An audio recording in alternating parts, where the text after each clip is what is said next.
Good morning, one and all. I'm back. Hello. Long time no see. Hello. Morning all. Good morning. Oh, what a crazy few days it's been. So, yes, it's been, whatchamacallit. Unusual, to say the least. Unexpected, unusual. And, yeah. So we won't go into that now. But anyway, good morning. Happy, is it Tuesday today? Wednesday today? What day is it? It's Wednesday today. Happy Wednesday, everybody. Seems like such a long time ago. Just, yeah. So we will say, excuse me, got a sore throat and I haven't been talking yet for 11 and a half hours or 11 hours 58 minutes until until something else happens. So we'll say some good mornings. Morning James, morning Archnoid, Sean, good morning. Back to James, back to Sean with table tennising people. AV, Alexandro, good morning. Morning Carthor, morning Mike, and morning EDM. I just hope everyone is doing really well this morning. Thank you for the to the people who did reach out, just asking if everything was okay, because obviously I've been rather quiet over the last few days, and just getting stuff done. Morning Pitco, morning Raptors as well. Morning. Yeah, so thank you very much, guys, for people who have reached out or commented or anything else. Very much appreciated. Just had some bits and bobs that I needed to get sorted.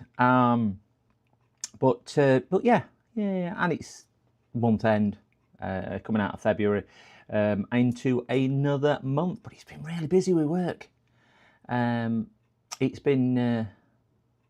Carthor was on the wrong account. Didn't know it's at 1990, Carthor. It's like going back in time. Gonna go back in time. So yeah, had a few bits on with work as well.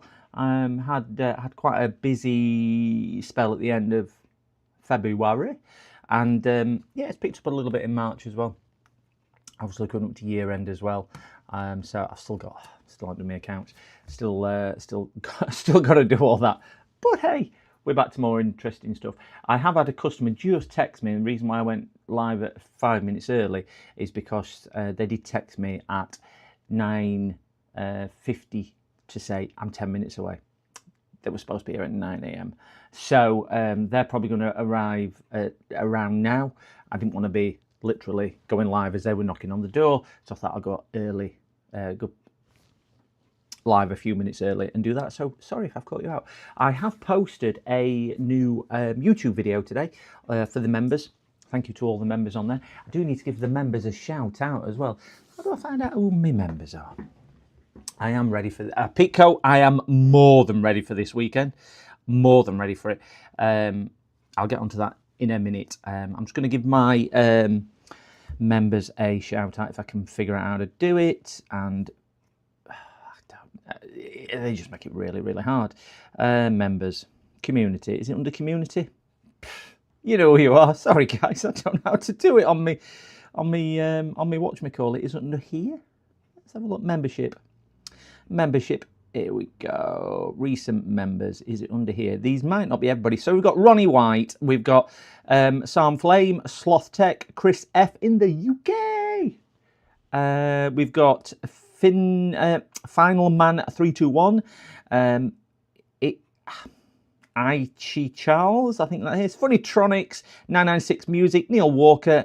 We've got Nando's. We've got Alessandro. We've got Dongle, ET Console Mods, Anchor, Ryan, Luke Mods, Dafix, GPU Repair. I love that name, Dafix.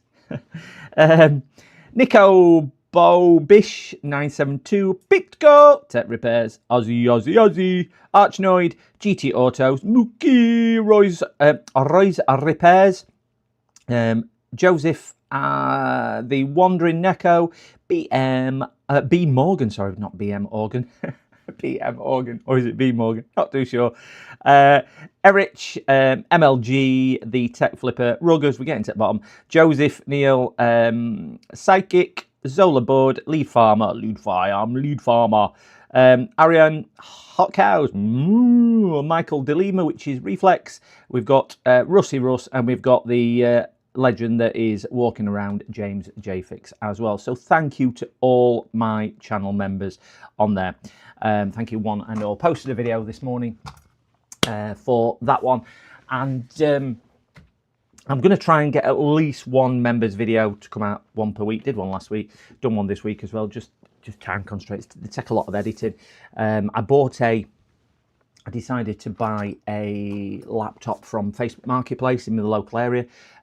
It was described as needing a charger and not charging. Got there, and he didn't have a charger because the charger had broke. And hastened to say, when we got it back, everything wasn't just a charger. So did a video. It's not a long video on there, in fairness, but you can have a look at it and see what you think. Would love a few comments on there. So it's just under back 26 minutes, 27 minutes. So have a browse if you're the membership. If you're not a member, it will come live in a week's time anyway for everyone else to catch up on as well. But just a bit of a thank you for the members on there. So good morning, one and all. Yes, Pitcoat, really excited. I think this coming season, the race in Australia, I think it's going to be hampered with a few things. One, new car development. I don't know if anybody watches F1. New car development, big rule changes this year. Mercedes is looking strong, but you never know until they actually get into race pace and everything else and so on. But they're proving themselves with reliability. They've done so many laps. But obviously the issues which are affecting air transport for the Middle East are affecting it as well. A lot of teams have done 60 hours of flight time in the air to try and get to the race with their team. It's just, wow, 60 hours sat on a plane. I mean, that's one sore bum, isn't it? It's just crazy. All that recycled air you're breathing in, and all that plastic food you're eating and whatnot, and all those. Yeah, Ferrari has got some cool ones. I'm not too sure whether they're going to be able to deliver. I love Lewis. I think Lewis is probably up there with the greatest of all time. There's, Schumacher, Senna and Lewis are probably, undeniably, three of the best drivers that ever have graced the sport. Certainly for longevity and consistency. I'm just not sure whether Lewis has still got it, which is a real shame. And I think, personally, this season may be the last one what we see Lewis, mainly because Ferrari, if he doesn't perform, needs another performing driver in that chair, regardless of what sponsorship.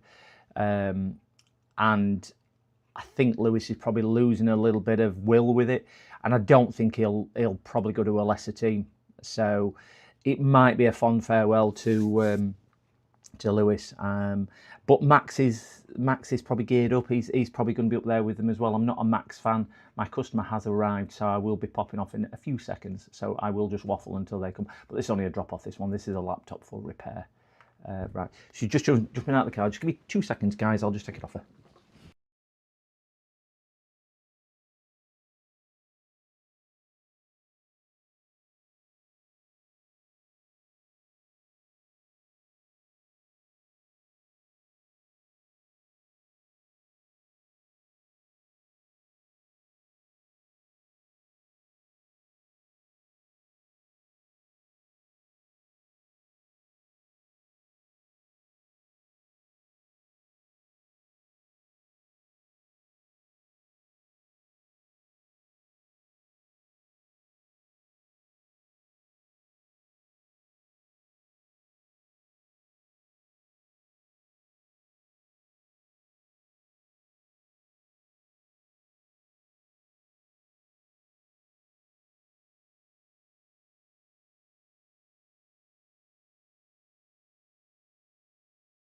Oh, this is one we've worked on before, so we'll do this one first because I know the customer. Yeah, so just coming back to F1, I think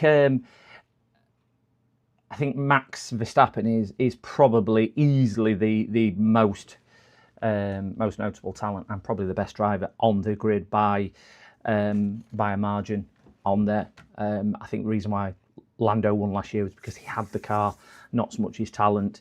He is talented, but not quite as good as Max, unfortunately. And I'm a big Lando fan. Met Lando a few times.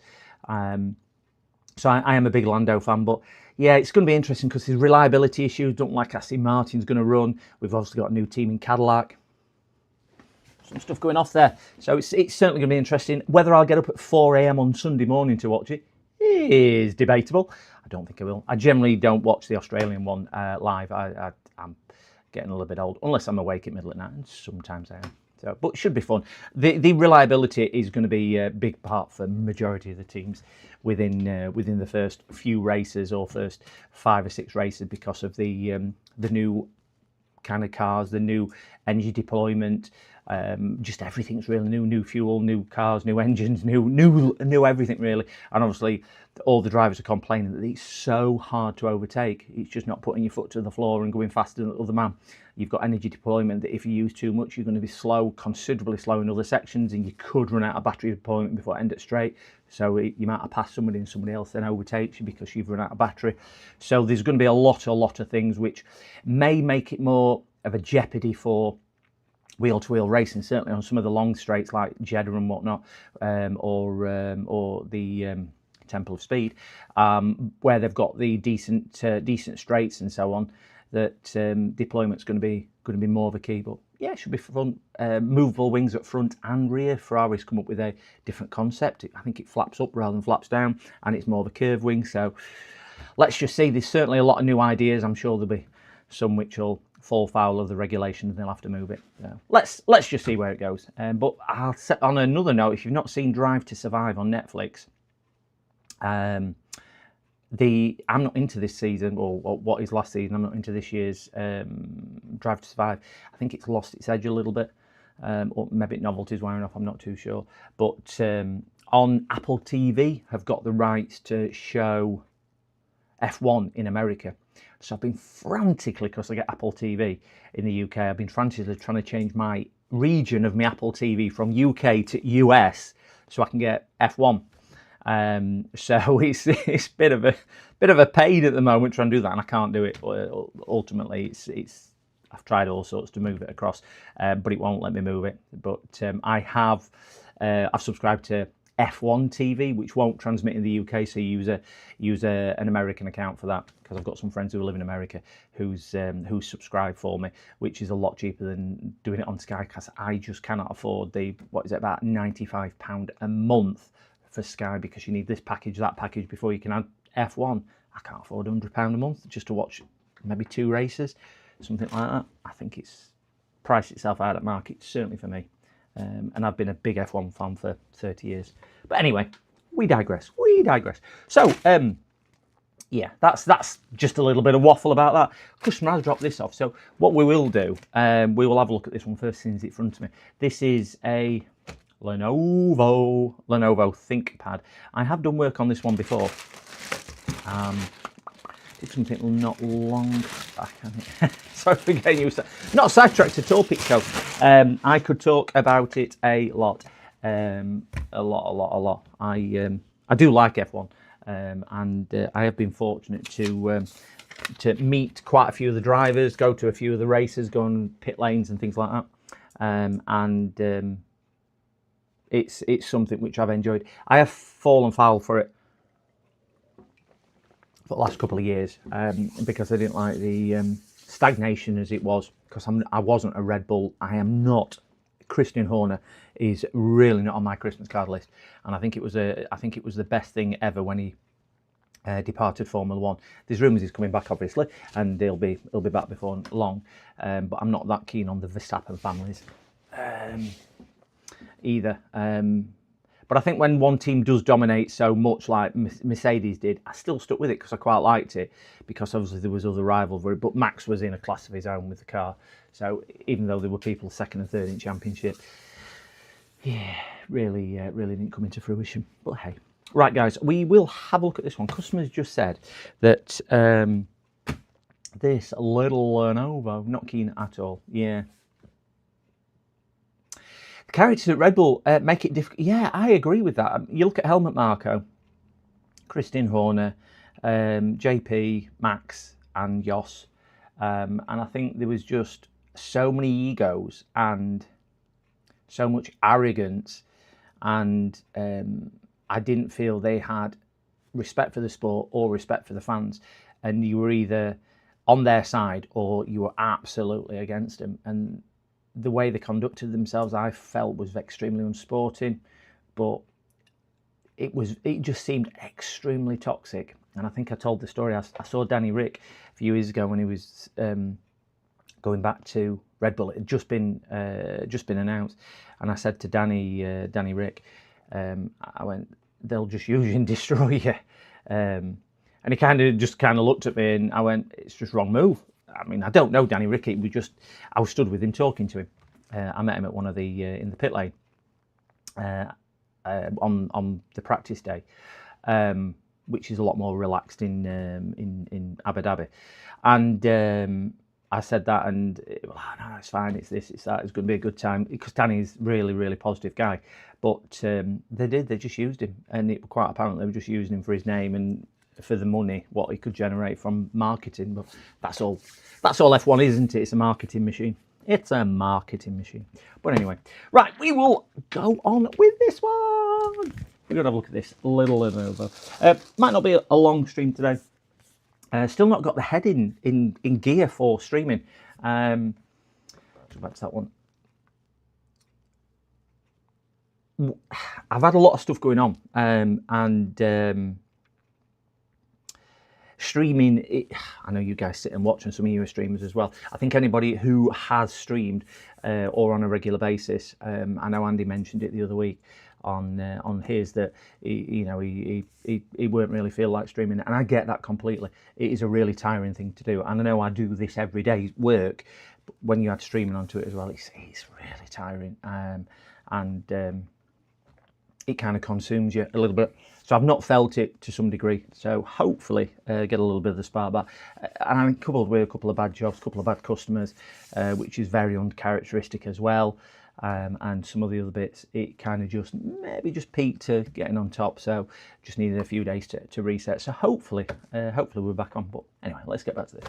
We have this one. I'm going to get my Lenovo charger out. We'll see where it goes. If anybody does watch the members video, either as a member or when it comes out to the normal release, please let me know what you think, because I don't really do VODs. So if you've got any comments or suggestions for me on how they can be different or better or whatever else, or things which I'm doing wrong, please let me know, because I just don't do VODs at all. I tend to do the live stuff, mainly because it's a lot easier than doing VOD. You don't have to edit it or things like that, so it's a bit easier like that. So we'll stick the power supply in. We should have 19.5 voltage, top right hand corner of the screen. Up there, we've got 19.5 volts. Thank you, Pico. Yeah, it does take its toll. It definitely takes its toll. And I think just balancing it with everything else. I'll watch it later. Just come home from... You've been on nights. Oh my gosh. Get some sleep. 10... Well, it's probably... What is it? 11:15 there? 11:15 there? Yeah. Maybe you need to get some sleep. I need to be on live chat. Forgot that.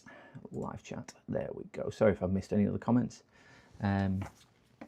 So there we go. Go. Right, let's stick this in just to see if we get any type of... Is this USB-C or is it... Oh no, it's USB-C, this one. Need to get my, just USB-C, so let's change that one for USB-C. Get my little power meter around. I have still got a proper USB-C power meter for OBS, which is still sat up there on the shelf. I've just not, I've still got about 30 things to open and a review on... from AliExpress, load of tools and so on. Pitco, good morning, Pitco, good morning. It still confused me with both of you in chat. I think I'm talking to one, I'm talking to the other. I'm still not good with that. So we're gonna have to put up with my little thing until I get my other one for my on-screen thing. So we will see if it draws any current. Good thing about this, if it does negotiate, at least we'll get it up on the power meter there. But what the customer is saying is it was working yesterday. She's come to turn it on today and nothing. Screen just blank. So yeah, it's a Pitco v Pitco fight off. I would just be so confused. I would just be so confused if it was just both of them. I wouldn't. Can't hear it, but I can see it on my VU meter that it's popping through. I don't know why I can't hear it. OBS for you. OBS. So we'll stick this in. Yeah, she said it was working yesterday. She turned it off, turned it on, and it's now not working. So we'll see if anything comes of it. So we'll flick it on and we'll see what comes on this meter here. So 3, 2, 1 on, and nothing. Huh. Interesting, isn't it? Absolutely zip. We'll turn that over and just see if it's the port on this side. Could be a little bit more interesting. So 3, 2, 1 on. Again, absolutely zippity-doo-dah. No power on that port. Could just be because that's a USB-C rather than anything else. So let's try this one. Not going to try that one because that's not a USB-C port. It is. So we've only got one USB-C port, which is this one. And if I plug that in again, definitely nothing. Just going to try this on a. There we go. Weren't quite in my thing right. So ignore me. Trained professional. We'll do that again. So we'll turn it on. 3, 2, 1. Turning it on. So it is negotiating up, and we have got charge current, or we've got some current, 370, 340. It is moving slightly as well, so it was a good sign. And we've got a white light. We don't get a picture yet. That looks pretty static current, but we'll just see if it does anything else. That's really, really static. It's high current as well for static current, considering we've got no picture. I would expect it to be lower than that or higher than that if it were charging. If it were charging, I'd expect it to be that. If it was in pre-charge, I would expect it to be around 170 to 200. So 300 seems a little high. Let me just see if I can get it to respond to a power button press, which is all the way down here. I did respond to power button. See that? Just bear me 1 second, gents. I've got a phone call coming through. PC repairs, how can I help?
Right, sorry, that's somebody else dropping off. So we'll be dropping off in a second as well.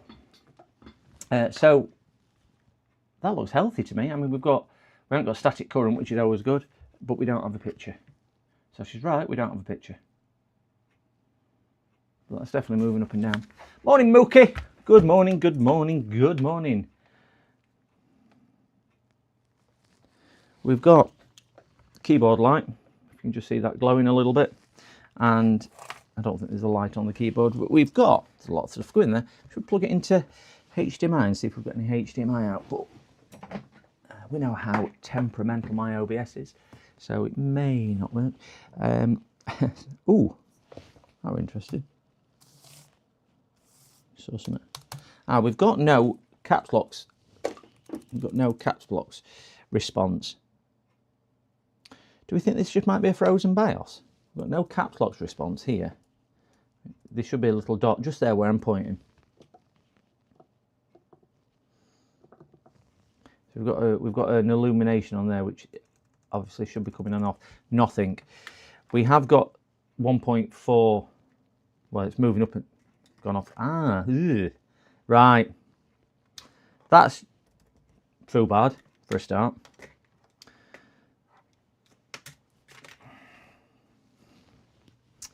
And it's not working on battery either. What I'm going to do is just take the battery out and just see if it'll reset. Why was the power light flashing? Right, the power light, Carthol, was flashing because I think the USB-C on the side of the machine is dodgy. Start that sentence again. It was flashing because this was in, but I think the port's dodgy. So I'm just going to pop the back off and just whip the battery out just to see if it's got. It needs a hardware reset, and then it might need a port change, which I don't normally do. I steer away from changing USB-C ports. I don't keep them in stock, don't have them, and if I'm being honest, I've changed one USB-C port in my entire life. I do not like doing them. I've changed a few HDMIs on laptops and consoles, but I don't know. Just something about it I'm just not comfortable with. So we'll pop the back off and we'll see. The customer's just rung, says he lives around the corner from me, so it shouldn't be too many minutes. Oh, this is into pieces already. So if we can just separate it nice and swiftly.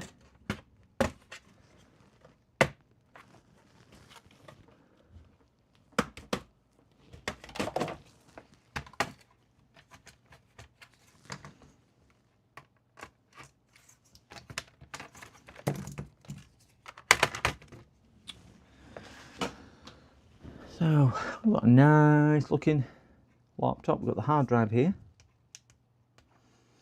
Got another M2 slot here. Obviously got RAM sat under here and battery here. So we'll take the battery out. And I think from memory you've got to actually take the screws out to be able to get the cable off. Because the cable is one of these which is kind of snugly fitted vertical, and you cannot pull it away from the connector unless you unscrew the battery, which isn't a big problem. The fan's still spinning, so the laptop thinks it's still on, or it was shutting down anyway. Morning Exod 365. I'll just call you 365. Morning, morning Copilot 365.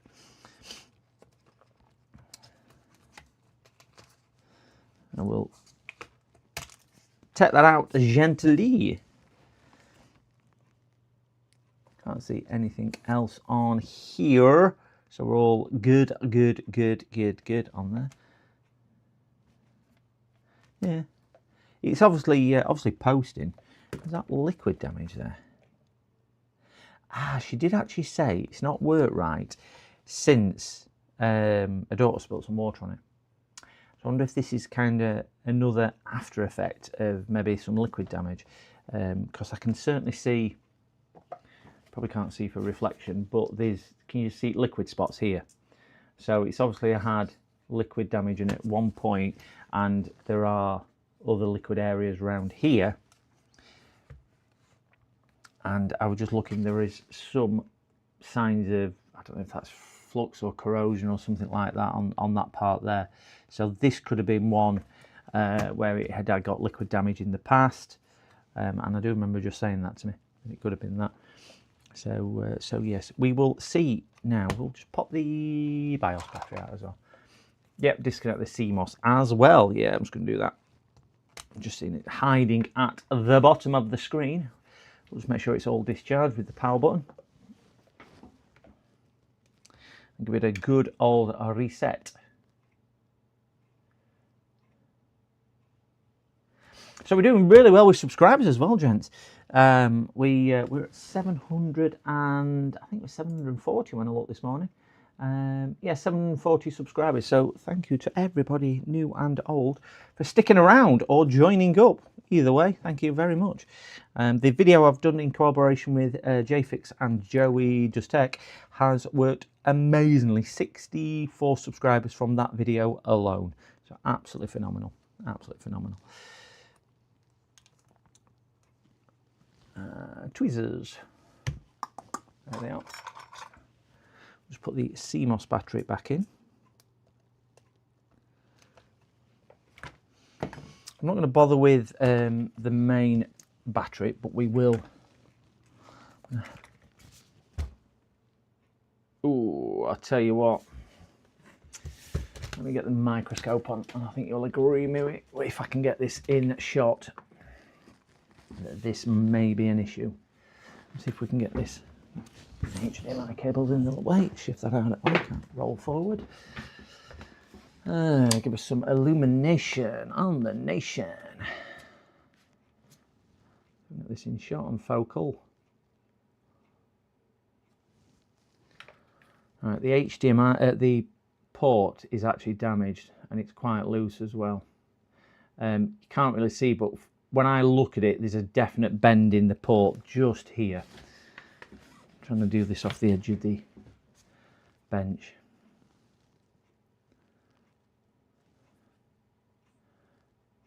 Yeah, can you see in there? Balance that on my chair.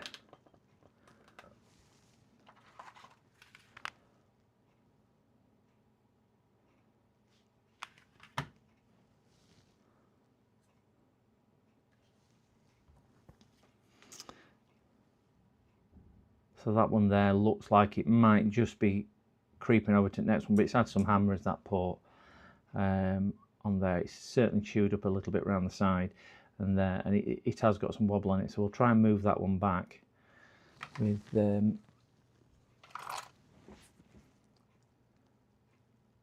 yeah, might be two jobs. I'm just a bit reluctant to try and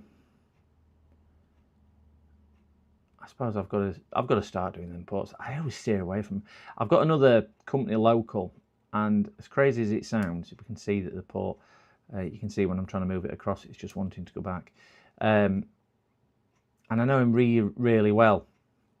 So what I tend to do is anything that I get port-wise, I just pass on to him. And I usually just pass his details on. But that's because I've never been confident doing it, but I suppose I'm learning new skills all the time. So I will have a conversation with the customer. I'll give them a choice. I know what the customer will say. The customer will say, yeah, I want you to do it. So, because I know the customer really well, this particular one. So that side looks okay, but can you see, you'll see it a little bit more here. You can see there's a there's a distinct divot there of where it is. Yeah, it could have done if it's been shorting out. But yeah, I think the port's just literally worn out. Can't really see it too well with the angle of everything.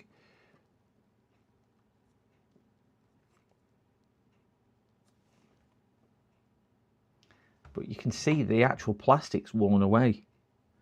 Here, it's a lot more visible without the microscope, just the naked eye, but you can see all this is kind of worn away to that. So I think that's probably not helped at all with that. So we'll get back onto that one there and get this thing out of my face because I can't see with that being like that. Ooh.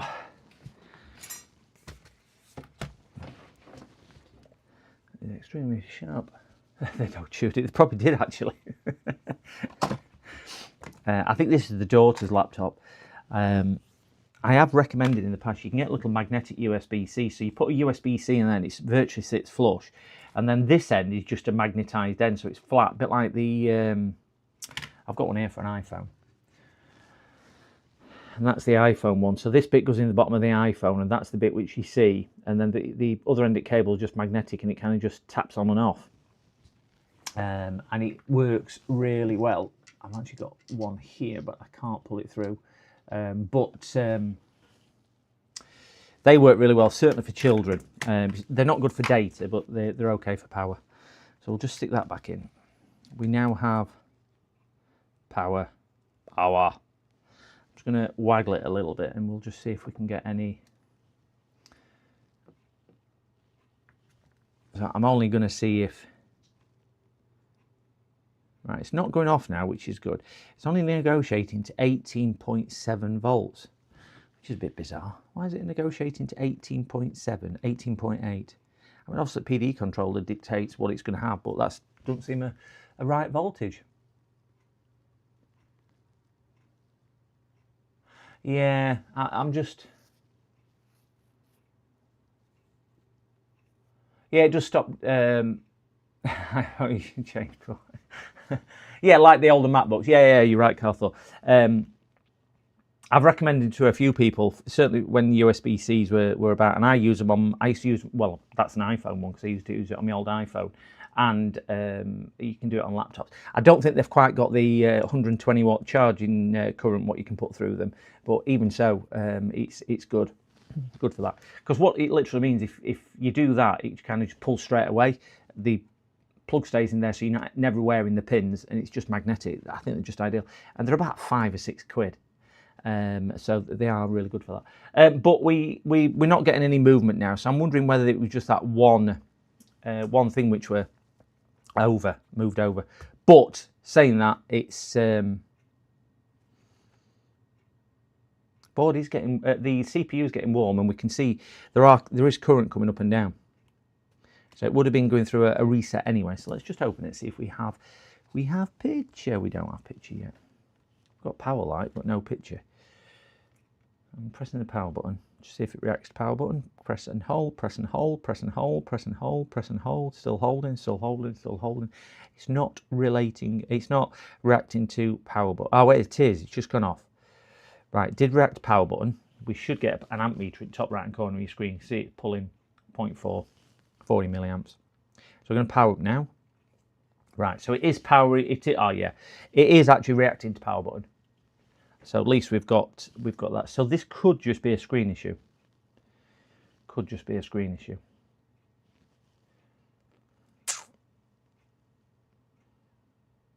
So it is static current now, though, like it is stuck in a screen. So let's get that HDMI on. I don't think it'll output to HDMI, but we'll give it a shot. That one just there.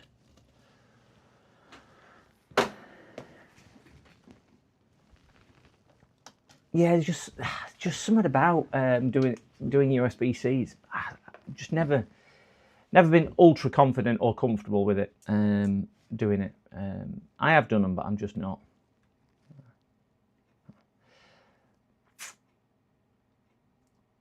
Right, just give me 2 seconds, guys, because I'm just looking on camera, and the customer has just pulled up, or a customer has just pulled up. So I'll just put you on mute a few minutes while I just go sort him out. Sorry, guys.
Sorry guys, that was actually somebody else, not the customer. So I've still got that customer coming. So glasses back so I can see what's happening. Magnetic to would be ideal for laptops charging, but how manufacturers make money from you? Exactly. Mookie's right. Everything is designed to fail so it can keep. Yeah, it is. And when you consider something like, I know USB-C has a lot of good points. I think USB-C has got a lot of bad points. A lot of bad points. Right. I'm going to change the screen in here because I want to see if it is the screen, because CPU is getting warm. It's negotiating voltage. It's not obviously coming up in a BIOS screen. So I think the best thing what we can do on here is maybe pull the screen out. I'll put a temporary screen on the other side, see if it's working, and then that'll negate whether it's the screen or not. The EDP port looks like it's in. We've obviously got no picture on there, no picture on HDMI. So we'll have a look, see if it's the screen, just with a little bit of a trial and error sort of thing, really. See if we can do that. So we will pop BIOS battery off just to be safe. It's not got any battery in, and we will take, just to give us a bit of ease of movement, because I don't want to damage the customer screen in case it is, I'm going to take the hinges off this. And what that means is once I've got the hinges off, it'll just come into two sections so we can do what's needed. My power supply turned off because I don't want to leave that on. I keep forgetting to turn it on and off my power supply, and never good. There we go. The EDP port. Spud you. Caps Lock's life is not coming to life. It isn't, no. Either. So it might still be a hardware fault, and I did kind of see that as well, EDM. So I'm still thinking it's some type of thing, but if the board has to come out, it makes it a bit easier just to work, because it's only a couple of screws just to do this, as we can see. So at least I've got it split into two on there, and we'll check the whatchamacallit now. We've got it in two anyway.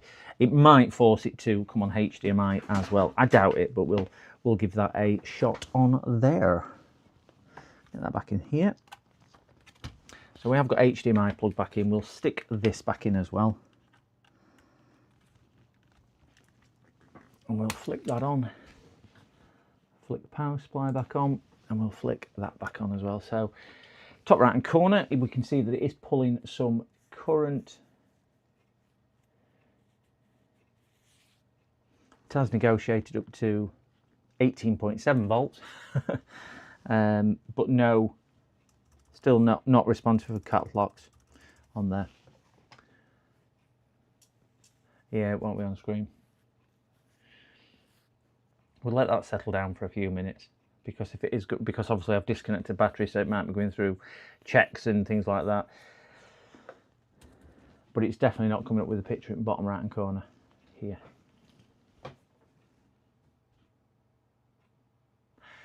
Yeah, he has. I've seen that one on his video. I did speak to him at time about it, to see if he can do it. You need quite a few different display cables, e.g. the short lengths between what normally goes between the board and the screen. Fortunately, I have lots. I think I gave James quite a few anyway when he came down last time. So I did look at those. There's a couple of varying ones. They're not overly cheap, those, though, for what they are. I thought they were going to be a lot cheaper than they are. I think they were about $30 each board. Because I've got a lot of test screens, I find it easier and free to just take a test screen and plug a test screen in for the greater part, because if you are testing the screen anyway, like James was doing on his, you've still got to disassemble it to get to, you've still got to disassemble the lid section to take the screen out to get to it. So if I'm at that stage, I can just plug a new screen or test screen into the thing anyway, because I'll obviously have the cable at that stage. Right, so this is actually, yeah, Do we think this could be a BIOS issue? Because caps lock still isn't working. We've got no signs of life on the caps locks. Nothing at all. But it does respond to power. So if we... Do you know what I might try? On Lenovo, we've got a diagnostic one, haven't we?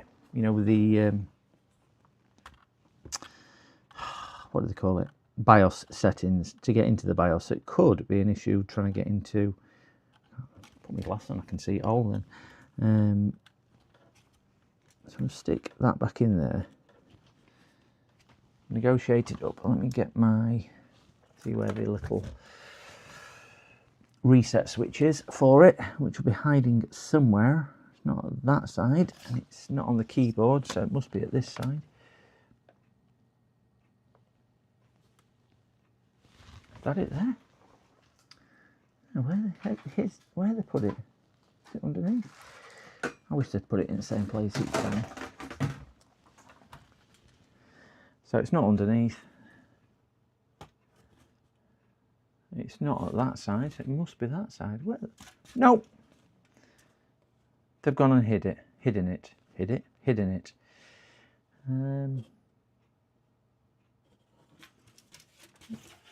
I cannot see. You know the little one to get into the BIOS. I thought all Lenovo's had that. They have a little switch, don't they, where you can depress from the off position, which opens it up for that. And this hasn't got one. Headphones, power. Wow, never known that on a Lenovo. Anybody else known that? You know what I mean, don't you?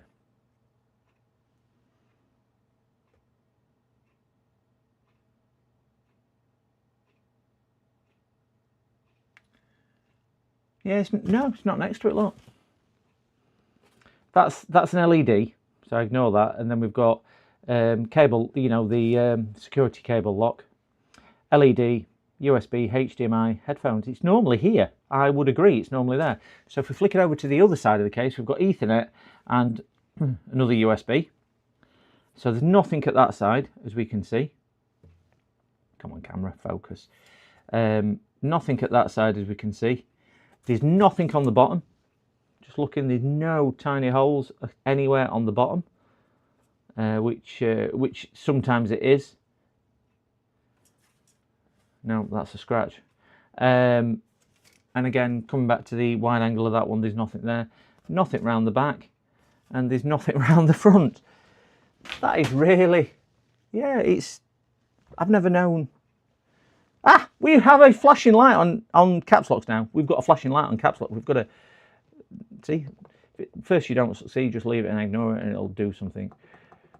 Caps lock's just flashed. I'm going to wait for that to come back up because caps lock's just flashed. So we'll keep an eye on that. Still not responding to caps lock's press, but when the current dropped to about 3/4 of an amp, that started flashing.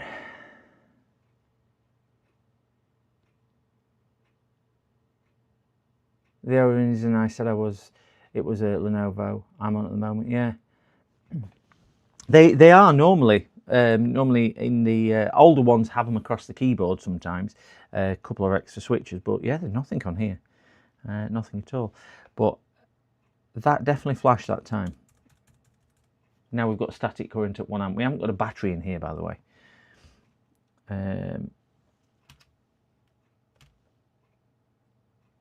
We have got a flash code on the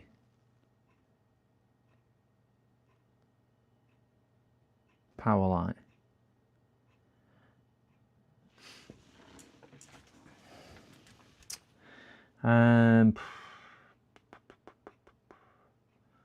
What model is it? Good question. Can't really see on here. He said ThinkPad E15 Gen 2.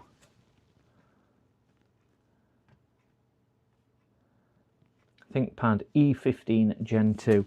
But we have got, And I think this is just probably because I ain't got a BIOS battery. So if we turn it back on, we've got a flash code on the power light of 3 and then on. So that's now on. We'll keep an eye on the you keep an eye on caps locks. I'll keep an eye on the power because I can't get both in shot. Current's going up and down. I've got HDMI in, so if picture comes up, it will come up on screen.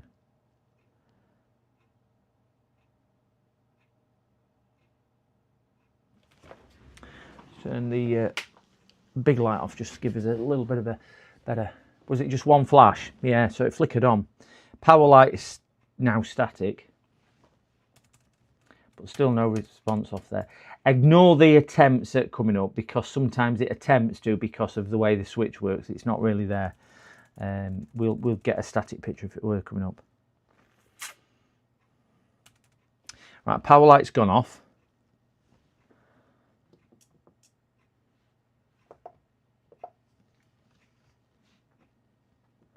Bring them both in shot. So we have got the power light on.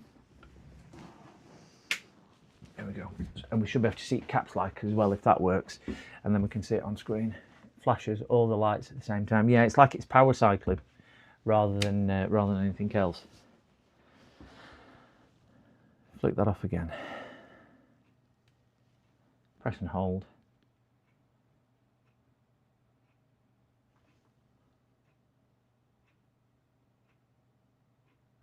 I'm not looking at now. It's like a panto, isn't it? It's behind you. So we press it to come back on. So we've got LDO current by the looks of it. Right, number locks, caps locks came on. So that's the initial power cycle to wake it all up. So I would imagine that's the initial BIOS check. Then it's not going any further. It's just pity I can't get into that. And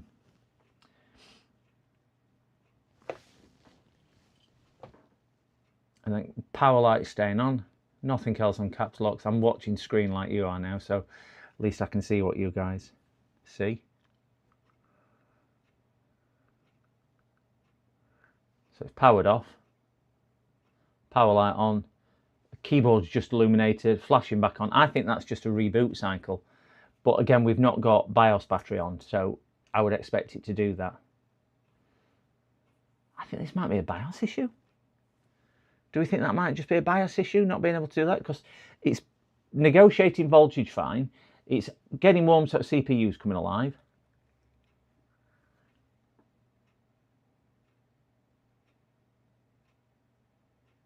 It's just annoying that we can't get into diagnostic mode. So it's powered off again, and it's just power cycling. It's not overheating. So there it is. We'll give it one last chance to do that, just in case it is going through some type of self-configuration.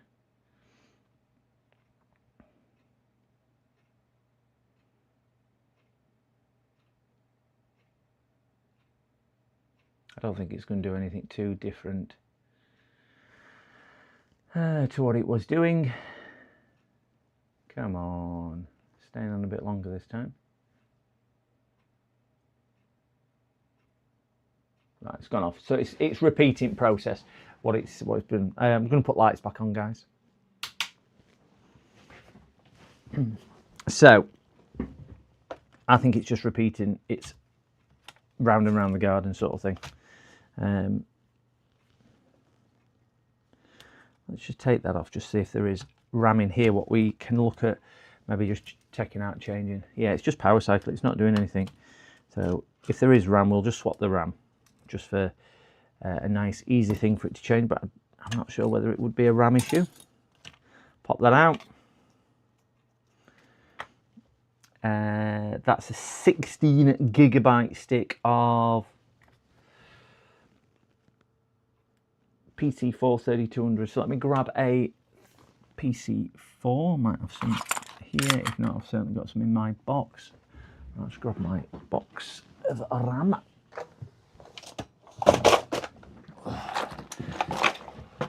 PC4. There you go, 3200. We'll just stick a test stick of 4 gigabytes.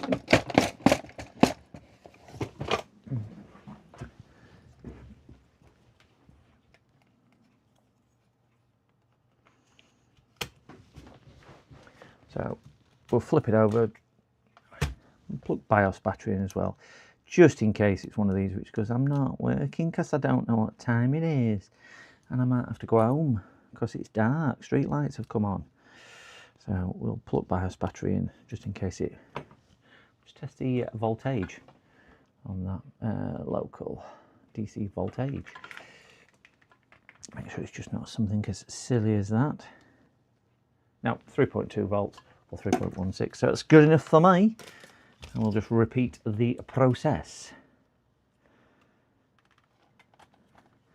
Got 3 desktops in today as well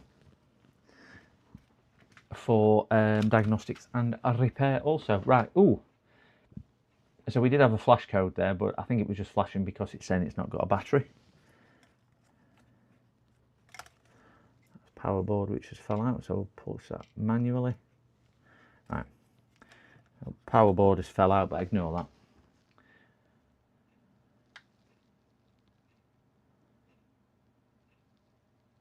So we've got a little bit more current draw this time. Got 0.08 rather than 0.04. £67 a kilo at the moment. Wow! I bet I've got a couple of kilos there.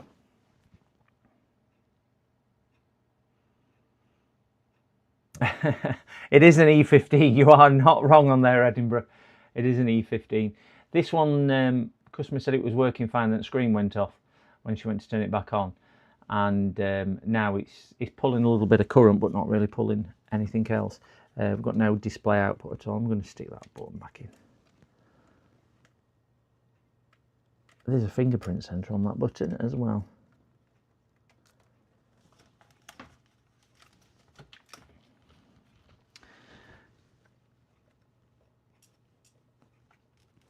There you go. So we have got illumination there, and we'll see.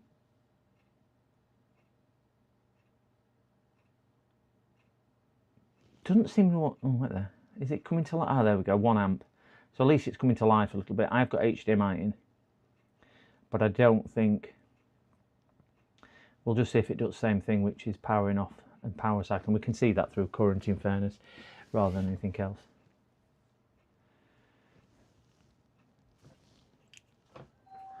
Oh, we have somebody at the door. 1 second.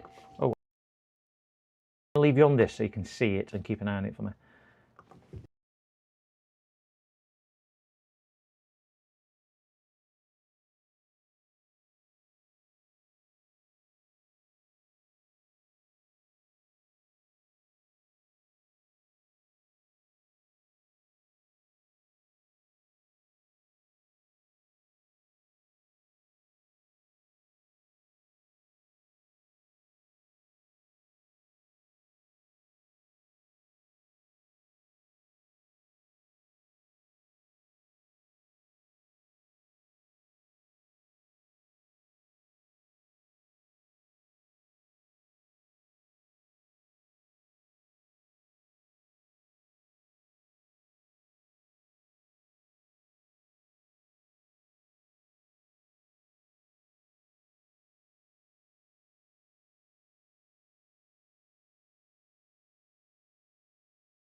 Right, guys, sorry about that. It just dropped off. This is the guy. That was the guy around the corner. Oh, gosh, it's cold out there today. Oh, let's have a look. Mainly 20 volts, not turning on, 40 milliamps. Last two were model MOSFETs on the back of the next to PD. Oh, right. Think E15 Gen 2 type. It's in a visible reset hole on the bottom. You can perform a hard reset by unplugging the AC adapter and holding the power button for 30 to 60 seconds. Okay, we'll give that a shot on there. I would have thought taking CMOS battery off probably do the same, will it? Do you think, Archnoid?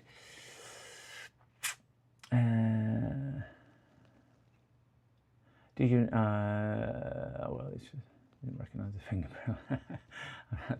Yeah, I've got 18.5 volts, which is a little bit strange for me. 18 point. Forget about what it says up here, because that's me. That's me power supply rather than what the laptop's negotiating. The laptop's negotiating 8.5, 8.6, which again, when I'm kicking it 19.5, I can't understand why it's dropping a volt. With such little current. So, sorry, what was the consensus of this? Doing a hardware reset. Let's just try that hardware reset before we dig any further. Now, we do believe, or I do believe, this may have had liquid damage, because she did say that in the past. So there is a possibility that it had some form of liquid damage. I'm going to put a screw in here, which is one of the whatchamacallit screws, just to hold the hold this down, because it keeps falling.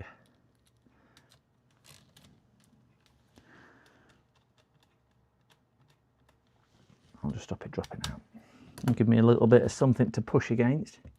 Yeah. For the these are just the hinge screws. I just keep dropping the fingerprint and the power button out.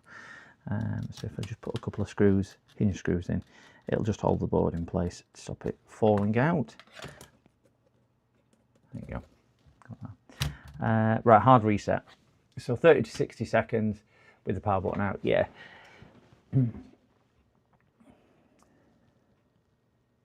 I just used a search and I came up with that. Yeah, it's that's just draining all the residual current and power from everything to do it. So we will give that a shot just to see if it performs any different and see where we go from there.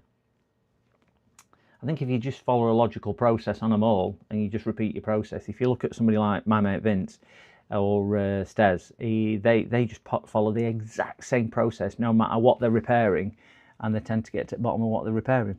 So that's what it is, isn't it? Just kind of rinse and repeat, because most, certainly power supply circuits, I would have thought, are extremely similar in functionality. That seems to be about 30 seconds, would we say? Yeah, it's good 30 seconds, that. We'll see if it performs any different after that reset. So, that back in, negotiating 19.2, dropping to 18.5 at an amp. Do you know what I'm going to do? I'm going to just put thermal camera on, just see if anything other than CPU is getting warm.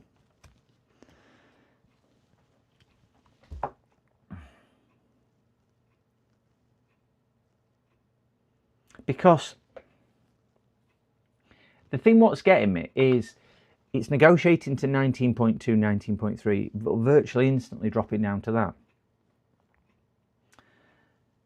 So is it dropping down because, but you think, I mean, I've got 5 amp limit on me supply, and it's pulling an amp, so it's not anywhere near the amp. And it is actually a 30 amp power supply unit, so I've got bags of room. It's not like it's ever going to struggle at even giving an amp or 5 amp. I just can't understand why the voltage is dropping, unless there's an issue maybe with the PD controller or one of the MOSFETs around it, which if the gate voltage is low, I know, because the PD controller should still be dragging it, and then MOSFETs work after that, don't they? Am I just thinking too hard into this, or am I thinking illogical? I don't know. Let me check calls for voltage. Yeah.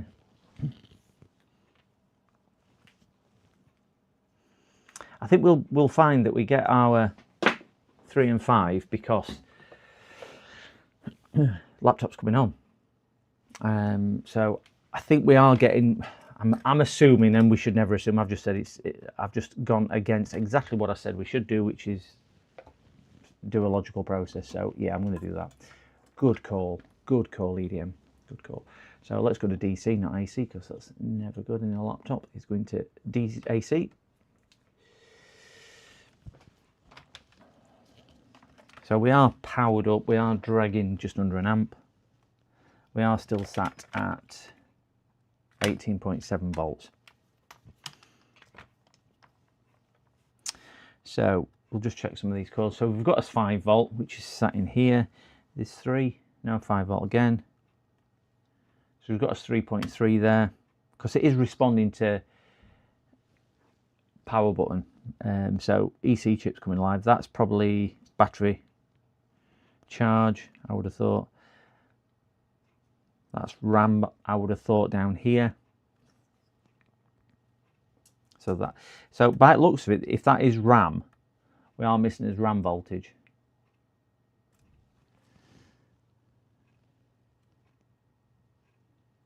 Yeah, we've got nothing on that little cap there for voltage on the RAM, even though the board looks like it's come alive. Yeah, the 5 volt rail is still present. We've got 3.3 and we've got a 5. Oh, we've got 19 there on that one. Yeah, so we've got us 5 there. But we haven't got a 1.2 for RAM, which I would have thought that might have been RAM voltage. I could be completely wrong, but I'm thinking that might be RAM voltage. CPU's getting hot, getting warm, not overly warm.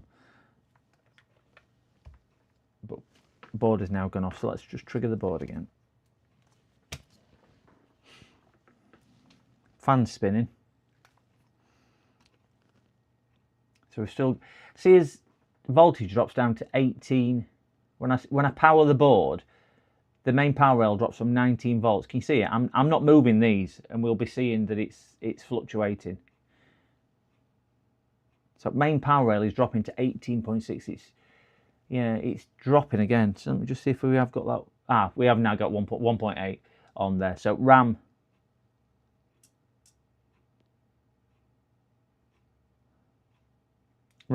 there. 3.3. 5 volts disappeared.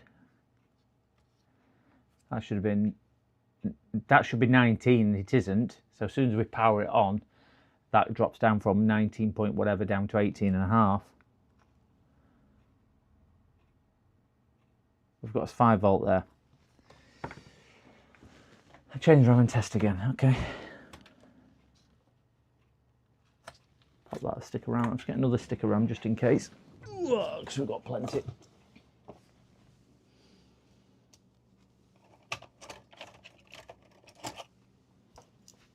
We've got another stick here. Let's see what this is like. So, if I stick my ground in there, I think it was that one there. So, just keep an eye on the power meter. I'm just going to plug the USB-C in. So ignore that at the moment because it's got no battery in it, so it will power cycle. So I'm going to power it off. There you go, it's powered off. Right, and it's powered on. So let me power it off.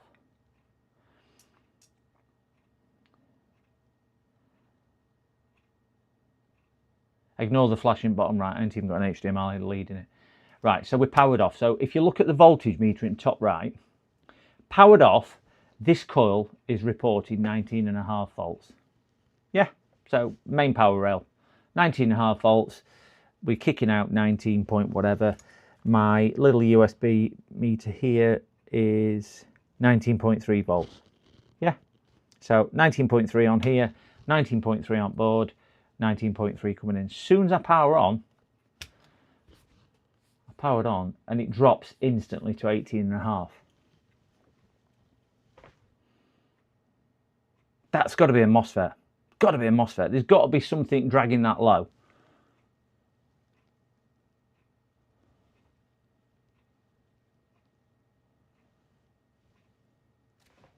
It's still not coming on. For me, that would say, because we've got a constant current again like we had before, to me that would say there's a short or a MOSFET gone. Do we have any other ideas on that? That's what I am thinking.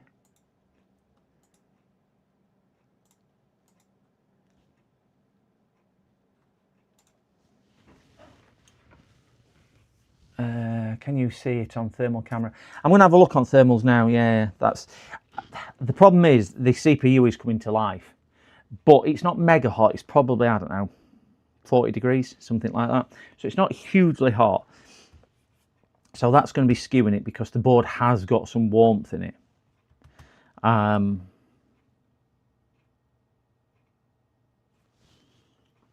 So I'm going to take the, because obviously we've got other components under here, I'm going to take the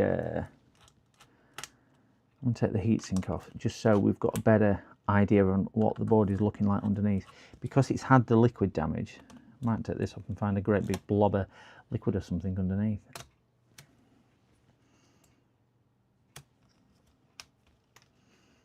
So we'll get thermal camera. I think it should be turned on. In fact, yeah, it is. Thermal camera on microscope is turned on. So we'll have a look at that.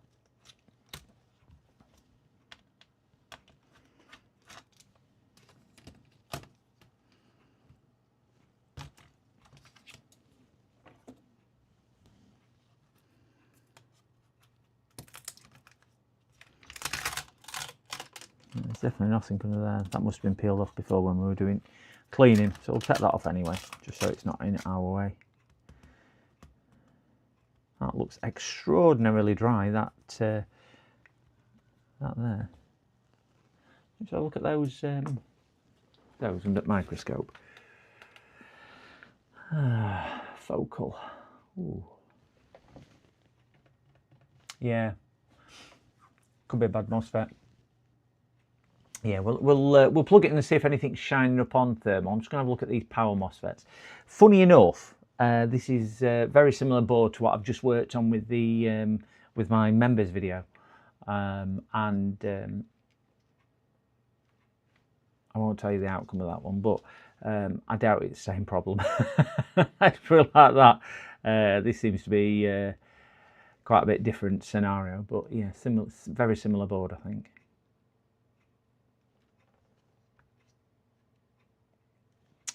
Yeah, there's nothing jumping out at me. Let me just check on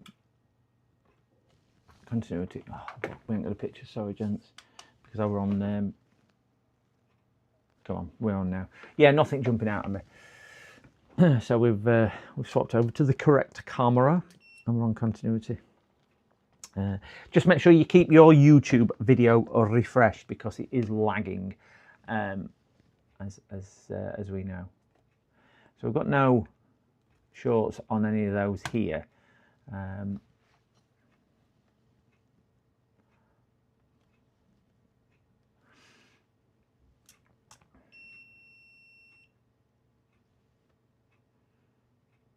There's not going to be anything there. No, that's in parallel, so that's good. Oops, slipping off. So we've got bags there. So I think this circuit's looking good. They're all in there, and that's good as well. So there's no shorts around that section there.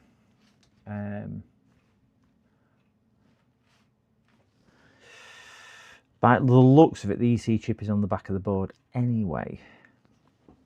So check around the. I'm going to check see if we've got any voltage on the BIOS chip.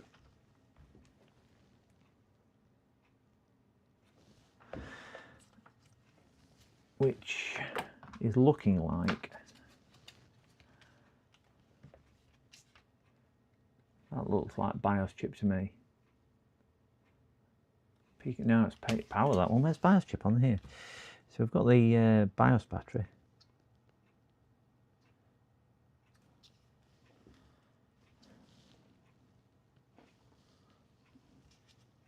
Oh, there, up there.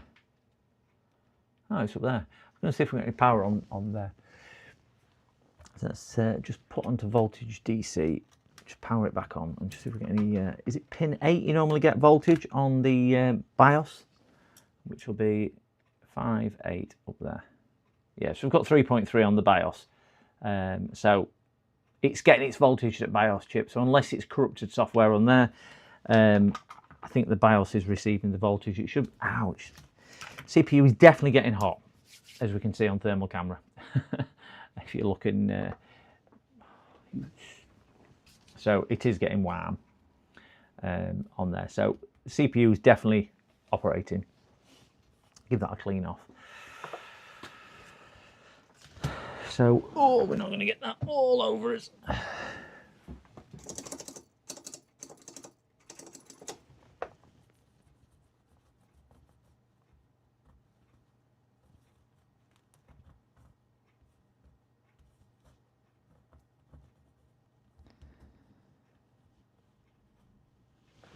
Getting this out over the bin, so not going to get this anywhere I don't want to get it.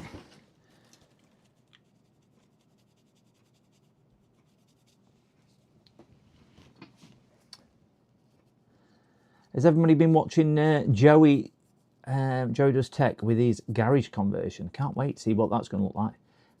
If it's anything like everything what else Joey does, it's going to be an awesome series of videos.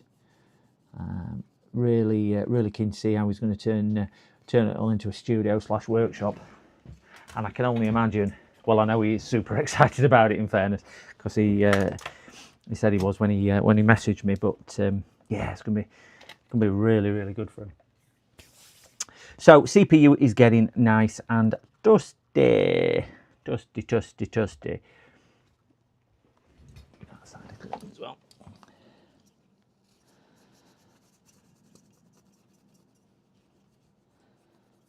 This is rock hard and dry as a bone. This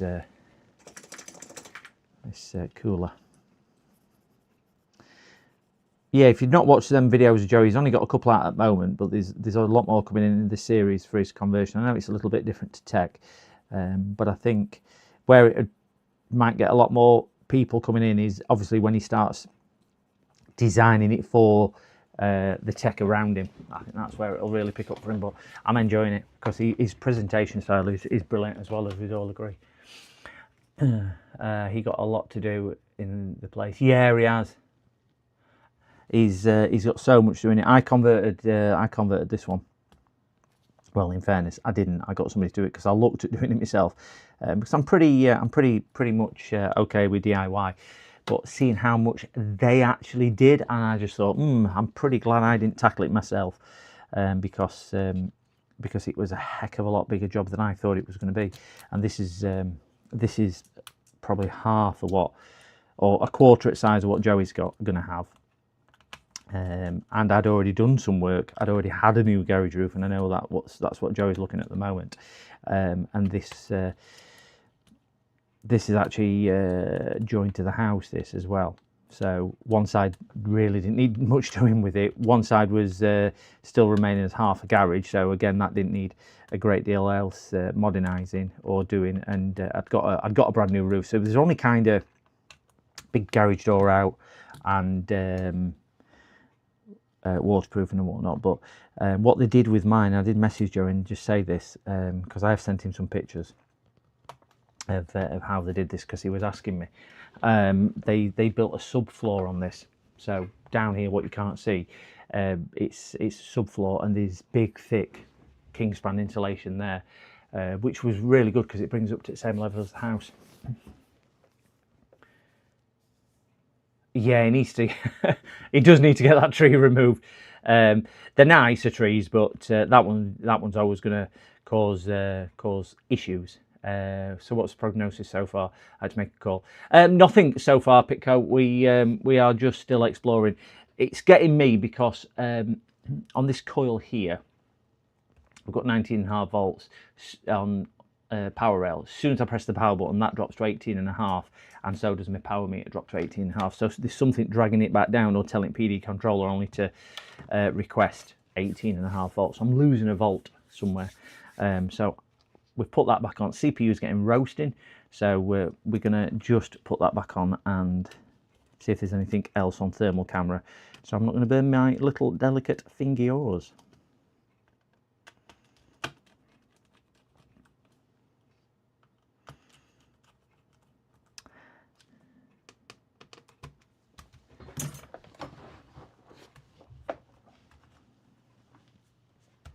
So we've got a different stick of RAM in there. So I'm just going to see if it is still pulling it down to where we don't want it to pull to. So 19.1 down to 18.7. So I'm still losing half a volt instantly on there.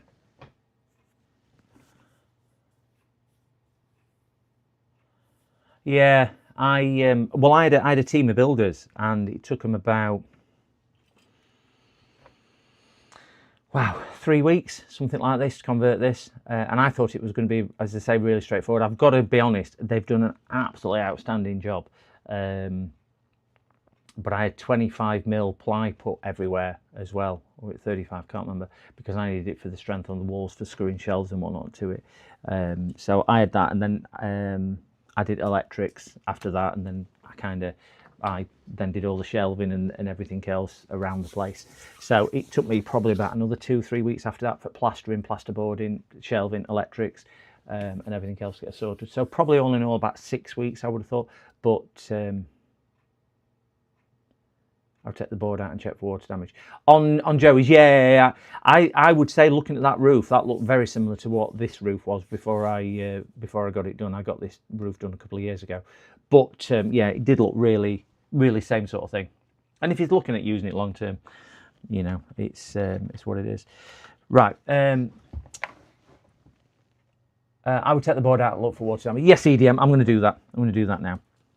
I don't think we're getting anywhere fast on this side of the board. So let's get this disconnected and see where we go. So let's get the hard drive out. So at least we've got the customer data, obviously nice and safe on there, hopefully, without any issues. That should come out all together. Loosen them. Loosen that. Loosen that. I'm hoping that that probably stays attached to the board. One there and one. God, that's tight. One there. I don't think that was actually in the frame. Oops, oops, get off, get off, get off, get off. It's alive. Put those there so I can forget where I'm putting them. Do I need to take? No, it's come out all in one. Oh, it's come out. Oh, I've got two. Why do they do this? Why do they do this? Put ribbon cables underneath.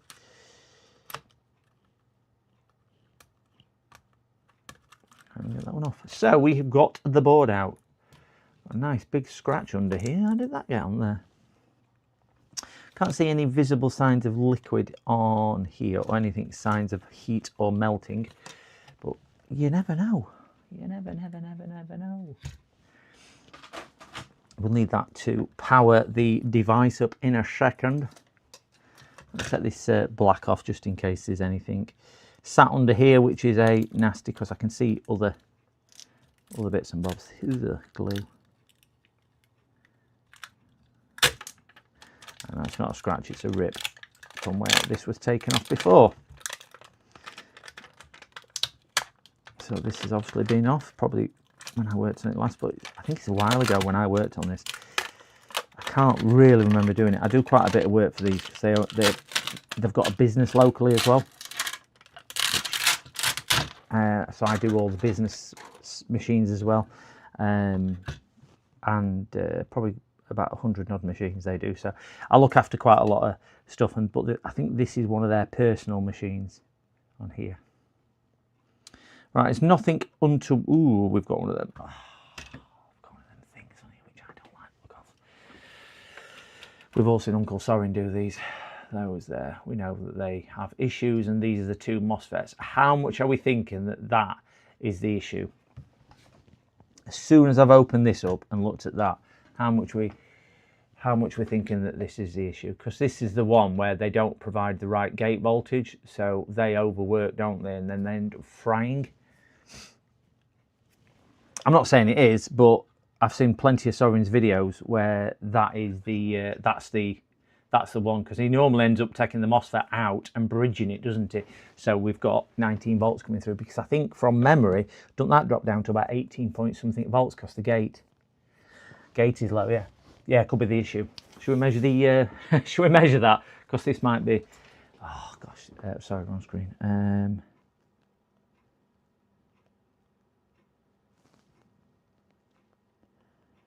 Just had a customer text me, he's managed to buy 2 sticks of 16 gigabyte. This looks like a really good deal. I'm going to show you what he's bought. Can you see that? He's bought that. He's bought 2 sticks, 2 16s. I know it's a bit blurry, but 2 16s, 3600 DDR4 from CEX, RGB Corsair RAM. Yeah, he's got 2 sticks of it with a warranty. 18, 22, 22, 42. So CL's not bad, not great, but not bad at 18. But 32 gig of DDR4 3600 from CEX. And he's managed to buy it for £120. £120. Sounds like a reasonable price to me. Like a really reasonable price.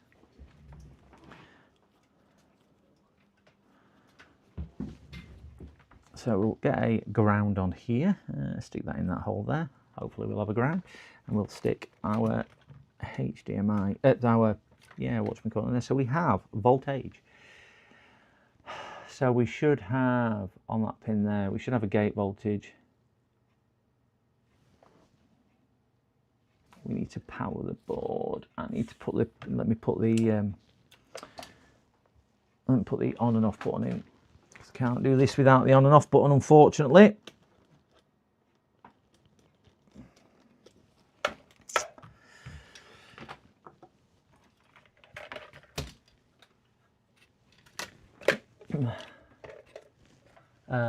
What we're working on looks like Lenovo, where the MOSFETs fall off. Yep, it's soldering on. You are not wrong there. I am thinking it could well be the MOSFETs which are causing the issue as well. Just notice which one it actually was, and it is that one. So I am thinking the same. As soon as I flip the board over, it's got I won't say it's a strange one. It was working fine. It suddenly stopped working for the customer. Black screen. We've got temperature in CPU. We've got other bits and bobs happening, but what we haven't got is any other signs of life apart from fan spin, a bit of warmth on CPU. What is striking me as very strange is that the power drain with the laptop off is 19.5 delivered to the board. As soon as you power the laptop on, it drops even on the power meter, not the one on the screen, the power meter I've got plugged in, to 18.5. So it does strike me as a little bit strange. Right, I'm just going to let that post for a few seconds. I'm just going to pop for a wee, guys.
Oh gosh, it's so cold in this room.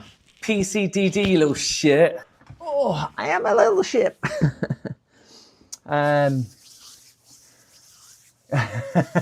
It is a proper calibrated wire. It is. Yeah, it is soldering on. I think it's this one as well. So we are sat at 0.3 current draw at the moment. Let me just power the board, and I'll show you what I mean if we can't get to the coil on the back. So let me stick. I'm going to have to measure this. So let's see if we can get that in there. And just make sure I've got some voltages around the place. So we can find main power rail on here. So we've got a 5 volt there, so we can see we've got a 5 volt. So board has its 3 and it has its 5 and whatnot as well.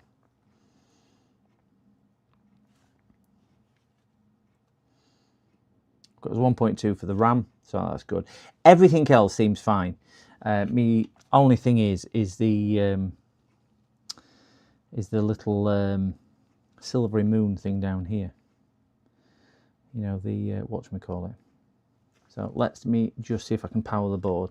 So currently we are drawing, now it's come to life, 18.7. So let's have a look at the microscope.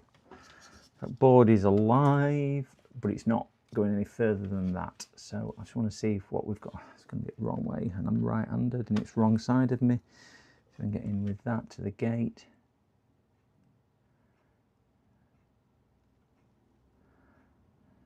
Nothing on that gate there. So we've got 19 in. We'll have nothing out because gate's not working, obviously. So I've got, what? 19 in, 19 out, but there's nothing on gate. Oh, we've got 27 on gate now. There we go, just to be awkward. So we've got 27 there. 19.3. 19.3. So we don't think it is that then. No temperature in that at all.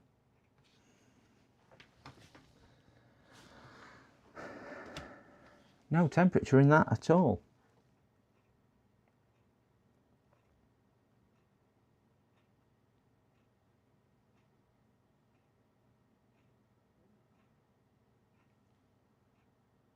Board's gone off again.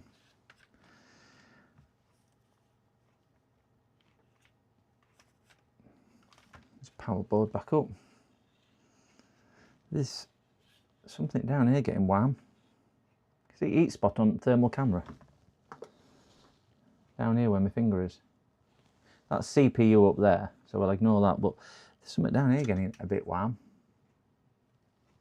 That's glue around there, like a spider's web. A PD controller?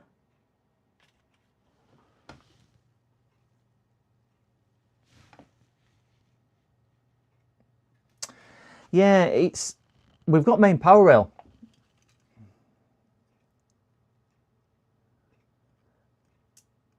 We've got the main power rail of, say, 19.5, but as soon as the board powers, that main power rail drops to 18.7 on coils. It instantly loses half a volt.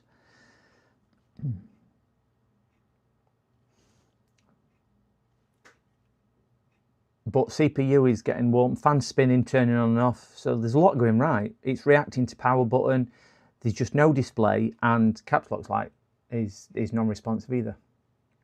There's power to the pin 8 of the BIOS chip as well, 3.3 volts. But even though it's a Lenovo, there is no diagnostic button. You know, the little reset button, what you can normally press on a Lenovo is taken into any type of diagnostic mode. There's not one of them, so it's not even like I can bypass some of the post to get into the BIOS.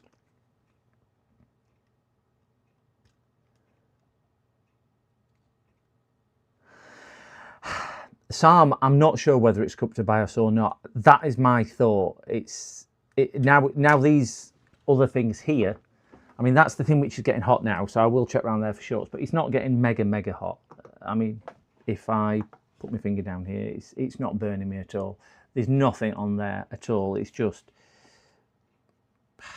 well, it's 40 degrees, if that. Nothing down there getting warm.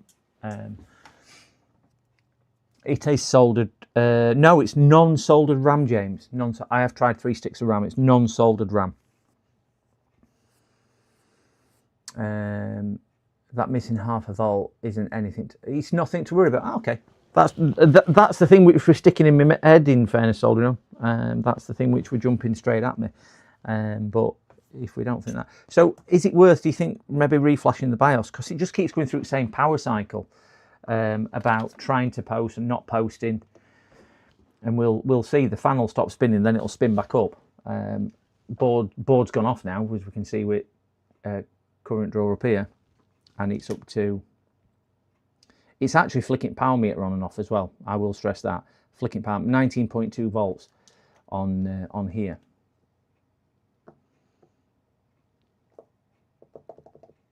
So if I power the board, and it's really tricky to do because power button's underneath. So if I power the board, so 3, 2, 1, well, let's get that in. 3, 2, 1 power in now.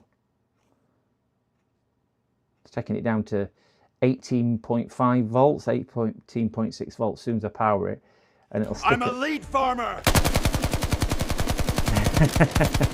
Where's it? Oh, turn it off. Where's Arnold? Yeah, that was me turning it off, sorry. Right, that's actually gone off.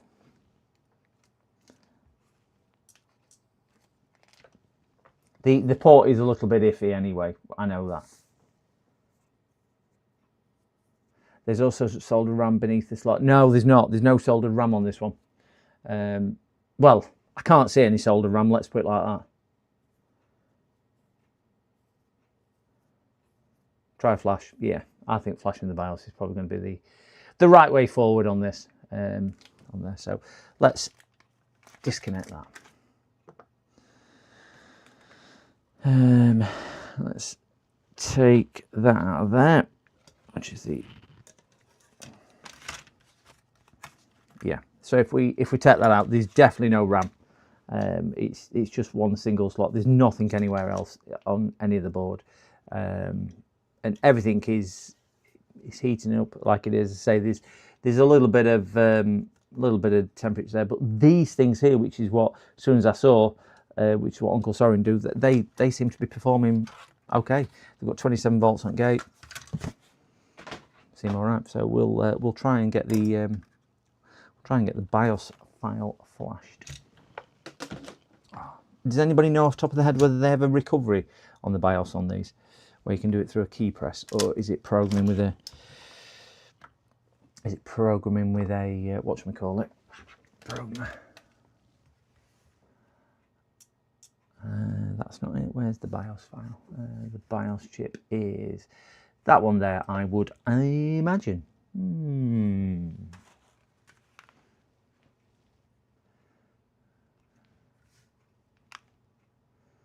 Should turn that right way, so at least we've got the right orientation. Just there. There we go. Yeah. I have the new BIOS reader, so we'll give that a shot. It's going to take me a couple of seconds to get out and set up, and I don't want to run over any bits.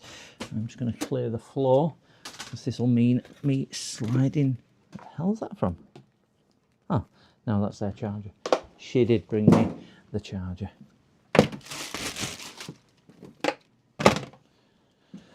Oh, BIOS reader.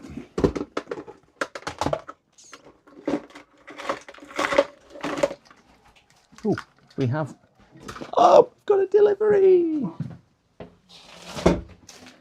Ooh.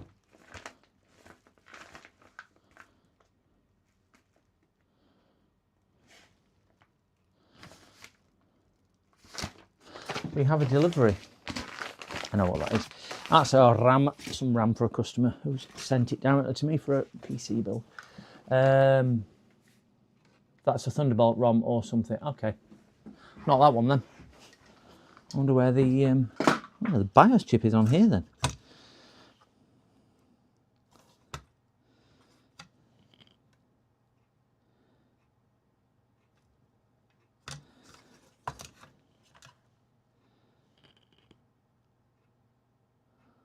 Because the one I was thinking it was doesn't look like a BIOS chip.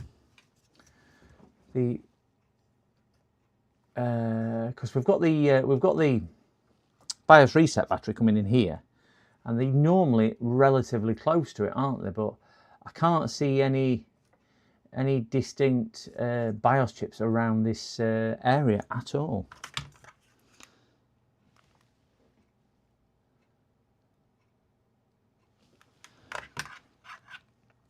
Turn board right way. Ah, wait there. I found it. That one up there. Is that it?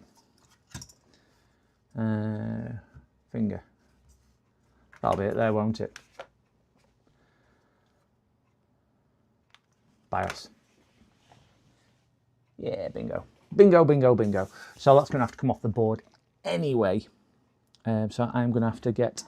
Oh, no. I got a special thing. Arnold got me to buy a special little cradle for this. Just give me 2 minutes while I plug all this in. So I'm going to climb under the desk, plug it in, and then climb back out.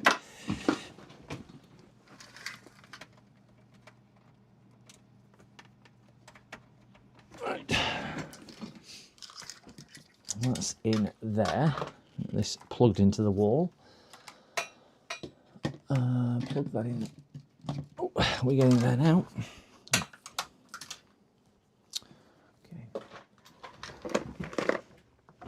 So at least we know which is the BIOS chip. So we need that out. And where's the little magic things that Arnold got me to buy? There it is. There's one there, which I presume they just... And I don't think they go into that. Or is it the other bigger one?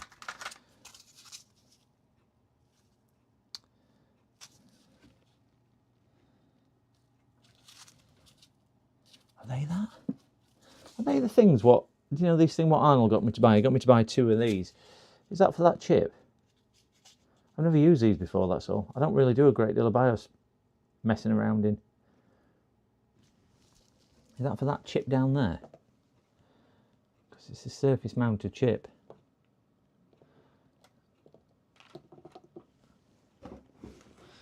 Or, because if that's the case, oh, I ain't bought the...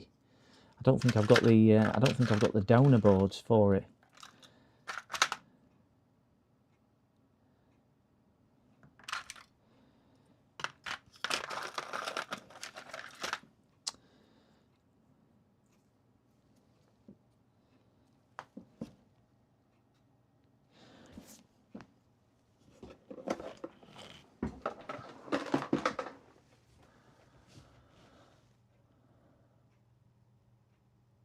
Yeah, markers and chip going across. I'm thinking it might be these which I need.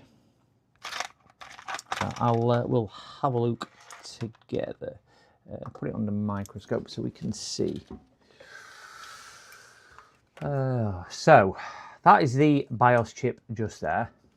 I have these things, which is a 8x6, which just kind of flip open and not used them yet. When we were getting this for stream, Arnold says get that one, so I got that one. Don't know how to open them.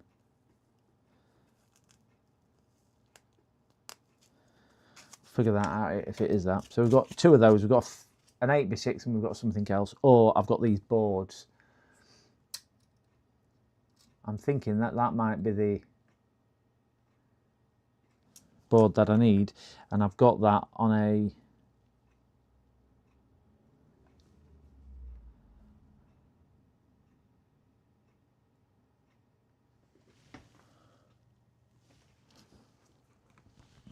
I will stress, guys, I do not do this at all. BIOS programming. I do not have any real experience doing this. But if we look at that, that's about the same, isn't it? Obviously, it'll go that way. If you look at the bottom, because that's just basically a replica of that. Morning, Oldham. Lead farmer, lead farmer, lead farmer. Now we wait for him to magically appear. Hey. I think it might be that one.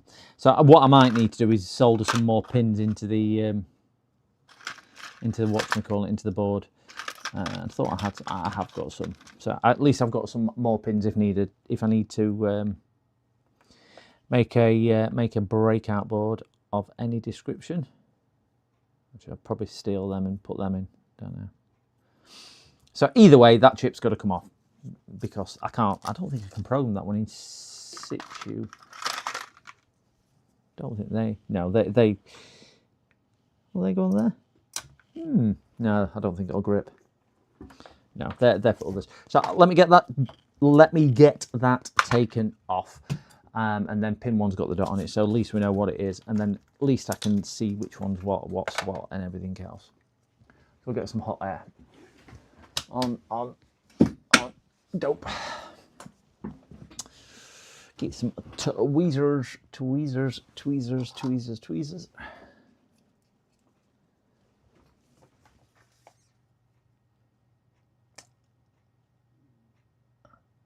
Morning Aussie, or afternoon Aussie, whatever it is for Aussie. Good afternoon, hello, welcome.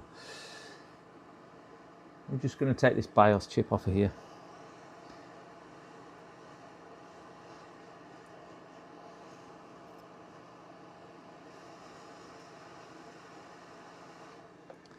Here we go, easy does it.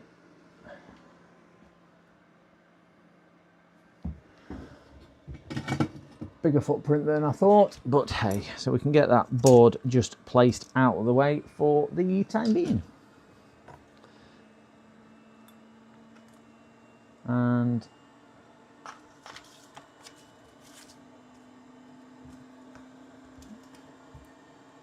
you might all be screaming at going, that's the one, that's the one. Is that the one? I think he got me to buy, yeah it is. I think he got me to buy these because it was the correct ones. So these go straight into the programmer. So I just need to figure out how to open this.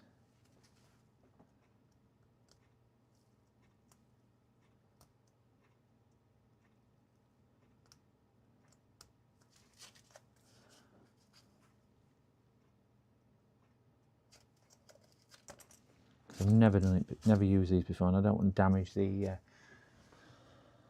Yeah, it's an 8x6. That's all right then. So at least I've got the right one. You'd have thought that don't really slide; it just lifts. There we go. It's coming up open now. I think just a bit stiff when not being used before.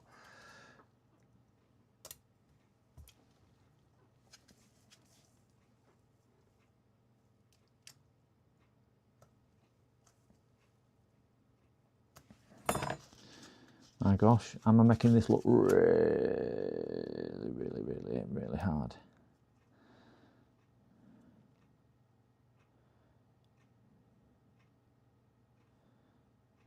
Am I missing the point on how these open? Because I would have thought that would flip up. It's just not flipping up at all because there's a couple of lugs there and I just don't want to break the lugs off. And that side is... And it doesn't go back all the way because it's locked into position. Oh, right, it is really stiff, so it is just keep on pushing until it comes out. Whew, right, pin 1, which is here. We'll get this orientated the correct way, which is that.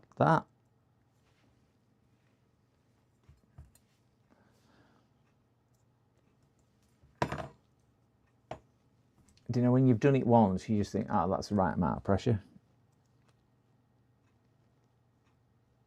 Go, so we're in.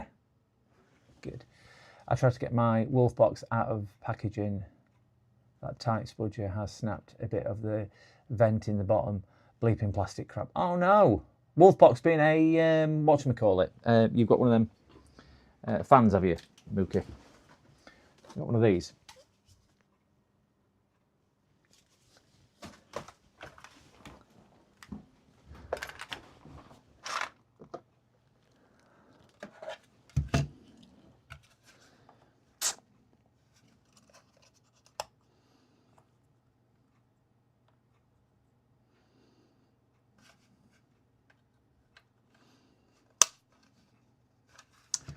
Yep. Oh dear. Depends where it's broke it, I suppose. Have you broke it on the back here? You can always send it back and tell me it was damaged in transit. But this, if you've only broke one, I would just say snip it off and just don't stick your fingers in. If you broke that, that's only for, I think that's just like a vent for battery charging, isn't it? But yeah. Ah, right, okay. I think, is that where, that's only vent for battery though, isn't it? Battery charging down there. So I can't see that being too much of a big issue on that. Right, let's get the cable plugged in and see if we can read this BIOS on here. I've used the software once, so I will try and get it up on screen. But you're going to have to really be patient because I have literally used it that once.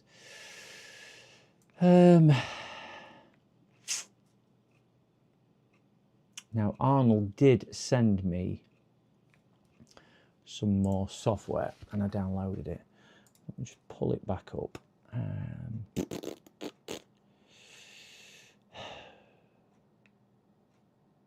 Right, it is that one there. Copy it. Get this in on the desktop. Paste. I will show you this when I get this up. If you bear me 2 ticks, gentlemen. Extract here. Oh, crikey. Desktop. Date. In there. Run. Yes. More info. Yeah, run anyway. Is that the right one? Install. Yes. Done. Yes. Okay. Finish.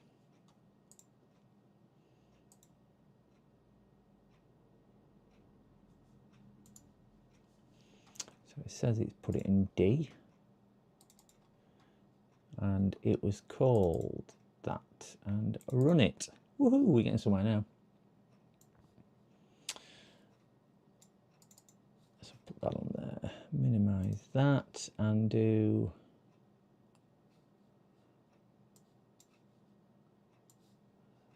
PC screen.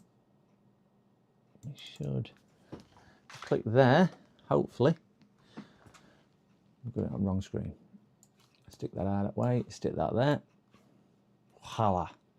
Look at this, as if by magic. Yeah, we're cooking now. Double click. Right. Whew. Fan blow. All right, yeah, not good. Not good. Now I hand okay.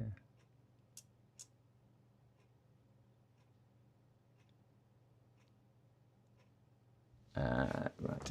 So we are going to try and remember what Arnold did or how he told me. So we need to do a... How did he do it now? It was so easy when he showed me how to do it.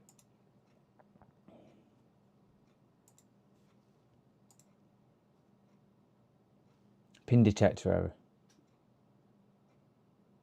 Yeah, I've got it in the right way. So just to unplug that a second. Definitely got it in the right way. Just make sure I've got it in the right holes. And that's definitely clamped down. Let's run, detect. With that, I need to set my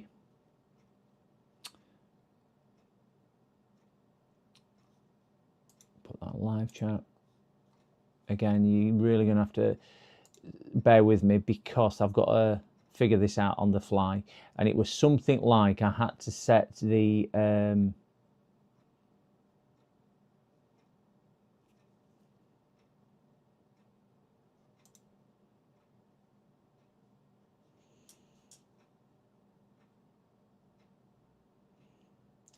programmer first. And I can't remember where that was. I might end up just using the one I normally use.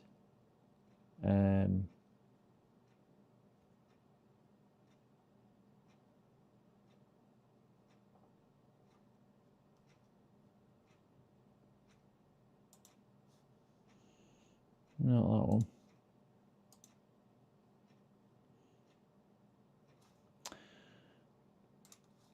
I'm going to load the one I normally use and see if I can do it off there, because I can't remember how to use that one. I've only used it that once, and Arnold did it, in fairness. I did think, oh yeah, that looks complicated, so I'll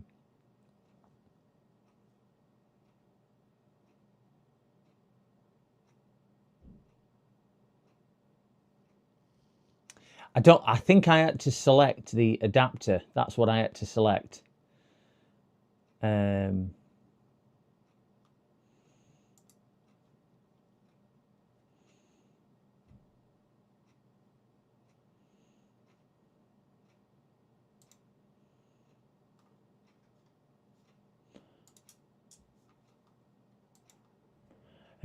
Try tin the pads on the underside of the chip and clean them in a bit. See if the adapter. Okay, let's just minimize that, and I'll bring that other one back to the forefront wherever I put it. Just put it under here, and I put it in D, and I put it in there, and I put it in here.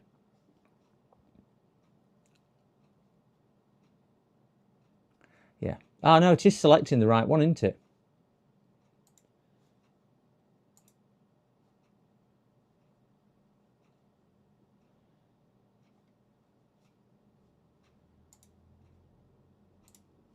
Let's take this out then.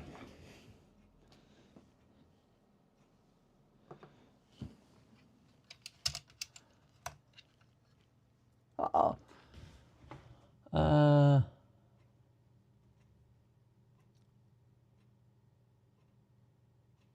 I didn't. It was that was the old one I was using, Nando Fix. So I used to use that before, so I was more familiar with. But I can't obviously use it with my T48. So yeah, I will move back to that. We'll move back to that. So let me see if I can get this chip back out and just clear the pads at the bottom. Just make sure we are okay. They look reasonably clean, if I'm being honest, and look really nice. But we'll give it a tin and a clean. Get some flux on there so we can just clean it up. And get my soldering iron on here. Yeah, wipe it all over because I'm a donkey.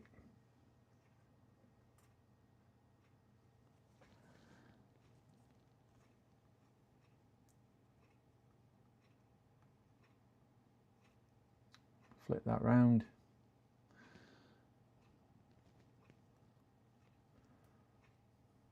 Yeah, I've only used this programmer once, and I didn't do it, in fairness. Lead Farmer did it, and he held my hand all the way through. So that was the only reason I was reverting back to something that I was more familiar with, not realising that it wouldn't work.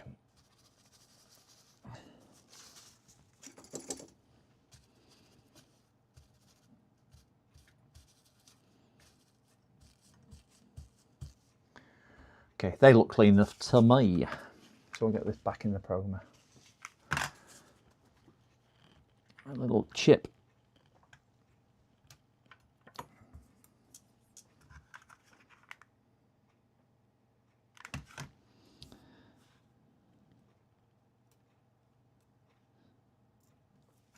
And we've got pin 1 to pin 1, pin 1 to pin 1 there.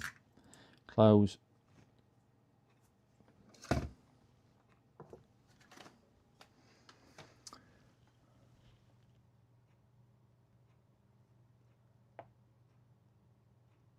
Aussie, just make sure you are on live video, because I think Aussie is on.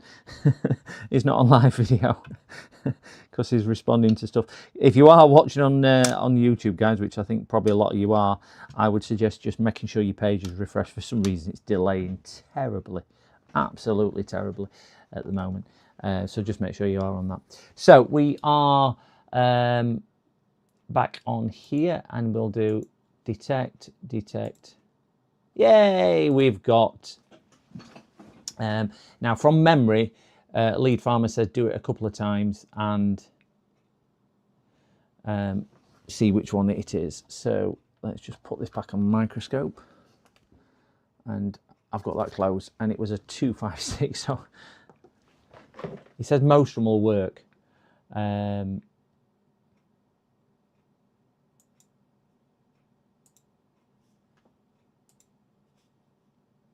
Read.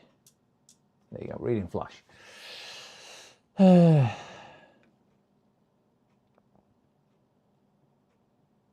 Watching Black Horse with Arnold last week, he was struggling to get Chip to read due to bad contact. Yeah. It's read, it's finished. Successful, no time. Wonderful. So this is obviously the... There seems to be data in there. So we'll save that. And I think I'll do it as flash.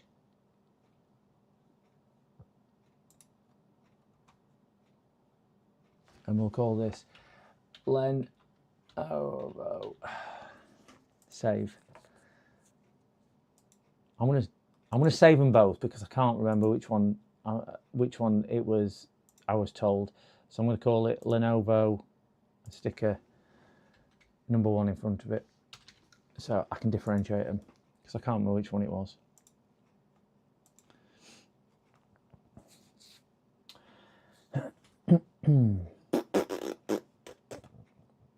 So again, from memory, I think what he told me then to do was erase it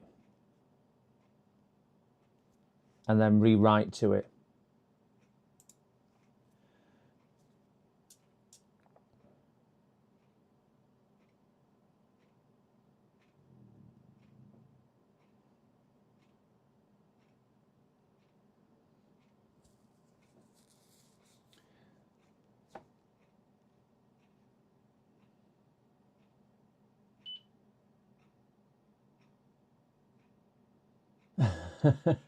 Yeah, YouTube is terrible. Just make sure, guys, if you are on YouTube, that you do hit refresh. I eat it quite often, and then you just need to make sure you go back to live chat from there. Right, that's succeeded on there, and we need to load, browse, and we're going to put that one in because I think it was the flash what he did. And we're doing flash, and we're doing OK, and we're doing auto. No, not auto. We're going program. That was it. Boot sound on, flash, program.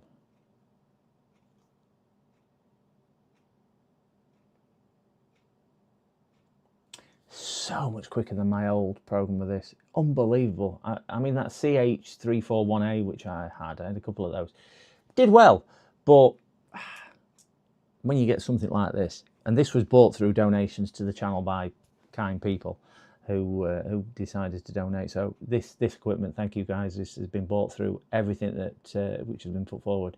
Really do appreciate that. So it's verifying.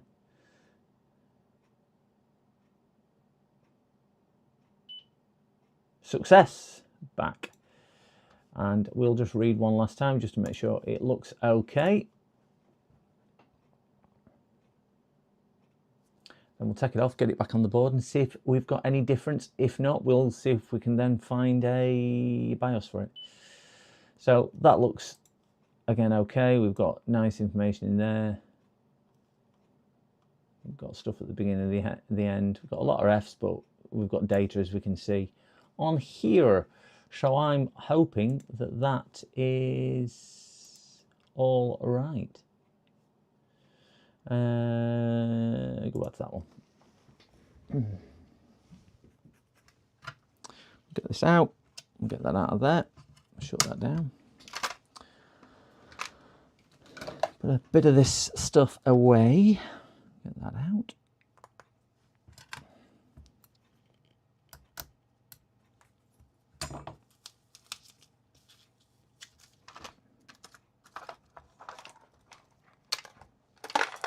I'm not going to put this too far away because I might need it back in a second if this doesn't work.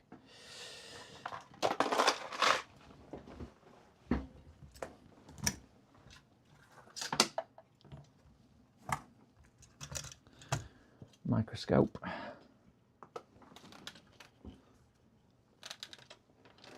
Get myself adjusted to a nice comfortable position.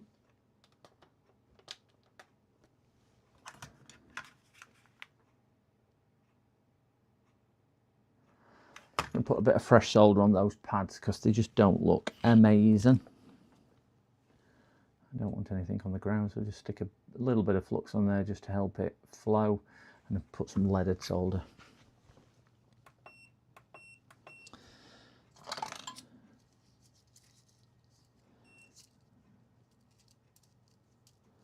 Come on solder, come off the reel.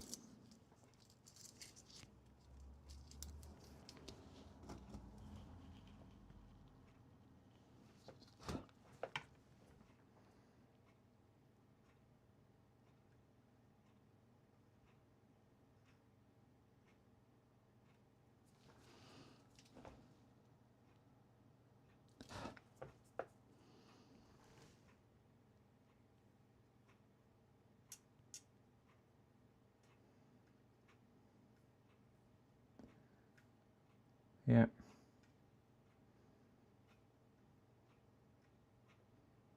Okay. So just got a bit of fresh solder on there. We'll see if we can get this positioned. Pin 1 is there.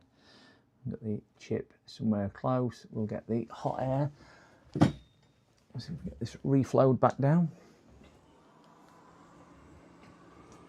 We all know I'm not the best at this, so please don't judge. I'm just going to put a bit of heat into the board before we start doing this.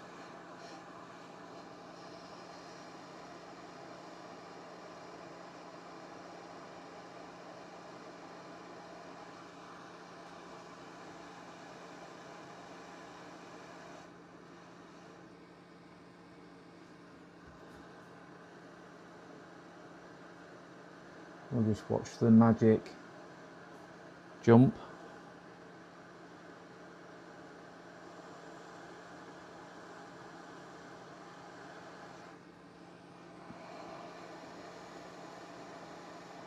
There you go, little spring back.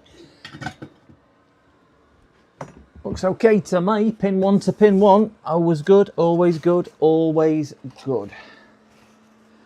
Just give that a quick dab whilst it's still a bit warm, and then we'll get some IPA on there and just give it a quick clean, give it a quick post and see if we've got any joy.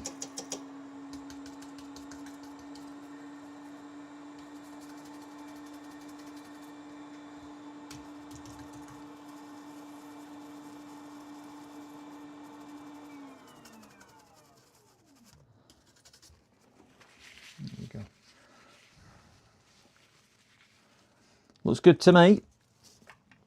Always nice when it goes on straight away.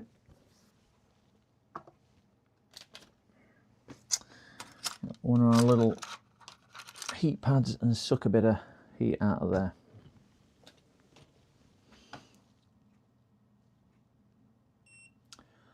So we'll get this plugged in and see if this is performing any different to what it was a second ago.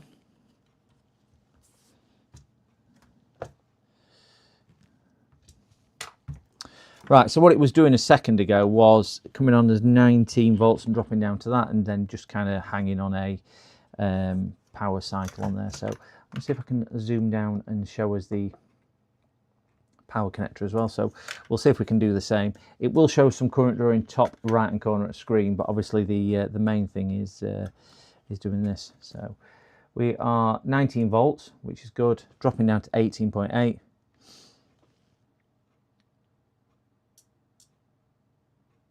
So it will be going through. Tell you what I will do, I'll put some RAM in, because that might just help, because there's no RAM in it.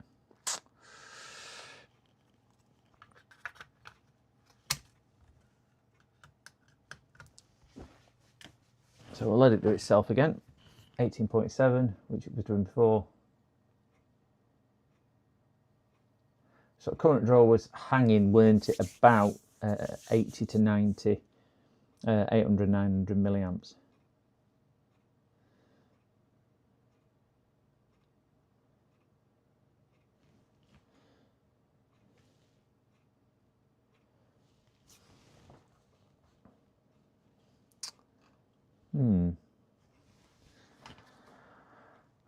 Static voltage yet again, but it could be because it's going through some type of post or power cycle.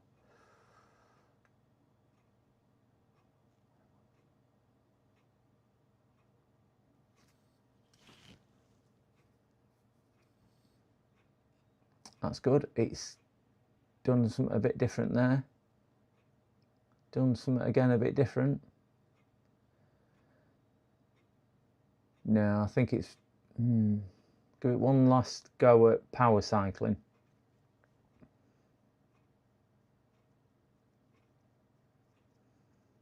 I think this is exactly the same behaviour as it was before. So the question is, do we think it's a corrupted BIOS? BIOS didn't look corrupted. Or do we think there's another issue? Because I think that BIOS chip's soldered on right. It obviously read and flashed correctly, but it's just repeated the same process. It's just going through a power cycle reboot.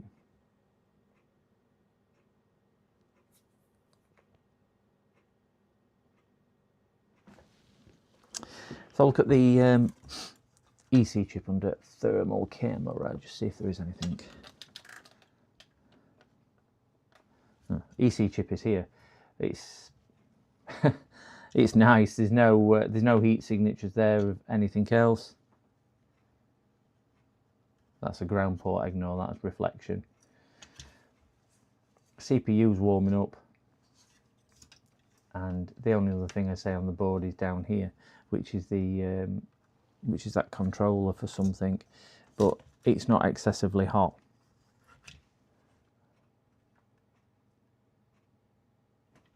There were no shorts around there. It's no hotter than CPU, and CPU is 40 degrees at very most.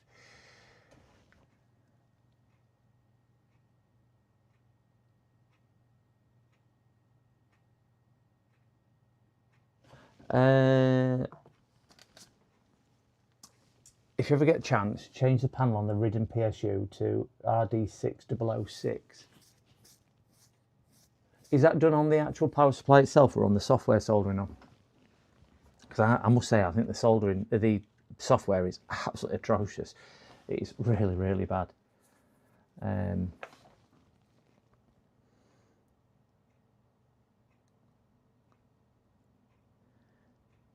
Does PC software give more digits resolution for the? It does. I just don't know whether I don't know whether I change it on the software or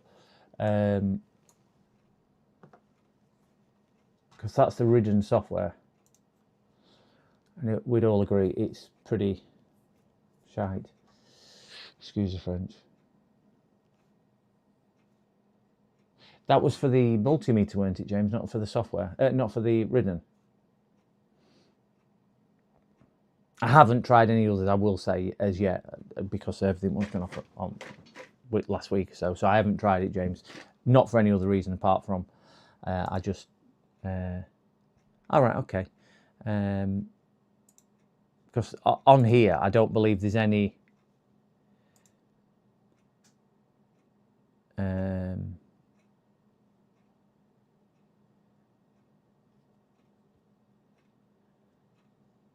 Yeah, I don't believe there's any. There are there are things you can do on the whatchamacallit unit itself, but I don't think that transposes to any information off here. I think it's just this, which is it going to fall together now? Oh yeah, I've lost connection altogether now. This is how poor this software is. It's just now it's frozen. It's unconnected. It's frozen. It's just pants. Honestly, absolutely shocking. And it's now unconnected.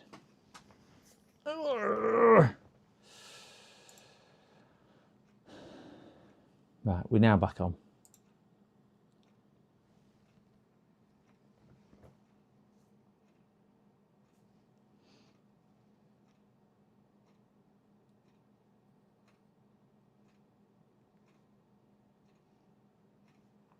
yeah, it's something that I'll look at and see if I can get done.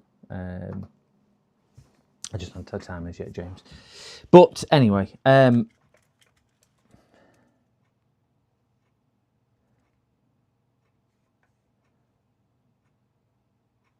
that's just sitting at 600 milliamps.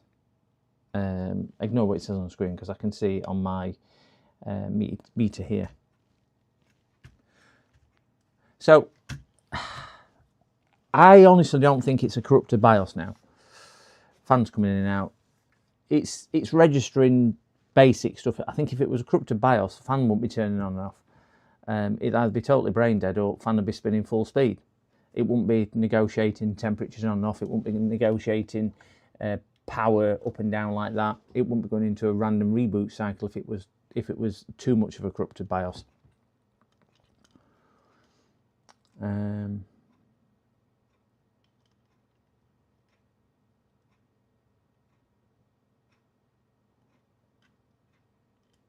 Yeah, let me see if I can find a BIOS file for this then. So,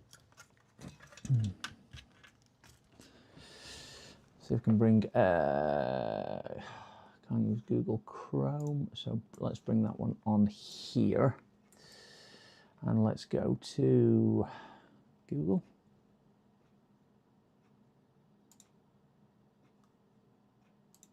Google, there we go. Yay. And we'll see if we can bring up the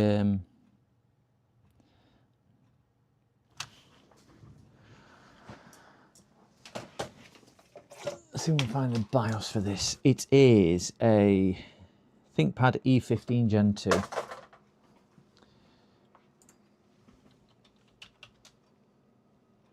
ThinkPad E15 Gen 2 BIOS.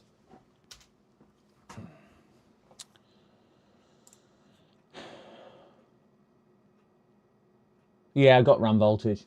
RAM voltage came through at end of day.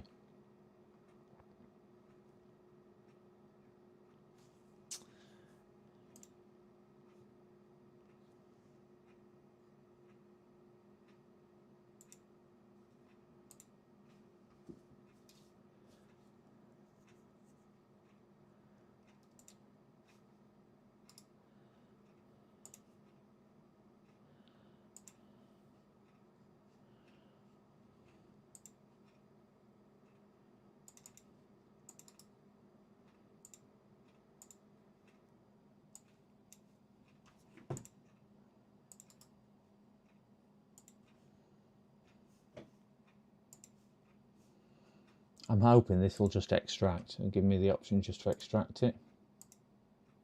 Yeah, it has.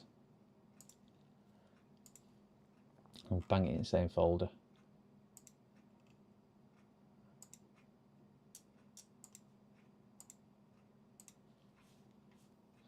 So it should appear on screen. If I do a refresh, there it has.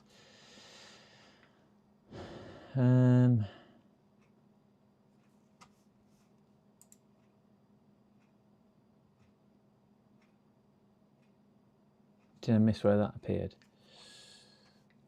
FAT32 USB then function R works for this one possibly. I can't remember if it does. BIOS recovery key from combo. Oh no, that probably won't work. You want to grab a file off Badcaps or VinFix or something. I saw a trick, and I think Graham did it on whatever he was doing. I can't remember what it was now. What it was, because it extracts it to a temporary location, and he did. Sorry, I'm terrible at concentrating. I'm just going to make a spurious folder so I can see which one it is. Yeah, it's fine. And he got the file. It's extracted the entire thing, so there's no BIOS file in there. he did it through Control Alt and Delete or something like that to find the location. That looks too big for a BIOS file to me. So I am probably going to... Don't you have to pay for bad caps nowadays? I don't have a subscription to bad caps. So I can't... I wonder if there's anything on the Discord server. Let me just boot Discord up on here. And Sorin. I know Sorin has a tools and parts, automation, general resources, phones, consoles, 2 people, PC repair. So it's not on Uncle Sorin's one. Let's see if we get anything on that one. We have nothing on there. Lenovo. Battery dumps. Not one on that one.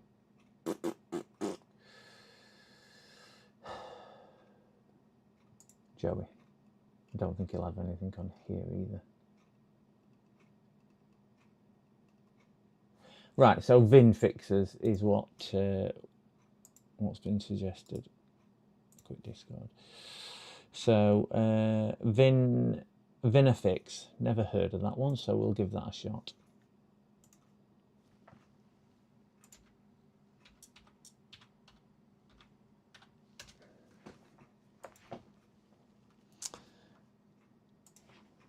E15.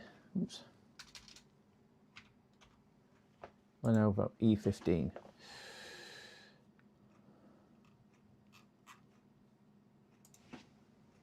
E15 Gen 2. ThinkPad E15.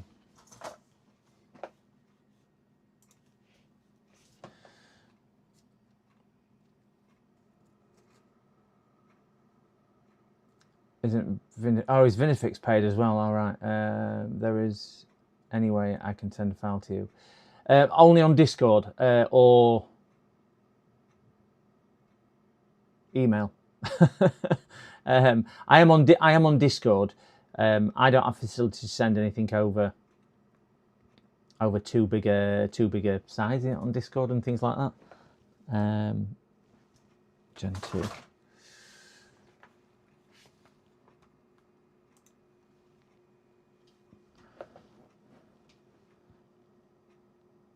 I don't know if this is an AMD. Oops. Oh, wait there. I have a... Looks like James has found it for me. JFix has found it. He's just WhatsApped me. Sent WhatsApp. Thank you, James.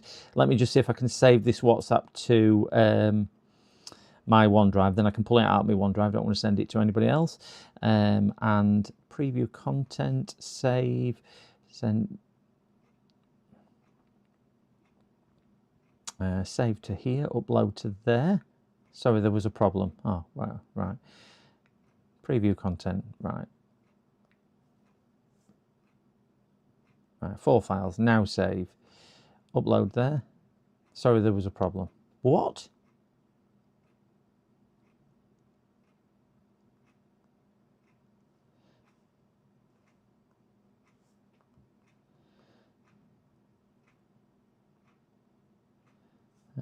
Try email it to myself. Send. That's why that's doing that. Yeah, I've got the sent on WhatsApp. I've got the backup of it already on there.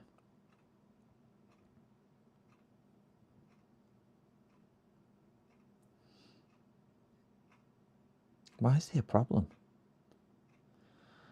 Let me log, because I think it might be because I'm connected to my VPN.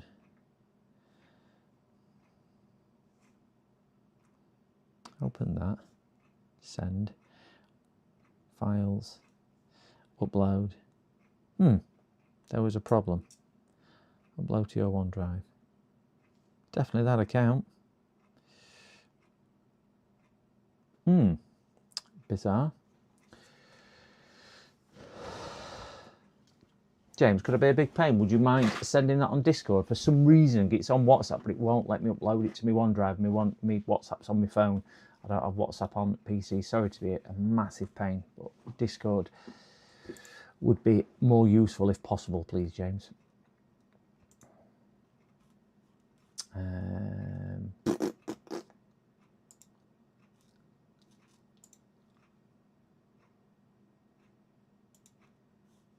How do I make myself visible on here? No idea. Because I'm invisible on. Invisible online. There we go. And he sent it already. Is a star. Is a star. So we'll continue to download. Potential dangerous. You've not sent me anything potentially dangerous, have you, James? So we have this. We'll stick that over there. And we have a working file. Brilliant. And we'll go cut. And we'll put this in the same folder as we had everything else in, which is called Lenovo. And we'll do paste, and then we can bring that one on screen as well. So we should now be able to extract to there. Woohoo! So we'll get rid of those because we don't want those, and we don't need that. And that's the bin file there. Wonderful. So let's get the thing redone, removed. Get that minimized. Get that back on there. Get that refreshed. There we go. Sent on Discord. Backup original. Yes. So I'm going to pop the BIOS chip back off. Thank you very much for that soldering on, and also James. We will get that back off. We'll get that back into the little clamp. We'll back it up again. We'll rewrite the file, and hopefully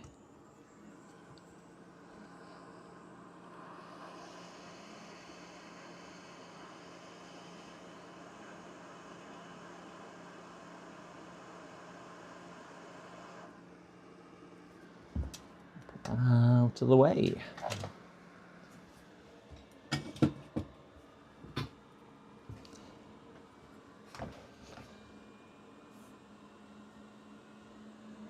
Let's give that a quick tickle with some IPA to clean the pads on the bottom.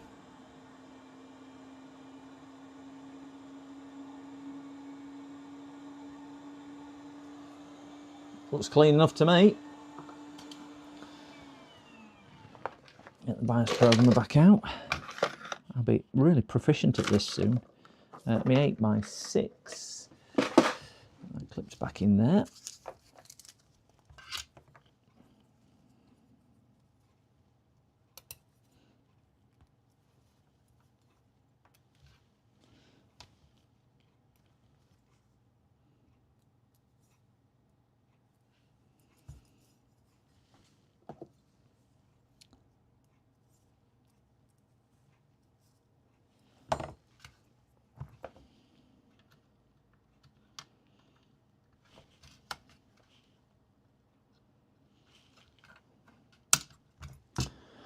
Right, board out of way, my USB cable back, and my mouse. Right, let's get the BIOS programmer software back on screen. Get rid of that one. And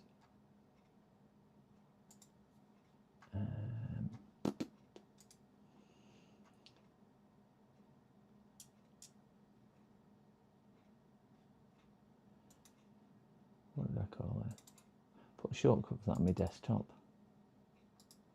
Send to desktop as that, and launch that. So we should have this coming up any second. Now we do. Fishing frustrations. Hello, hello, hello. John, is my audio off? 1, 2. No, audio's on. Audio's on.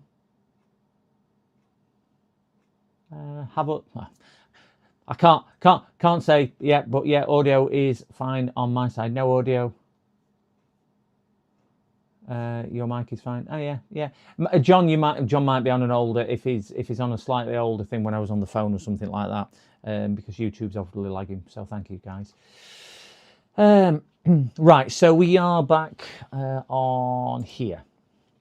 So we'll try and identify the chip, which is did I do it last time? Search, that was it. Search, detect, just to see if it does it. This found 19, we selected that one down, we selected that. You are loud and clear as always, PCDD. Thanking you. So we'll read this, and we'll back this one up as a flash. I think I only back it up as flash from what I remember what Arnold had said. So we'll do that and we'll go save and browse. Oh wait, no, we don't need that. We need flash. I don't think it would have made any difference at all. So we'll call this Lenovo 2, and then we'll do save on there. You've got that board. Oh, wonderful. Wonderful, Alexandro. If anybody's wondering which board that is, it's the one I had an issue with on stream, and Alexandro had the exact same board, and he'd ordered I think it's, did Soren help us with it in the end? I think it's the one where Soren came into chat and helped us. But Alexandro had the same board, and you'd had to order the power regulator for the CPU from memory, or something like that, one at power PWMs for the CPU or something like that. And I had to send him some pictures so he knew where Trace had gone, because I think his has had water damage. That's a result. Yeah, well done. Well done. You got that done. So did I save this? I did. I'll just try and resave it. Yeah, file has been saved. So we are going to erase and then load.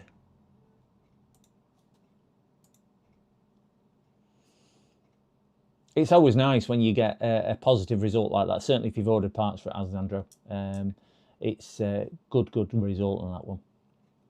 If you remember, mine just suddenly started working when Uncle Soren came in chat and said it could be this and that, and then I think the board just got terrified and started to work.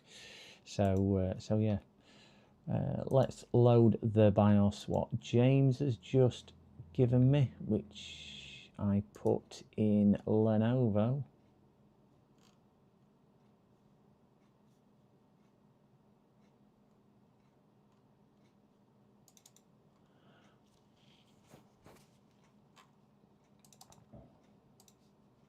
Open. So that's the one. I'm only going to flash it because it's only the flash that I need apparently.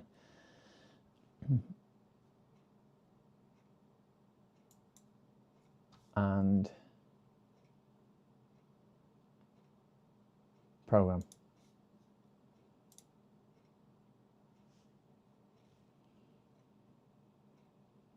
Yeah. I don't tend to get too many of the very complex ones right. I don't know, for whatever reason, the ones I get always seem to really complicated, or the ones I stream seem to be really complicated. I must save the easy stuff for when I'm not streaming, because some of the stuff I get when I'm not streaming just take me 30 minutes, 10 minutes to do, and I don't know, you just tend to figure out what you've done is right. I'm just going to verify that one last time, just make sure everything's gone through. So yeah, it's always nice if you get a difficult one, certainly if you're streaming, to get it right. But all mine seem like this. But it gives everyone something to watch as well. It gives us something to do. It's new skills for me. So that verified, that finished. So I am going to say, woohoo, that one looks like it's done. So we're going to disconnect that, and we will minimize that. I'm hoping that that is correct.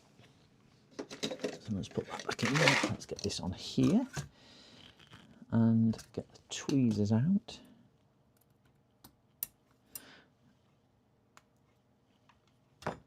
Get this back in my little foam pouch to live to fight another day with that. We've already got whatchamacallit on here, unleaded solder, so we should be good. Spin that round. Should be good just to solder it straight on with a bit of warm air, a bit of hair dry, and it should just go back on nicely.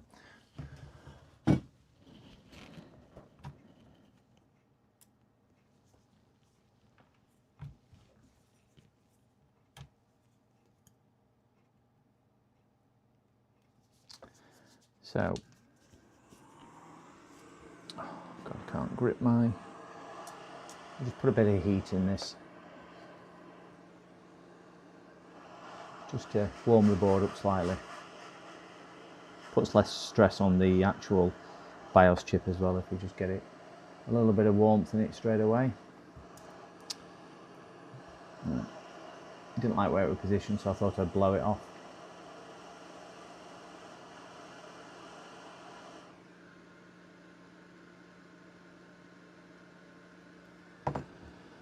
Get a little bit of flux just to let it bed down.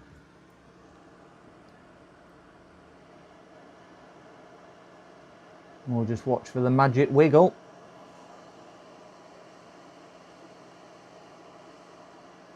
There we go, you see it move into place. Well done. Let it solidify. Looks good to me.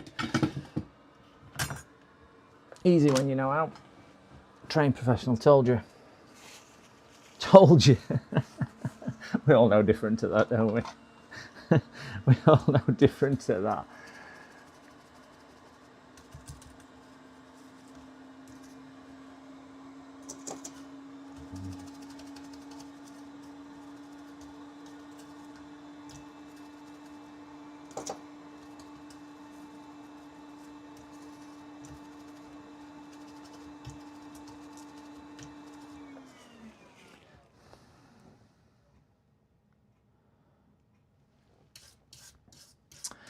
I was watching. I caught a bit of YouTube last night because I've just not been on platform too much with other stuff, and I watched. I think his name's Tony. I'm sure it's Tony. Northwest Repairs. You know, the GPU guy. The really funny one. I do really like watching him because he's got the same type of sense of humour as I've got. And I don't know if anybody's seen the latest video that he's published.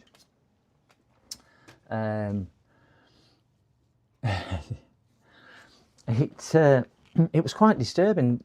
I don't want to speak out of school, but he brought it on. He did mention it in his video, and obviously he's had his sister's obviously died, but he did say on the video last night that if anyone's not caught it, please catch it. Is that his mum, from what I gathered from the video, what he was saying, his mum was on the phone with his sister, and she's been murdered whilst she was on the phone with her, which is just absolutely horrendous. And obviously it's a family bereavement and whatnot, and he was just thanking the community for coming together and being empathetic and sending in messages and whatnot. I usually catch all his streams anyway, and I've not seen it on any of the stream. I'm not big on Discord and things like that, but wow, just puts it into... It's a very bad story. Yeah, it kind of... I had to rewind it to make sure what I heard was what I heard.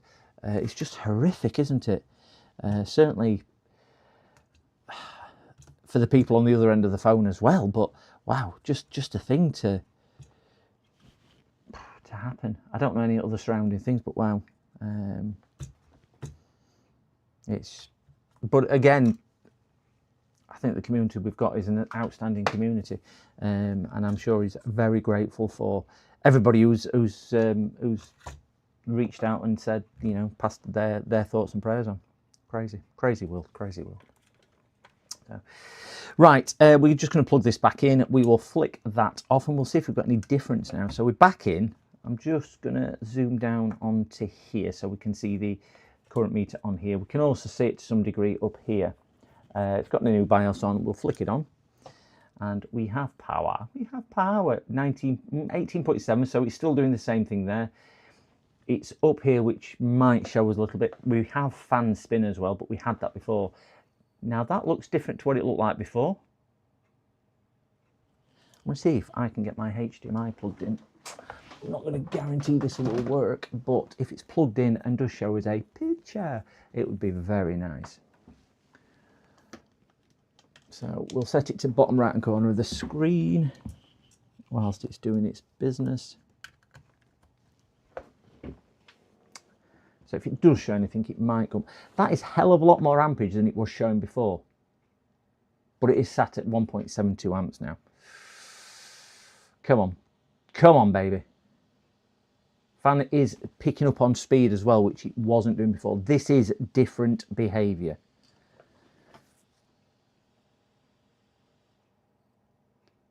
This is definitely different behaviour.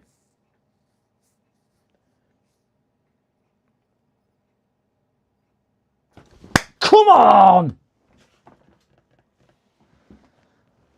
I know it's self-healing, but wow. It could... I have a feeling it will boot. Do it, go on! It's getting there.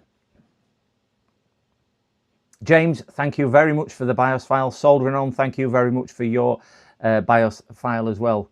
Thank you very much, guys. Both shout out to Soldering On and JFix, and a few others as well in chat which have been doing it. So let's just see if this this works. So I'm thinking the BIOS has got corrupted because the USB-C port is a little bit iffy. So we're going to look at that USB-C port. I just don't like doing them. I won't have one. I'll have to order one. I do not have any USB-C ports in stock. I just don't like doing them. But I might have a word with the customer and say, this is the scenario. Come on. Yes. Come on. Guys. Guys, we have picture. We've got it working. Thanks, guys. All you, not me. I just take all the credit. I just take all the credit. But we...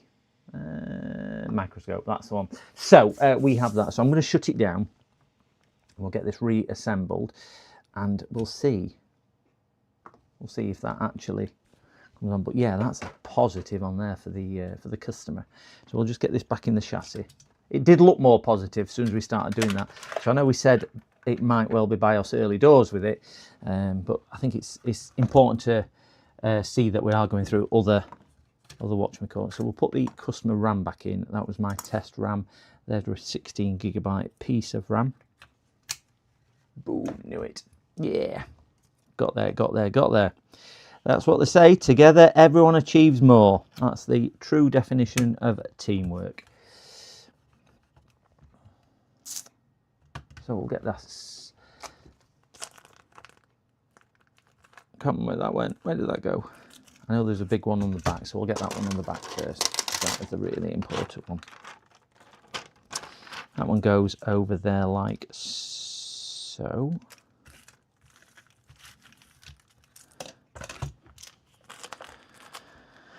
Oh, that's got a cutout, a round cutout for something.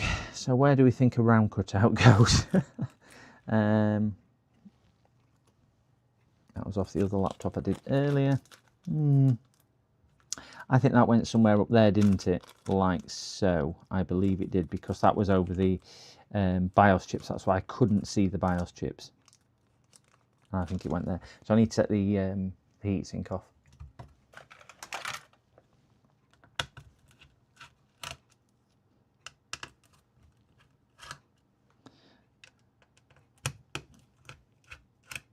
Oh, soldering on. Thank you very much. And yeah, really go focus on the laptops in my own queue. Good luck. Have a good day. Thank you again, soldering on, and have a tremendously good day. Really good day. And thanks for the messages the other day as well. Much, much, much appreciated. Guys, if you don't know who Soldering On is, please check out his channel. He does some amazing things, way beyond my level and my skill set. He's an amazing, amazing creator.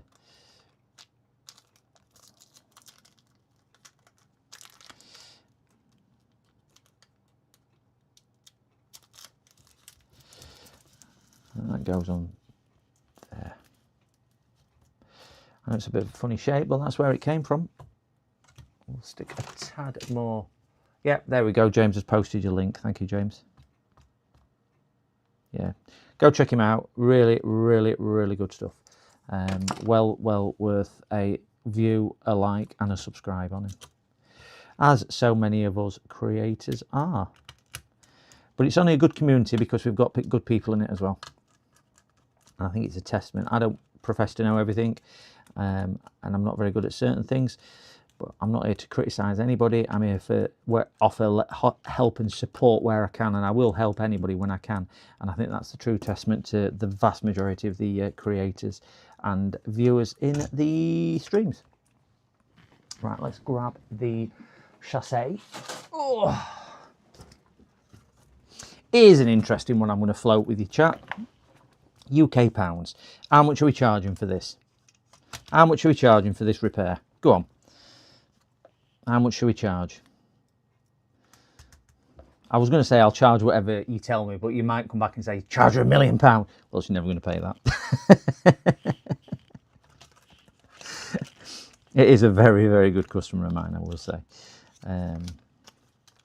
I've worked, I've done work for them for a lot of years now.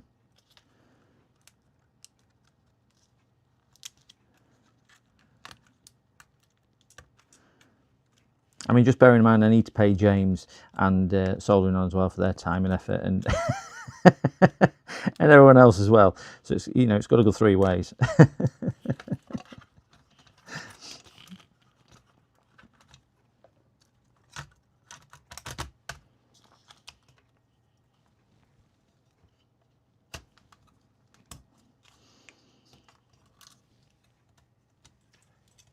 That much, James, do you think? Okay.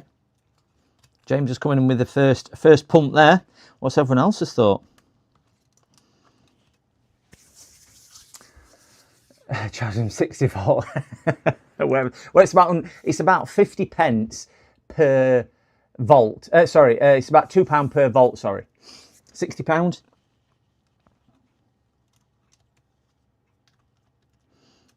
We've got a 120. We've got a 60. Any other advances on there?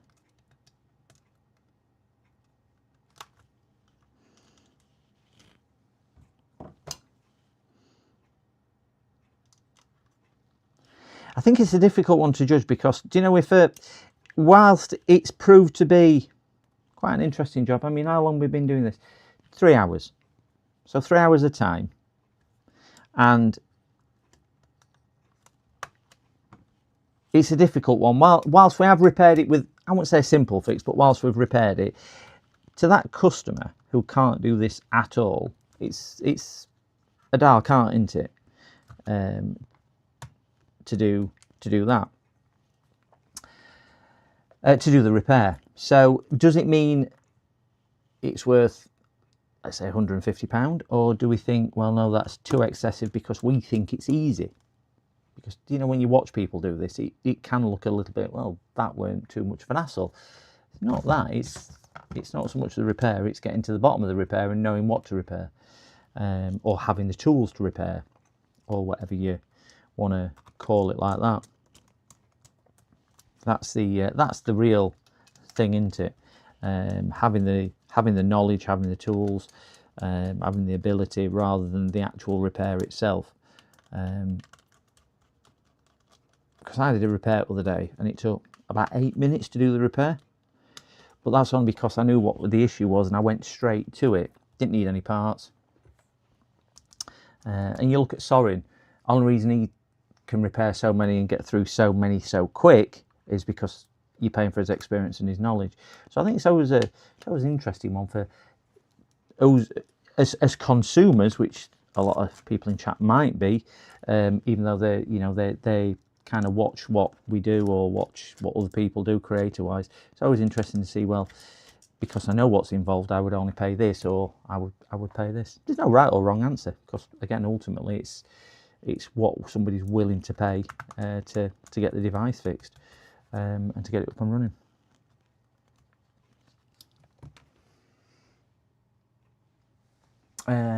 What's the laptop worth? The laptop, yeah, I mean, some people do it for cost of laptop. I think that's agreeable. Depends how long you spent on it time wise. Yeah. See, James's way of charging £1. James, do you know what? Values a perception, isn't it?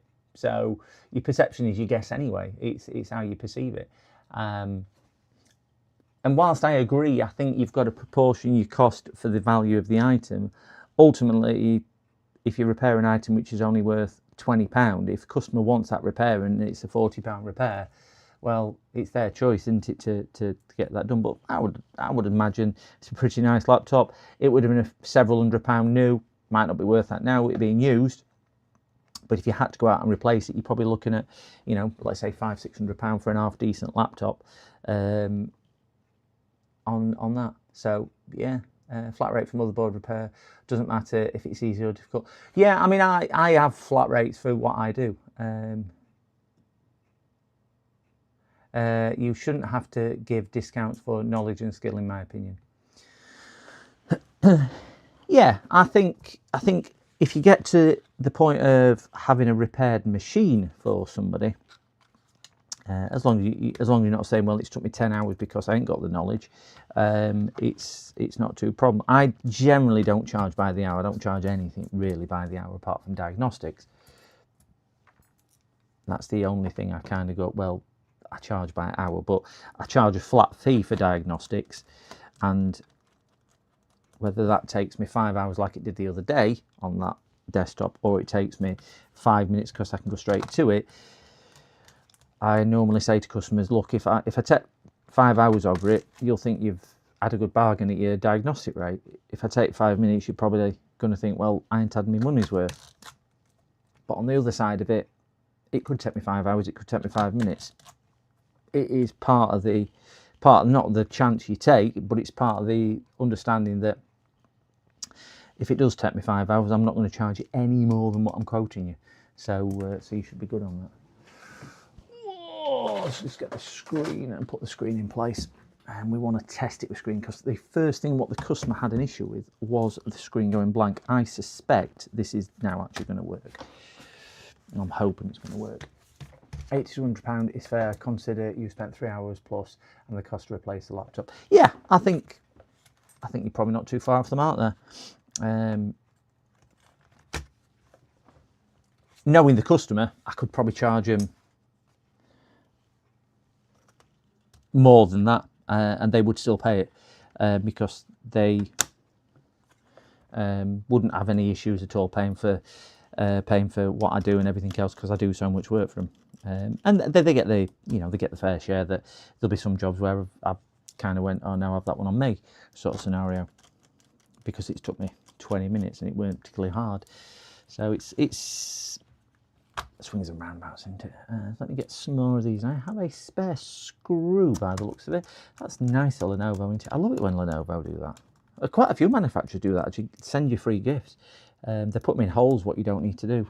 A bit like capacitors, isn't it? Putting spare capacitors on board so you can remove them and don't need to replace them, which I think is always nice of them as well. So you can build your stockpile up of used broken capacitors. It's really considerate of them. We have one screw, and I'm sure it goes in the board. Just trying to find the little. I think it went in there, didn't it? Yeah, it did. For the yeah, it did. It's the new drive screw, which sits in there nice and flush. So that'll be where that one went. Get the Wi-Fi antenna, because I'm confident that this is going to work. I'm going to fully rebuild it. How many times has Stez tried that? I'm going to fully rebuild it and it's not going to work. There we go.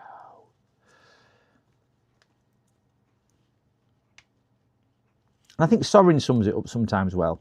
It's not so much how you get to the end point of the repair. And I know he does what he calls dodgy repairs, but do you know, if a customer's got a working laptop at the end of the day and that's what they want, as long as it's a safe repair and it's a little bit unorthodox, sometimes it's the end goal which is important. You know, manufacturers don't put hot glue in their laptop hinges, but a customer will accept hot glue in it if it's repaired the laptop and they can get another day's worth of use out of it. Is it excuse me, is there much difference between putting hot glue in a hinge as a so-called bodged repair, or getting the laptop back up and running with that, as opposed to not having a MOSFET in place, or not having a capacitor in place and putting a bridge wire for a MOSFET, for example, which Uncle Sorin does as well. I personally would argue that if you're condoning that hot glue to repair something's okay, which isn't standard manufacturer, how do you then say, well, it's now not okay to put a carefully calibrated wire somewhere? It's a tricky one, isn't it?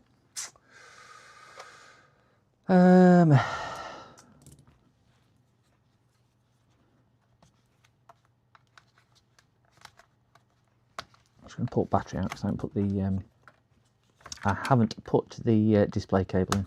I'm not going to obviously put that in with the battery connected because we don't want it to go pop goes the weasel. Just going to put BIOS battery out as well. We definitely don't want that to go pop. There we go. So we've got two more ribbon cables just set up here. One, I would imagine, is some type of camera or touch or something similar to that, and the other one is the EDP, the electronic display panel. See if we can get this in, then I can look at chat. I can see it moving in my peripheral vision.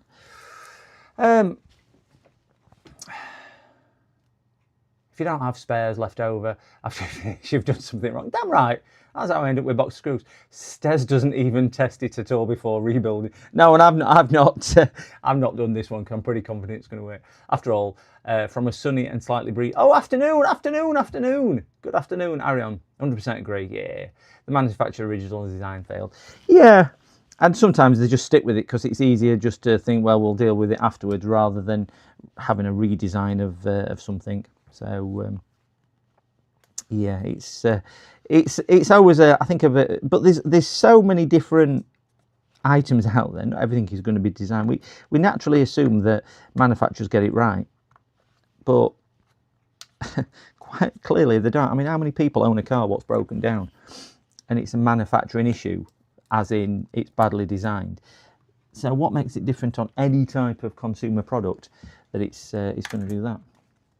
You know. Right, we're going to stick this down. I can't show you this because we have put customer's hard drive back in, so I will just not do this, but we will see if we get a picture. We have a light.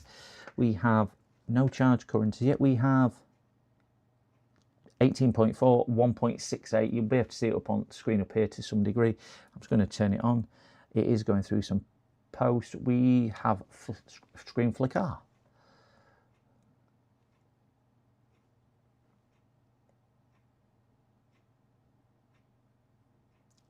We have picture. Yeah, ignore that. That's just telling the time's wrong. I am hoping that the customer did provide me, and she certainly did. That's that. So we will see if it'll post into Windows. I will then try and log on, and if it's got bad CRC of security settings in EFI, enter setup F1. Entering BIOS. So, mousepad doesn't work. My granddaughter had a straight 6 Zodiac, and he and my grandmother drove all over the world before I was born. Clocked 500,000 miles and never needed any serious engine. What? 500,000 miles? Just ignore that. It just means something's wrong. Yeah, I will just ignore it, Chris. Lenovo is a 20-volt charger. You are right, James. Let me just knock the current up a little bit.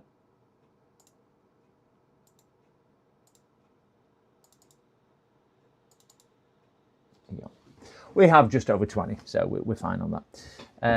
That's why I call well made. It's certainly well made. Nice fix. Thank you, Archnoid. I'm afraid I'll be popping out in chat. No problem at all. Oh, no worries. Oh, Michael's streaming. Reflex. Guys, if you don't know who Michael is, please check out Reflex. RELPHE3X, I think it is, something like that. It's streaming right now. Just console bits and bobs. Really chilled. Streams as well. If you are going in there, tell him I say hello. Hello. Pizzas all round. I think, Archno, you might be a little bit delayed. Please make sure you are on live video. For whatever reason, YouTube is lagging like hell. I am on dropped 0 frames, so can't explain why it's doing that. Do you know what you love about Lenovo? They give you a mouse pad which doesn't work in their own BIOS. Wonderful, isn't it? I was going to see if I can set the date and time. Let's see if we can just stop this doing what it's doing. Oh, down that one. March? Crikey, March already. What's date in March? Is it the 4th? And 2026. It's an old BIOS, this. I'm not even... Shh, don't say that. Don't say it's an old BIOS, because we know what'll happen. we know what'll happen. Arnold will be going, we need to update BIOS. Where was he when we needed him earlier? Oh, and we have a subscription from Retro New. Retro New is following on Twitch. Thank you so much. Thank you so much for following on Twitch. For some reason, I can't get joint chat on here, so please don't be annoyed if I do not see your Twitch chats come up. They do not show on my chat screen, but thank you very much for following on Twitch. So we've got startup. We're going to do restart F10, which is save and exit. Save, configure and exit, yes. So hopefully this time it won't go beep, beep, beep, beep, beep, beep, beep, beep. It won't be sending an SOS out to Mork and Mindy. Configuration change, restart, yes. I'm happy with that. Y2K, yes. Come on, come on. Let's keep his fingers crossed, legs crossed. And oh, bit recovery.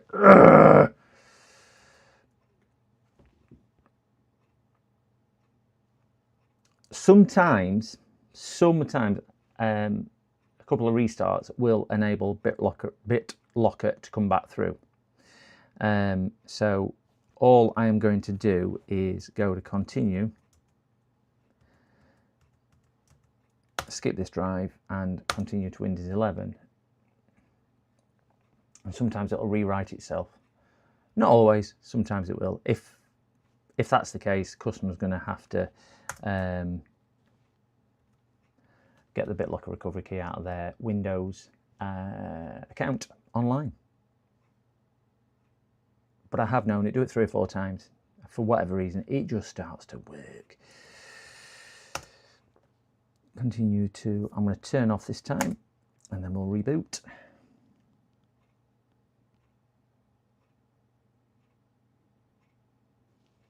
Power on.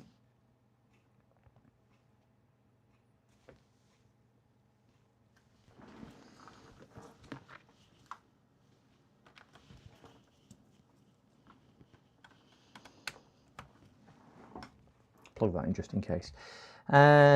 So we'll try it once more.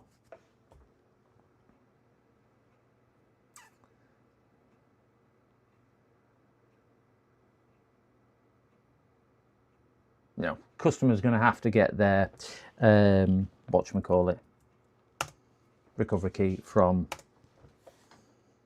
Microsoft, as long as they've got it backed up. If not, there are ways of getting it back. I don't do those ways, and they're a bit too much for me.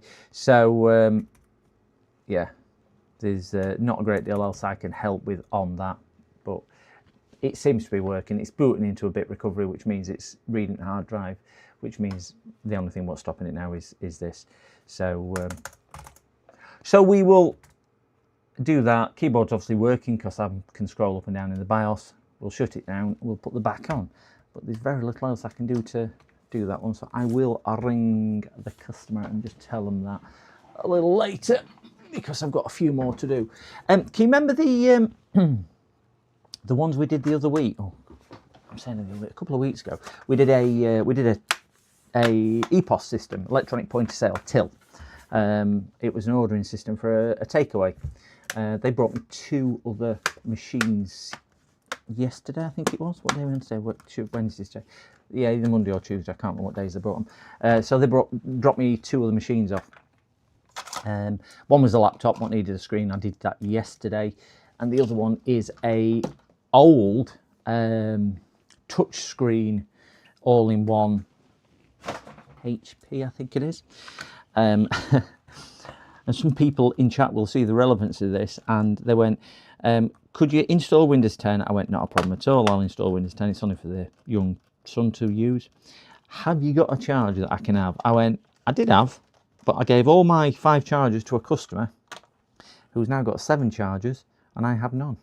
So I can't even give you that. I also had another customer, a very good friend of mine, who I fitted a hard drive to last week, and he went, you haven't got a spare charger I can have you? I went, yeah, I give 5 away. I ain't going to charge you. So, you know, these chargers I never need. Within the space of 10 days, me giving them all to one customer. What we all probably remember. I I now have been asked for for chargers, and I think I would have rather distributed them to people what needed them rather than anything else. Yeah, it's coming on with battery as well, this. So we are good to go on that. Now I'm going to pack my, just while that's booting, I'm just going to pack my BIOS stuff away so we can get on to the next one.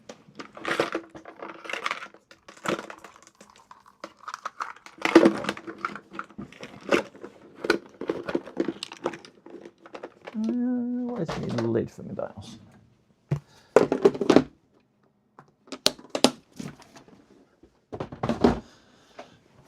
Let's just close a bit of this software now, so I've still got my BIOS programming software open. I do like that. That is a wonderful piece of software. So we're going to call this one a fix, gentlemen, as much as I can fix, because obviously I haven't got the BitLocker recovery, so I'll speak to the end user on that one. And we'll move on to the next. Next one's a desktop, so definitely don't need that in my way, because we all know I need all the space that I can get with desktops. Stick the customer's number on there.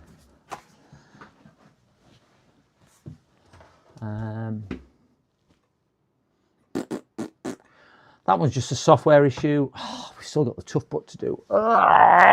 Still got that tough butt to do. Yeah, right, let's grab a desktop. I'm going to grab a desktop and we'll do a desktop system.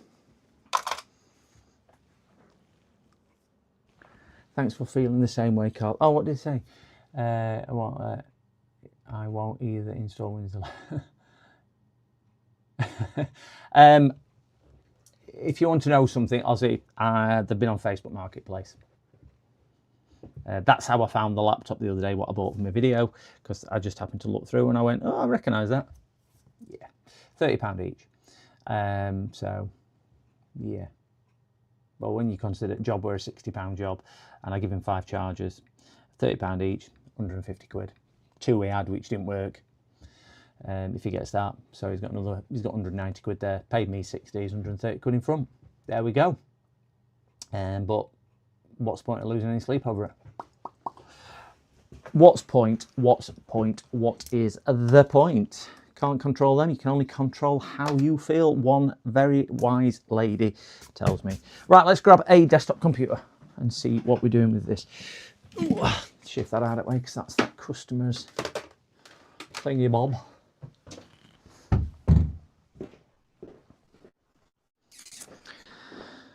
Oh dear. Let's do this one.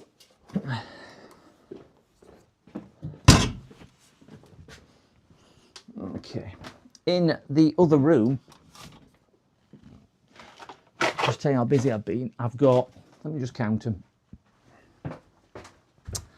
1, 2, 3, 4, 5, 6, 7, 11, and then 1, 2, 3, 4.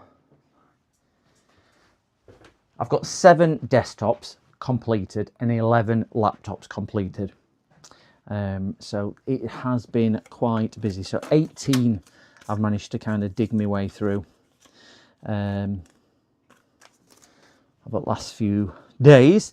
So that was another reason I've just not had desktops, just kind of take a lot of space up. So I try and avoid doing these on stream because they do take quite a lot of space up. So this one has been brought in. Call was yesterday. I'm going to move the glass panel. I will shift it out of the way so we don't break it or even clean it. Keep an eye on that Maddie Moo. Customer thought his power supply was failing because it was shutting off. It was playing games and it was shutting off when it came to doing anything hard and taxing, but it would watch YouTube videos all day long. So there is a few things, as we're aware, that it could be with that. It is a RX 6500 XT graphics card in here. He's got one M2 drive, he's got 2 sticks of Corsair RGB Pro RAM, and it looks to be a Ryzen CPU. Didn't know which CPU it was. So what I'm going to do is boot into... Screws are loose on his motherboard, so let me just tighten that up before we go any further. That one's sticking out, I don't want that to fall and short something out. Yep, loose, and I bet that one's loose down there as well. Yeah, all these screws are loose. I don't know who's tightened these up, but that one's hardly in at all, that one. Do you know what these feel like? They feel like wrong screws for owls. That one's stripped. I think they're wrong threaded screws for the whatchamacallit, for the board. Best way to buy them, dodgy cash. He then complains you robbed him. I know. You say now you know how I felt. Yeah, it is. There's actually somebody going around the local area. There was a post on one of the Facebook groups I'm in, and there's a woman going around buying stuff, high value items, $400, $500, £600 items in cash, but she's using counterfeit cash to do it, and she's buying everything. I think there's for a load of fishing gear, reels and whatnot. So I suppose if she buys that and then can sell it at a second-hand shop for half the price, she's cleaned the money. You just start thinking, just new ways people think of ripping other people off, don't they? It's just not good. Too many people in it for themselves nowadays. Right, so what we'll do, we'll get a keyboard and a mouse. We'll get HDMI rigged up, and hopefully we'll be able to post this into Windows. Not turned it on at all, so this will be the first time you'll be seeing what I see. 1:10. What? 1:10. I have rewritten all my USB memory sticks, so they should. Thanks for subscribing, Mr. Bassett. Oh, did I miss that one? Thank you very much, Mr. Bassett, for hitting that subscribe button. If there's anybody else sat in chat who would like to hit that like and subscribe, it would be amazing. We are 743. Just make sure you refresh YouTube, guys, because your content might be delayed if not, because YouTube is buffering. I got scammed selling a phone on Facebook Marketplace. That recently, James? That recently? I've been scammed a couple of times when I sold things on eBay that people would say, oh, it didn't work. I mean, I know it did. And one of them actually sent me something completely different back. It was a different phone. It was I can't remember what it was. It was something like an iPhone 7 or something like that. I sold quite a lot of years ago. I know that one. I sold it as water damaged and did not work for spares and repair. He got it and went, this phone don't work. I went, I know I sold it as spares and repair. So I said I put it with water damage and everything else. eBay took giving the money back instantly. He then sent it back about 3 weeks later with a cracked screen and all sorts, because he'd robbed screen off it. And it was like, what? Max Power 3. Good afternoon. Yeah, there's too many people though, James, just wanting something for now, and they just think, well, if it costs somebody else some money, it doesn't cost me money, it's fair game. It ain't. They won't like it themselves, but they think it's fine to do it to others. Yeah, not good. But we bleated on about this last week, didn't we? Oh, there's no power switch on this. There's a reset switch, but no power switch on the power supply. Get that one in that way. Bang goes the weasel. Get an HDMI in here and see if we can get this connected up. Welcome, Mr. Pat. I don't recognise the name, so I don't know if you are the first time in here or not. I don't know, but welcome. Already missed a fix where we've had to strip a laptop down this morning, take the BIOS off, and flash the BIOS chip and resolder it back on. Got it all working in the end, and we will have a very Very happy customer. MXP. Oh, is it MXP? Right, MXP. Hey. Yeah, you missed that's what I was just saying. What James has eloquently put across. You've missed it already. So I'm going to go to this view here. Not the best view, but it does mean that in the bottom corner here, when I turn it on, we should get a post screen. So I will see where we go. Power.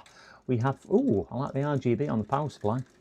Love a bit of RGB. Not into RGB at all. So we'll keep an eye on the bottom right hand corner. We've got nice RGB flashing fans at the front.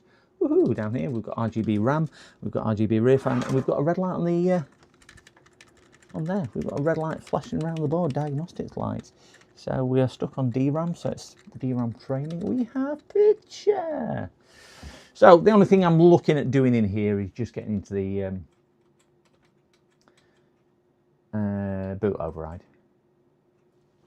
Just see if I can shift my ugly face out of the way. 2 ticks, which is that one there. If I go to face cam,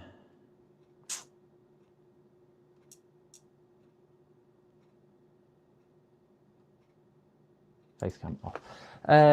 They came to collect and paid with fake bank transfer app. I said they are not taking it till funds cleared. They ran off to... Oh my gosh. It's just crazy, isn't it? The stuff what they'll try. But they will get away with a lot of people. Oh, Pitco, refresh the thing. I sometimes find if you click on the live button on screen, it takes you back anyway. If you click on refresh, either swiping down if you're on a device, handheld device, or refresh on the browser. I had to end all tasks and reopen YouTube to get back. Pitco, honestly, YouTube, I do not know what's happening with it. I don't know. As a streamer, I find it really annoying because people can be several minutes behind. Ozzy was this morning with it. You can be several minutes behind, but you don't see any. It's not like it's dropping frames and it's suddenly doing it. It's just like it must be on losing 1/10 of its pace. I don't know. I can't really say. It's like you've got me on slow motion. I was watching one of my videos and it sounded like I was drunk as I was talking, and I'm like, what? I normally talk quick, but yeah, it's what it is. Anyway, well, I told you about the Amazon driver last week, didn't I, James, with coming and asking me for the whatchamacallit code, the one-time passcode. And when I went, no, you're giving me the wrong item for my passcode. I want the items what are showing on my app.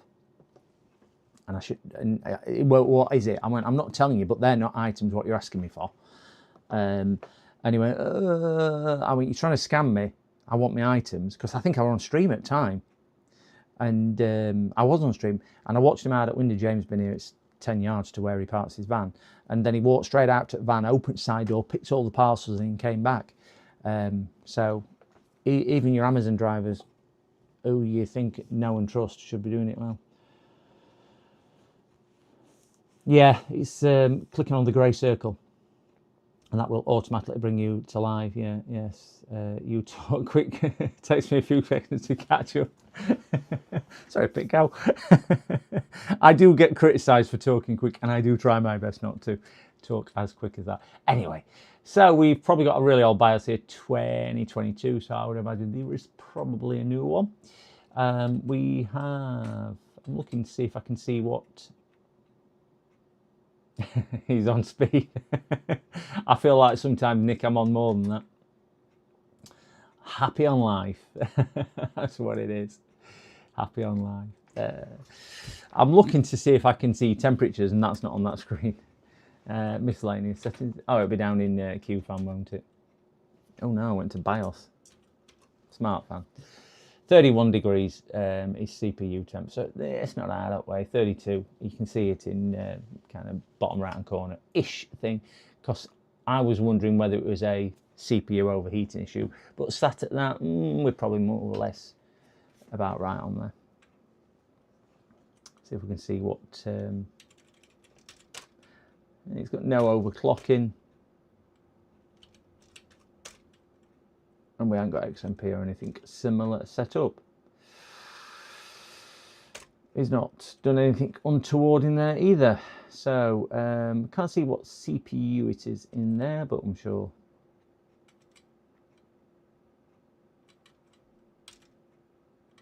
Everything looks okay. So we'll just get posted into... PCDD, you little shit. Hey, Andy, Andy's in, Andy's in, Andy's in, Andy's in, all the way from Wales, Andy's in. Say hello, guys, Andy's in.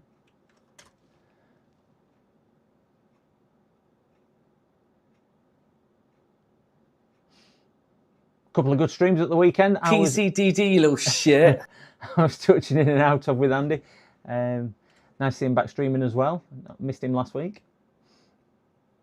I think it was last week or week before. It's my time scale's just gone to pot over the last few weeks. So I'm going to just hide a few of these things as well because we don't need all these on for the time being. At least we can see a little bit of that one. Yeah, at least we can see the screen now. How's the running going, Andy? Are you still running?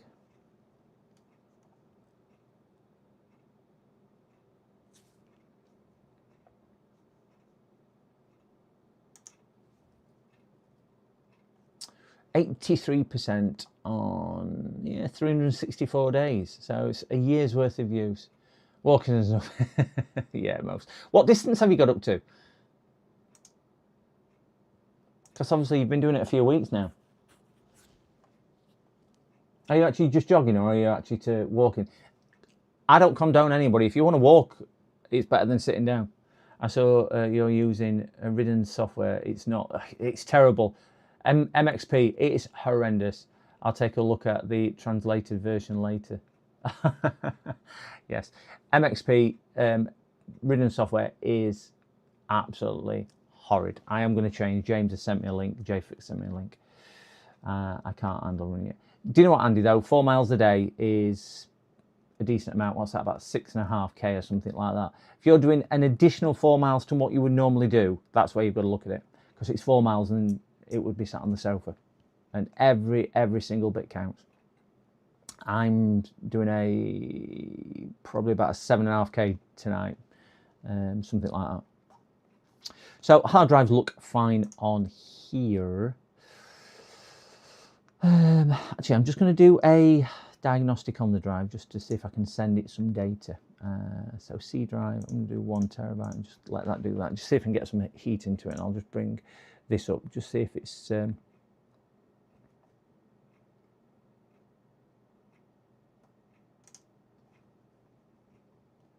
just want to monitor temperature. Should get a little bit warm if I'm doing that, but not too bad.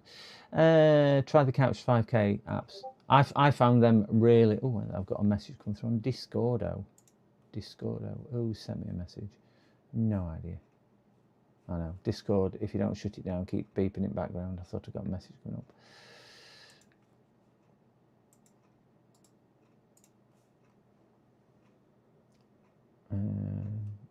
It's annoying. It locks local access. Yeah, it does. I must say the power supply itself I find really good, but the software is terrible. And like James said, you have. If nobody's familiar with it, I don't know if I can show you with this. Let me see if I can just move my camera around. I haven't even got me Osbot on, but on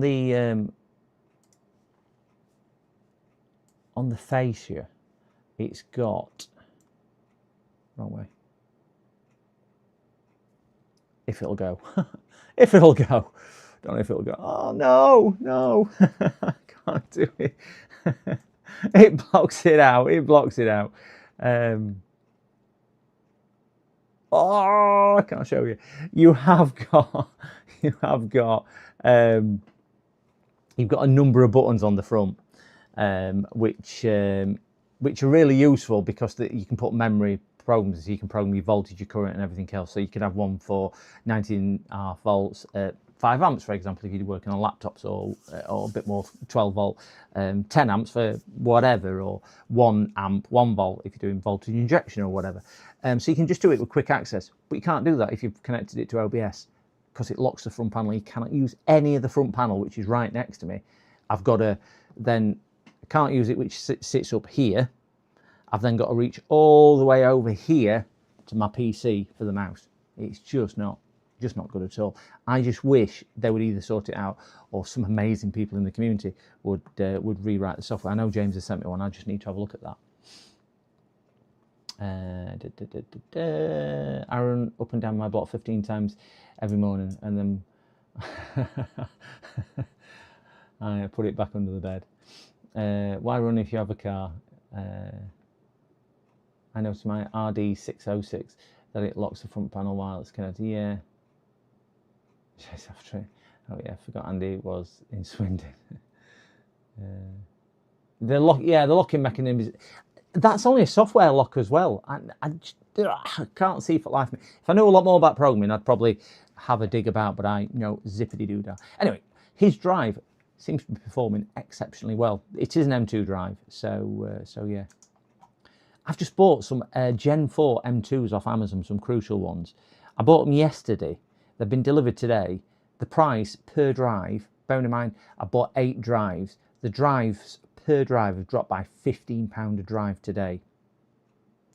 Amazon, so what's that? 100 quid. 100 quid it's changed by in 24 hours, which is another drive. So I've contacted Amazon and I went, they've dropped, I want my money back, or let me order some more. Because my thought was, I'll order them at new price and just return, well, not even return old ones, return new ones really, and just get a discounted down, because it's a lot of money as 100 quid. And Amazon went, well, we can't do that. I'm like, but I can't even order anymore because I've hit my limit, because 8 was the limit I could order. It's crazy. Right, so let's just bring some more diagnostics. I just want to see if it's getting a bit warm or toasty. So bring hardware info up and start in sensor mode, start that.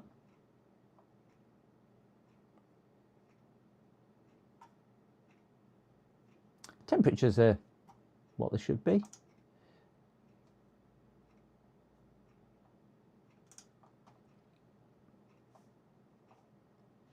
Ryzen 5 3600. So it's not the G suffix, is it? A lot of things could be in the firmware for the PSU that when it gets connected to the serial, it runs on a loop or something. Again, I wouldn't have a clue, Carl. I will bow down to your far superior knowledge of that than I do. But yeah, but even so, you mean it's sending it to the software rather than sending it to the front panel? Yeah, I suppose. But you would think that there's a way of intercepting that and rereading data, or rereading it from control panel to there, because I know you can control it from the software as well, and I'm really not interested about controlling it from software. I'd rather control it from buttons. But like me O1, that's just got a button on it where you just press local and it lets you control it local again, me multimeter, as opposed to controlling it on software. So it's not like it's impossible to do. Right, so I am putting CPU under full load and there, so let's just see if the temp's 44 degrees. I don't think that's too much out of way. So I don't think it's that. And let's see if I can just put an adaptive. Yeah, let's do that. I don't think this will put GPU under stress because the drivers aren't loaded. So we're going to take his drive out and we're going to put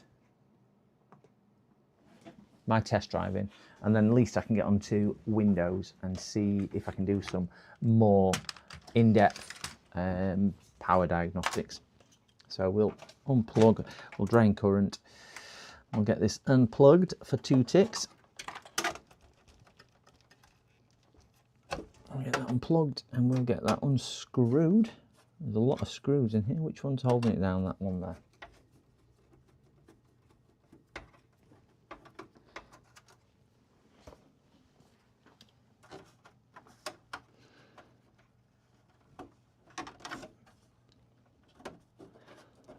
That's that off. 2 screws out for GPU. The reason why I'm taking his GPU out is because the hard drive is directly under this. You can't get to the sorry, not, I'm taking the GPU because the M2 is directly under this.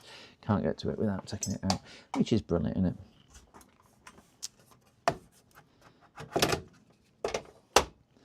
And then we need a different size screwdriver, which I don't know.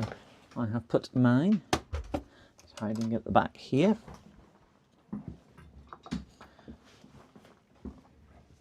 So this is his M2 drive, which is nicely heat sinked on there. There's a lot of flex in this board, but again, I don't think these whatchamacallit, so the right screws down.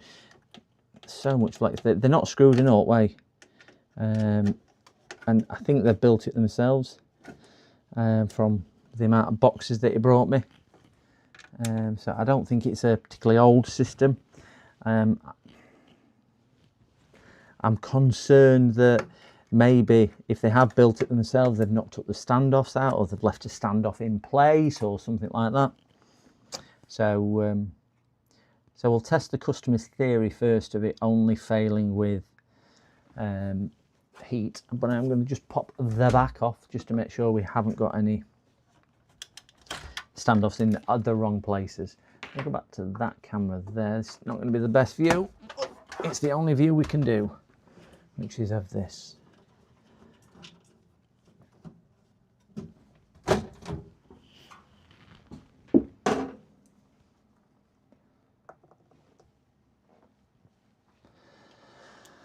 Okay, so I'm going to look on the back just to make sure I've got none of the standoffs which are screwed into the chassis. It's a Kolink Core RGB 500 watt. Never heard of Kolink. K-O-L-I-N-K. Kolink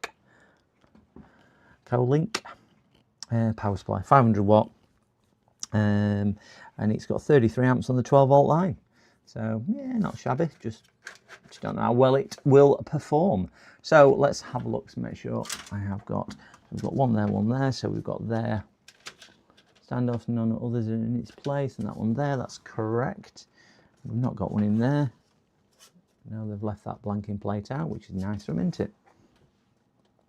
And we've got two at the bottom, one there, and I cannot see anything else being screwed into any of the other little receptacles on here. So we've got that there, and that there, and that there, that there.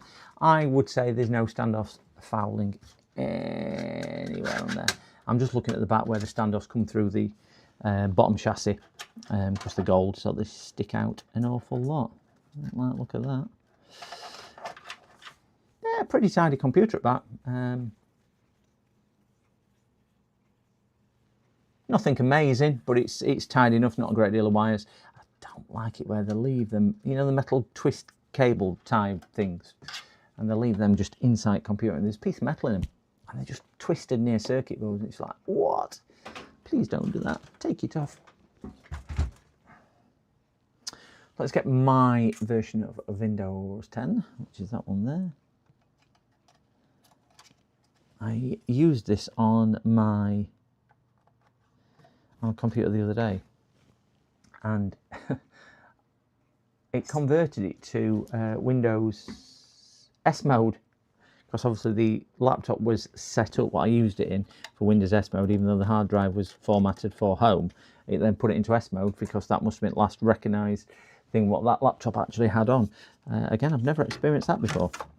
The actual laptop's firmware changed it to S mode rather than retaining the thing, which is a bit of a pain, because to take it out of S mode you either need a Microsoft ID. I went into the registry edit and edited the registry, so it wasn't too much of a big hassle for me, but it was just a bit more of a pain whilst did that. I've never experienced that. I disabled secure boot in the BIOS as well, because that can sometimes get you out of S mode as well. Right, so we are back on. We are going to try and post into Windows. Everything's lit up. We will go back onto that camera. If we get a picture, it will come up in the bottom right of the screen. And if we do, we'll keep those two things on the floor. Don't be losing them. We will keep an eye out for a picture in bottom right. We have picture. Right, we'll log in. This is a test environment, so we are nice and safe from any customer details, because this is just the one I use. as we can see, and we should. I didn't ask you to do that. We don't want to install that. Definitely don't want to install that. Diagnostics, and we want Snappy. And we'll just install the drivers so we can do a full test of the system. If nobody knows what Snappy is, it is a driver database that you download to a USB memory stick. I've just happened to put it on the hard drive on here because I use it on many computers. You run Snappy. I'm not connected to the internet, so you run Snappy, you select all, click install, and as you can see, it's found a load of drivers for all different things, and it should be installing. Even on older systems, this will find so many drivers to do. So it should hopefully find a graphics driver. If not, we just might need to log onto the internet because it's an AMD card. This, but it should find the vast majority of them. Anyway, so we just need that running for a few seconds. And whilst that's running, I'm just going to turn the power supply back down. And because we ramped it up, and we'll turn it off. We look to have a graphics card driver installed now. We're just waiting for others to finish off. We're on a couple more after this. Audio drivers always seem to take a long time. Always seem to take a long time to work.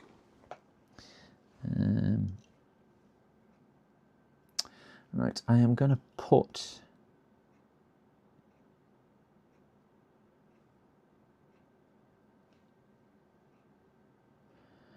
the kettle on and make myself a drink whilst this is doing that as well, but not just yet.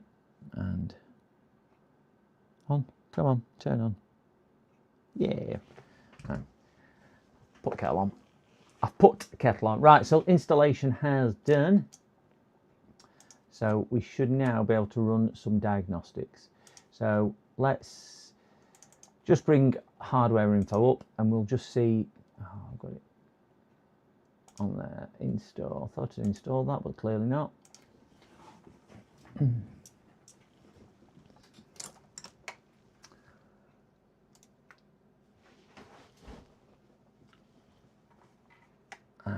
next. And launch. Yes. Really want sensors. We'll bring that up. So the other one I'm going to load just initially is heavy load. This is just a. It's not too heavy on the system, but it'll give us a baseline load for the CPU and whatnot, just so we can start having a quick look at temps and whatnot. So we'll select CPU in there and click that. So it should put the CPU up to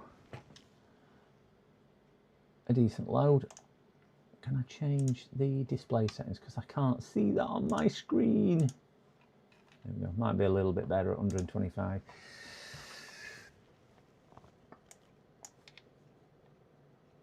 So 57 degrees. Yeah, it's not out that way. It is pinning it at 100%, which is ideal. So customer thought it was this power supply, which was giving up the ghost on under load, but I don't think it is. So we can see it's set at 100% at 3.8. This will start coming down a little bit as the CPU starts to get closer to its thermal limits, but CPU seems to be handling it. Cooler seems to be handling it pretty well. It's a stock AMD cooler. They're not amazing, but they're not too bad. So I think that is okay. I'm now going to flick it on so it'll do GPU also, which is that button just there, and we'll do the same, and we'll just load the GPU up. So you'll start seeing this going up. So I'm just going to give it a couple of seconds at doing that. Go into my greenhouse. All have a good. Oh, see you later, Sean. Greenhouse. I'm into gardening as well, Sean. Do like my greenhouse. Sorry, I sound like an old man, don't I? Do like my greenhouse. I'll have to catch up and see what you're growing. I only grow things that I can eat. So yes. Right, I'm going to leave that on there just for a few minutes while I go and pour myself a hot drink because I'm freezing. So just basically watch that. If it starts smoking and explodes, let me know.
Has it exploded, guys? I'm hoping it's not. Dog's barking. I've got DPD outside. Are they delivering in or are they delivering over the road? Ben, I'm a local DPD driver. What a nice lad he is. Oh, so that is still running. We're going to run OCCT. I need to get my license on this one here. Because it's on my other machine and I still haven't transferred it across. Don't forget to blow on it. I haven't burnt my mouth. If you're referring to me.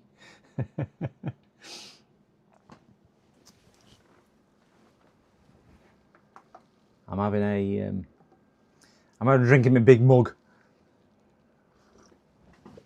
I'll give my daughter all, and I've ordered 3 now. Big ones are really nice and big as well. If you want a 20-ounce mug, I'm not saying buy mine, please don't think that, but 20-ounce mugs are just brilliant for the day. Go off and buy one cheaper. You can buy, I don't know, $2.99 or something like that at a local shop. Please don't buy one off. They're so expensive, unless you really want to, but yeah, they're so expensive. Yeah, 20-ounce mug, brilliant for the daytime. Right, so we are going to put this under quite considerable load now. Dog's come to see me. I'm going to do a large extreme on the CPU. Do you know what I will do? I'm just going to do a power one actually. So this should bang everything up to places it doesn't like going. So we'll start it and we will see where it goes. So customer was concerned that it was his... You see what I see? Well, you probably not yet, but you will see what I see. Do you see what I see? I can see a dog's butt.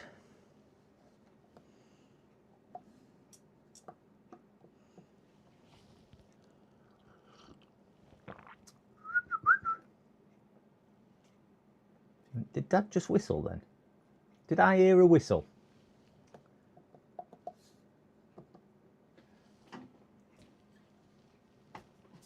Oh, she went, stroke time, stroke time.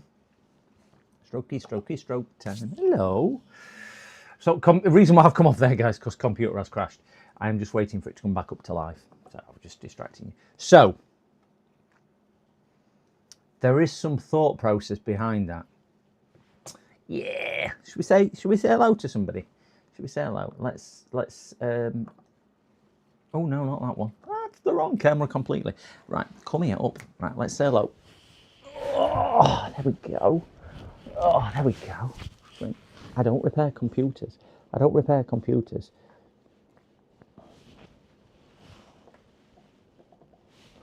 She went, I need an haircut. Oh, yes, you do. She needs an haircut. She's. I'm going to cut her next week because weather's just changing. So I'm going to give her a cut next week, and she'll look like a different dog. Won't you? Oh, yes, yes, yes. Don't lick me. Smelly breath. Right. Dog breath. Right, so did it crash? It did, James. As soon as I put it under power supply load. But I am going to run the test again independently because I'm going to put each component under load just to see if I can validate whether it's GPU or CPU which caused it to crash. So under the combined one, it did fall over and not work. So we've done CPU, but I'll put CPU under a different load now. Because OCCT, so it was the power combined one which caused it to die. So we'll try this under extreme, under steady, and we'll do fixed, and we'll have all 12 threads. We'll just let that run.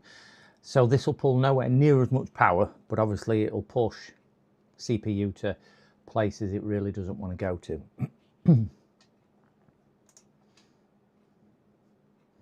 So we'll run this for 30 seconds or so. We can see up here it's pulling 90 watts, 100%, 3.6 meg, and we sat at 58 degrees, 59 degrees. For what it's got, it's a 500 watt power supply. It's a little bit small for what I would want to put in one of these. I would say minimum of probably 650 to 700. Just so it's running nice, because if it's a 500 watt nondescript make, and I don't know make, I've not heard of them, Conlink, whatever they're called, K-O-L-I-N-K, Colink. It might be closer to 300 watt rather than 500 watt. So that could be what's causing that. But it's it's sustainable at that. CPU is getting a bit warm, so we'll just go back and we'll do the same on Adaptive 3D, and we'll put that on steady, and we'll put that on extreme, and we'll do the same test. I just want to see if it's his graphics card which is crashing, or is CPU, and we'll do a quick RAM test as well, just to fill the RAM up. So again, we're doing that. If we look up here, top right, there we go. See, it's graphics card. So I don't think that's a power issue. I think that's a card issue. So again, it's disappeared off. So we'll just flip back on here. I think this is a graphics card issue.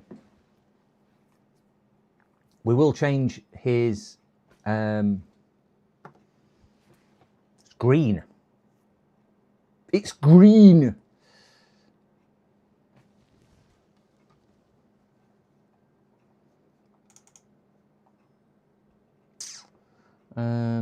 OCCT. On desktop, a bit easier. 7 going in there all the time.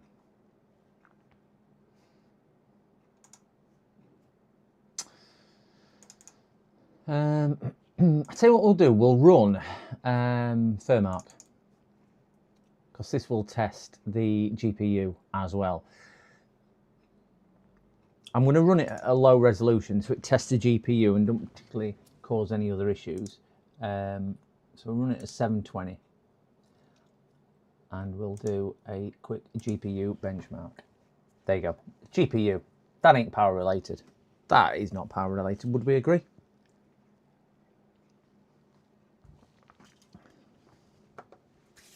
I don't think that's power related at all.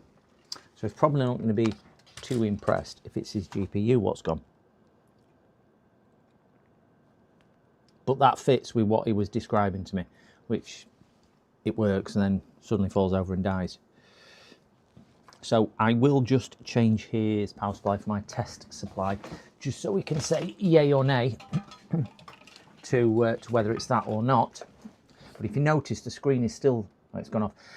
I think, yeah, instantly Carthor, I think, and please correct me if you have a different train of thought, I think that is a VRM issue on the card. Yes, it's got its own 12 volt power rail here. I would say on this, being a poor quality power supply, I think that'll be on the combined power rail of everything else, James. But that card's not going to be pulling 300 watts. It's an RX 6500 XT 4 GB. So it might be pulling maybe 200 wattish, something like that. But we're going to change power supply. But sorry, let me just explain what I was thinking. With the boot post screen still being with the post screen when it comes back on being green background, I would say, and please correct me, that that is that's a hardware fault, not a software fault, because obviously it's not booted into any drivers at that stage. I would say that that's not a power fault, that's a VRM fault or core fault on the card, because generally when you get artifacting or color discrepancies, it's usually VRM. Am I right in thinking that? I mean, we can do a VRM check. Let me run a VRM check, because again, this won't pull loads of current. Can it be poor quality? It has fancy light. It does, and it's lovely. It looks beautiful. Let me turn the lights off and show you. Look at the power supply. Gorgeous. Gorgeous. Simply lovely. It's got more flashing lights than Blackpool Tower. Beautiful thing, beautiful. These things got flashing things in here and here and here. It's just got beautiful lights. Lights coming back on. Can't do that too long in case somebody has a seizure. We'll do a get that running. We'll do a VRM check. Now we all know you like it, Dave. We all know you like RGB. We're not going to install App Center. No, I can't see any switch on it to switch between anything, Nick. I can't see anything, but yeah, there's definitely nothing on there. You mean for a separate BIOS, really, don't you? Yeah. I leant over a computer the other day. You know these things, my little tassels. I leant over a computer and it got caught in fan. I've seen so many health and safety videos over years where women get hair caught in or stranded clothing caught in lathes and whatnot. We've all seen them, haven't we? And I leant over and it got caught in a fan. I need to learn my lesson. Let's do a VRM check.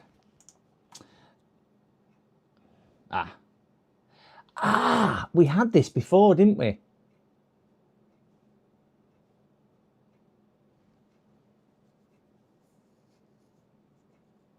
It's really bad if you're working cars.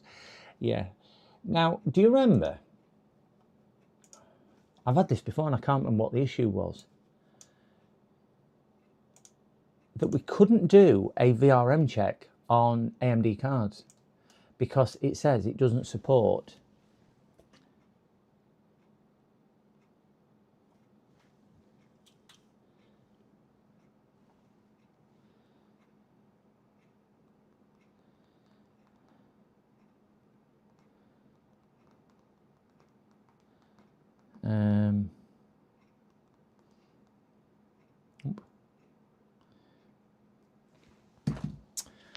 Sorry, just replying to a customer who dropped off 2 computers yesterday and has just texted me saying, "Are they both done yet?"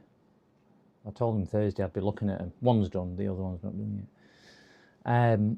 Yeah, so if you remember from and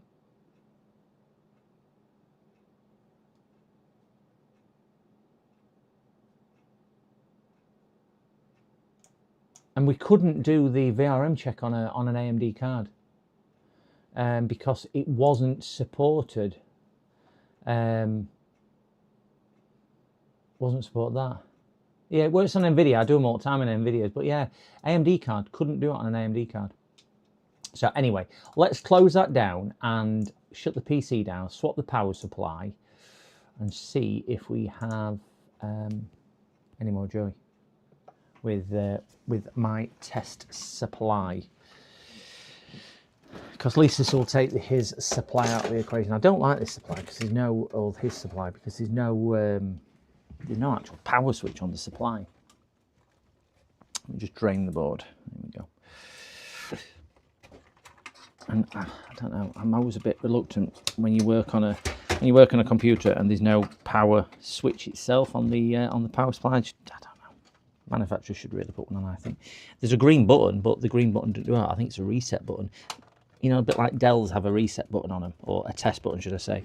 I think it's similar sort of thing, but it's a big square button. Oh, crikey. It's tighter than my jeans after Christmas Day dinner. Wow, can't get that out. It's a two-hander, this.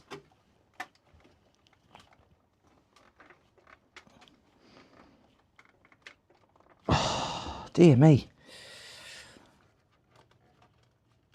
Oh my gosh, this is tighter than Carthor at Bar, buying around, to tell you. Won't come out at all. There we go. Managed to get it. Take everything back.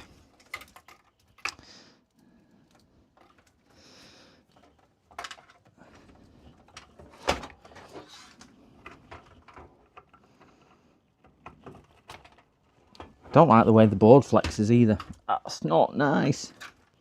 The PC power connections in. I've cut my tabs off mine. You know, the tabs for the these. So they're just slotting off, so you don't have to unclip them. on my test supply, which I find extremely useful. Don't know how I did that because that's not plugged in. So we have a test supply. Remember last week when we tried that one, and test supply wouldn't work with that one PC? Bit bizarre, wasn't it? But anyway. Right, we are back up and running. So we'll repeat the same tests. We have fan spin. We won't get RGB, so please ignore RGB. We won't get RGB because I've not plugged them in. So I'm hoping we get picture. You might need an older, I might need an older version of it. If the problem is with the power supply, the card's display shouldn't turn green, right? It definitely smells like GPU-ish. Yeah, I'm thinking it's VRM. Because of that reason, MXP. My phone's ringing. Oh, just 1 second, sorry guys. Hello? Hello?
The joys of having a teenage daughter.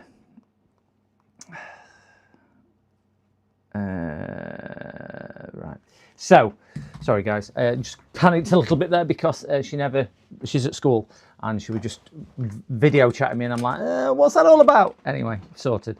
So, we've got my power supply. Yeah, going back to maintenance power. Yeah, what I think it is, I think it's a VRM issue. I've seen it on computers before with artifacting and with coloured screens and things like that, and it's always been a RAM issue, system RAM issue, and I have seen it before on GPUs, but I am not saying I'm an expert on GPUs, it's just what I've experienced in the past. I'm sure there's a reason why it does it, but we will see. So we'll do the same GPU test now. I have got a 750 watt power supply. This power supply is really, never let me down. Never let me down at all. So we'll do that on there, we'll do that on steady, and we'll do that on extreme, which is what we did before when it fell over and died.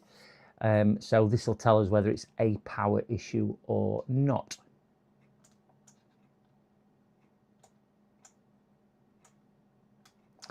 So we'll click start and we'll see if it falls over and dies. So 10-second wait. Hopefully it won't. If you are on YouTube, just make sure you refresh your video because there could be a several minute lag. So we'll go for start now.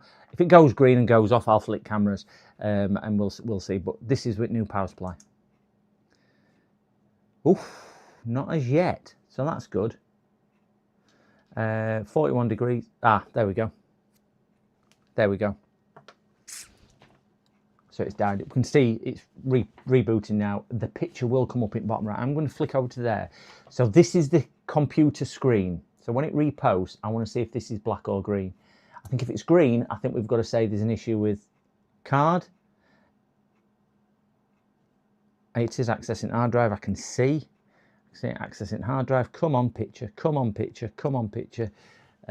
We have, it's just reconfiguring RAM. I'm looking at diagnostic lights on motherboard. Come on, you darn thing. Ah, it's hung now. I'm zooming this in all the way. I know resolution will go terrible, but there is a diagnostic light just here, and it's hung on that one, which is, well, that's got to be GPU it's hung on. It's hung on GPU. So let's force a restart. Yeah. Right, so I'm holding power and it's not shutting down all the way. Right, so let's just reboot. So keep an eye on them lights. So top left-hand corner, as you look at it over here, that's DRAM. That is video card. So green picture, green, dead video card. Got to be his video card, which is defunctal.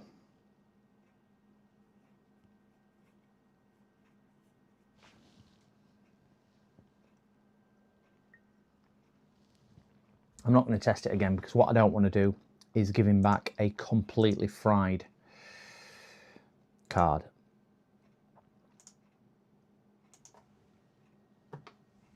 Because obviously I need to, as much as I say to customers, look, we'll be stress testing it and we'll be doing what's needed, and it could cause things to fail and fall over and die. It's not a nice conversation when I've got to ring them and say, by the way, X, Y, and Z has died and you did agree to this. Because some people, as much as they say, yeah, do what's needed, still don't like it when you ring them up and say, by the way, your video card's died. They then think you broke it, even though that's what they brought it in for. So on that one, I can't go any further on that one until I speak with the customer. So I do need to speak with the customer. But what we will do is park this one to one side. I don't think it's his power supply. I think we would agree. And we don't think it's his CPU or board. We think it is his GPU. So, ooh, that's a good one there. I'll just keep that on the floor. We don't need to keep that anywhere else apart from the floor, which is always really, really, really, really good. So we'll click on that. We're going to do, the customer who's just texted me to say, are they both done? We are going to go and do theirs next, which is the all-in-one.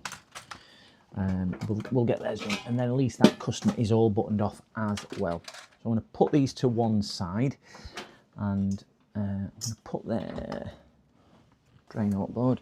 We've got the hard drive back in, and we'll take mine out. So don't need to leave that in, do we? So do I ring him and say, good news, your power supply is not broken? Bad news is it's something which costs 4 times the amount.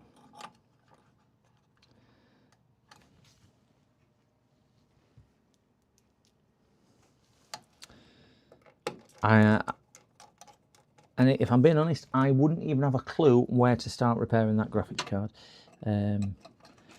Again, I think it's a data issue with the memory or something like that. So it's not like I can. My daughter's in chat. Hello, Zoe. Howdy doody.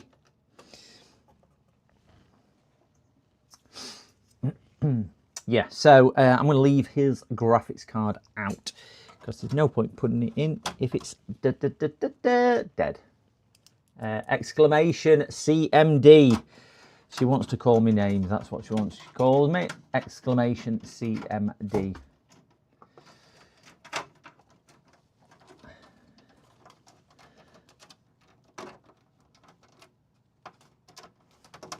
There we go. Exclamation CMD. Ozzy's showing you the way.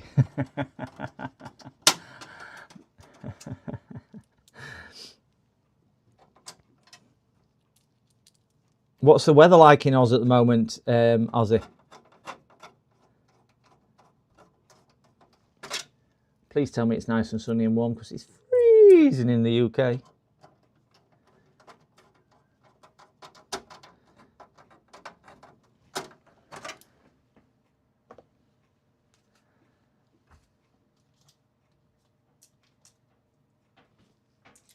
Bit cloudy at 22. That's not too bad though. It could be worse. It could be 4.5 degrees like it is here. You're going to be surprised. 5 degrees. Blinking heck. Carthor's having a heat wave. I hope you've opened windows. I don't want you overeating on that, Carthor. Please go steady and make sure you drink plenty because we don't want you dehydrating either. 5 degrees. Wow. So is it bikini weather? Have you done your beach body?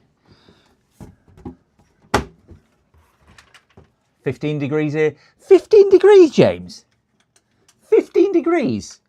4.5 degrees when I went out this morning. Ceiling fans on. It depends which way it's spinning though, Carthor, whether it's heating up or cooling down.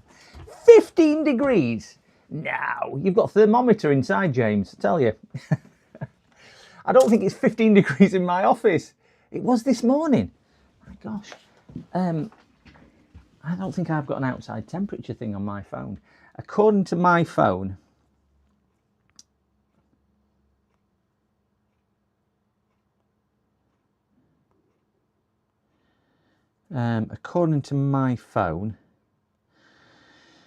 it is, so I just need to get back onto Wi-Fi because it's not bringing it up. Aren't iPhones brilliant? I think I've said this before, haven't I? It is current temperature, 12 degrees according to my current temperature. Not, but yeah, 4.5 degrees this morning. Let me get this guy's glass panel. The non-tempered glass panel. Then I can ring him. Oh, telling me his good news that his power supply's fine.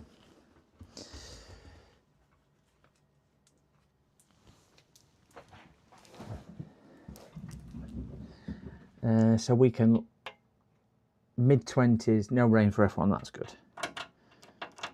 Well, they're expecting quite a lot of people, certainly foreign travellers, not to be able to make it there. And can collect when it's ready. Am I allowed to say that to a customer? When they've already texted me and said, are they ready? And I've put, no, I'm just working on the second one. When can I collect? When it's ready. Is that wrong? Because I don't know, but I'm doing it now. 4 degrees in the morning. Right, let's get this out of the way. Oh, that's the one we know about now. I'm going to ring him and tell him it's good news. Oh, it might not be. Oh. Might not be that good a news.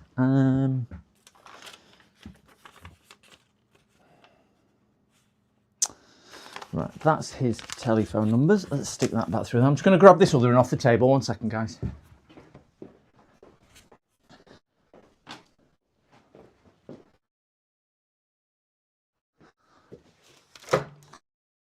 Beast.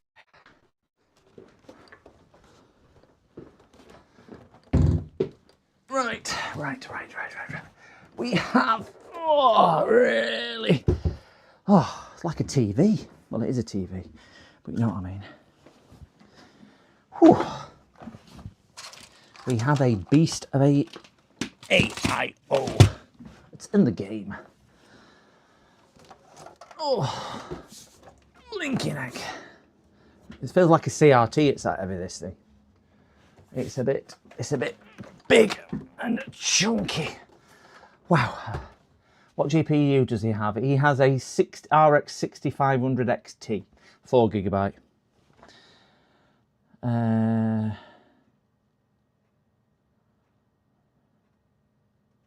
Oh, they've got all the teams there now. Yeah, that was the. Some of them were saying they've been in. And we were discussing it earlier. Some were saying they've been in the air for 60 hours trying to get there, which is just crazy. And it's 60 hours on a plane. I think my longest journey on a plane when I flew to Abu Dhabi a few years ago for my 60th birthday to do F1, and I think that was probably the longest I've spent on a plane. So yeah, it's not good. Get that one plugged in there. Get that one plugged in there. Let's see if we can get my power supply back on. Do you reckon 7 amps will do it? Can't see why not. All face cam, stop knocking those, you donkey. donkey. And get rid of that. We need to turn microscope. Sorry, I'm just turning some of these back on. That one back onto there. Work, you darn thing. That one back on, that one back on. That one back on, that one back on. And we should have one called face cam. Right, we all back up and running on there. And they're all on there. Done 20 plus lots of times. I think everywhere's a long flight from Australia though. Aren't you in the middle of nowhere over there?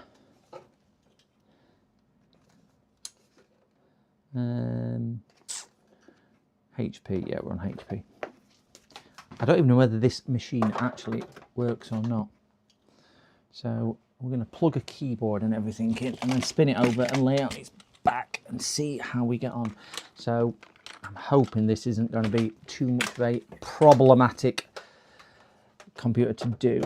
Get that in there, get that in there, get my memory stick. It takes 5 hours to fly out of the country. That's what I mean. Everything's just a bit of a task, isn't it, when you live in Australia? I know we think it's other side of the world, but it's not close to a lot of things. Right, I'm going to see if I can do this without breaking my very expensive, my £200 memory stick, because I would not be happy if I did that.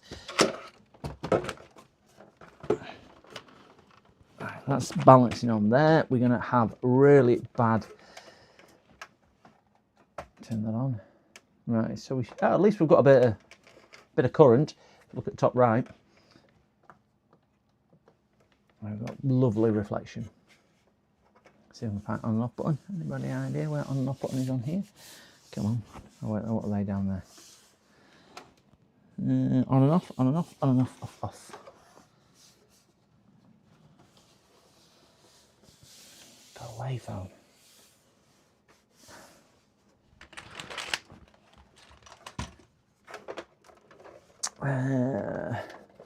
Come on, where's that?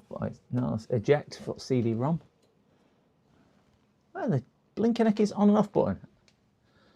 Got a wireless access point there.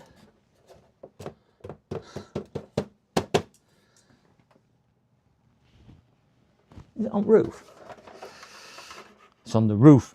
Oh, wait there. Why can't you find on and off button? I thought they'd put on and off button to them stickers. I don't know why I can't find it. It's got a sticker. Oh, it is. It's on roof. They've gone and hid it up here. Wonderful. All right, we have current draw. Right, so let's get back to where we're going. Escape key, escape key, escape key, escape key. That's it. And we need Mickey, which is on the floor under my legs. Come on out, you darn little thing.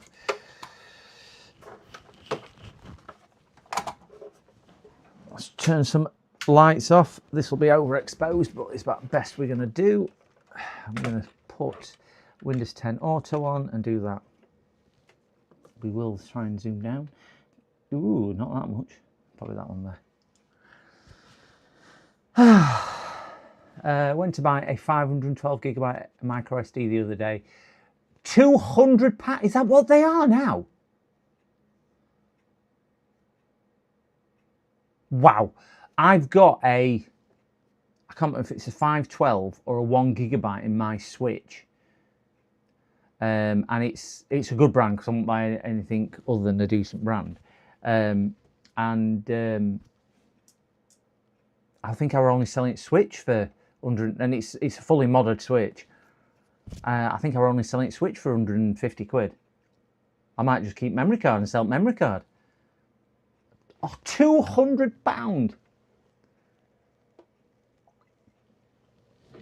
I'm going to have a look how much I paid for that, just while we're doing that.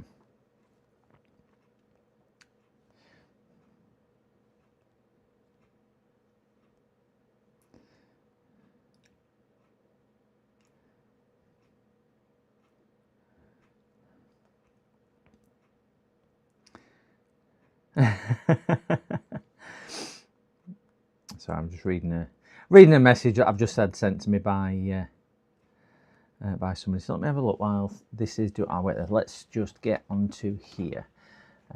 This is only I will say, guys, this is just a bit of a boring one, but it's just what comes through the door working in IT. You've got to do rough with the smooth. If you turn that on, it might, that's better. It might show us a little bit more. So I'm going to just use disk part. So if we do Shift F10, and then I'll just pull this onto where it's going to go. What disk part enables you to do, if you don't know what it does, it enables you to do LIST DISK. So list disk.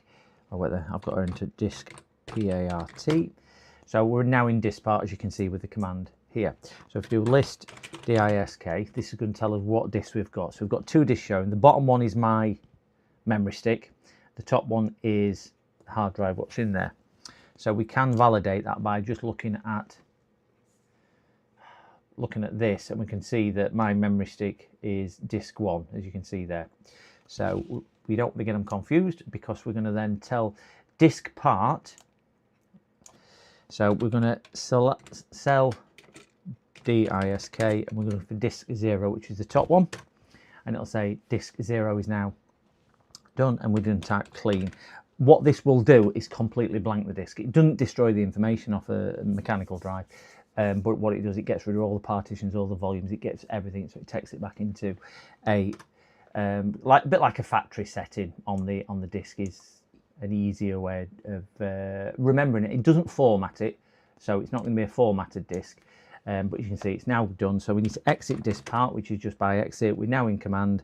So and then we'll exit that, and then we're back onto this screen here. So if we do a refresh now, all those partitions on there, because they didn't want anything, should go into one, and we can just simply say, well, I want to install it to that one, and I'll just select next, which is sat down here, and away we go to do that. Yeah, I'm going to have a look to see what I paid for mine, just while that's on, because I can't speed this up, unfortunately, but this is one that they've rung me for. I'm just going to have a look to see what I paid for my SD card. SD card. Oops, AS card. Wonderful. Wonderful. Thanks, Mr. Apple. You think you know better than I do, so you keep correcting me spelling. It was a 512 gigabyte card I bought, and it's a SanDisk Ultra. View order details.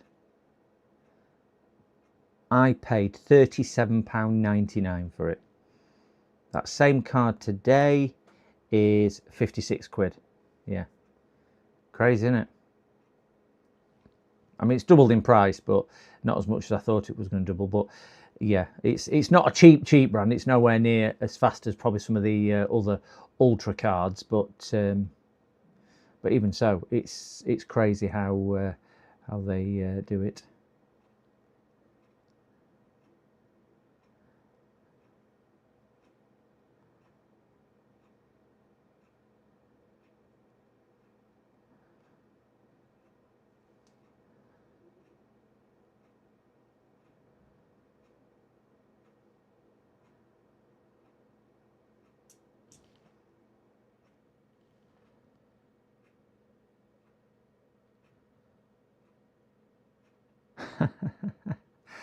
Right, so yeah, anyway, yeah,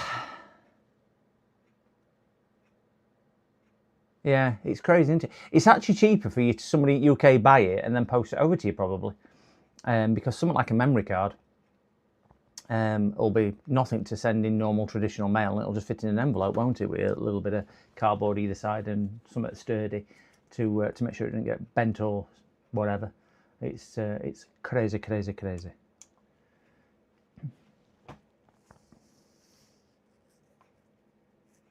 I do keep meaning to look through my RAM, and I might just wait in with Pitco. £15 postage. So £15 postage on a £56 memory card. You know, it's what's that take you up to? £71 as opposed to £200. And I presume 200 is Australian dollars. I don't know what your Australian dollars are compared to UK pounds. I don't know if it's a bit similar to American dollars or whatever. Not sure at all. So this one is just being used for $400. $400, is that what it's equivalent to? Wow. Wow. Oh, we've got somebody else watching on Twitch. Whoever that is on Twitch, thank you very much. For some reason, I cannot see Twitch chat on here, so I really do apologise if you are putting Twitch chat on there. It doesn't show. Yeah, it doesn't show up. So, who's...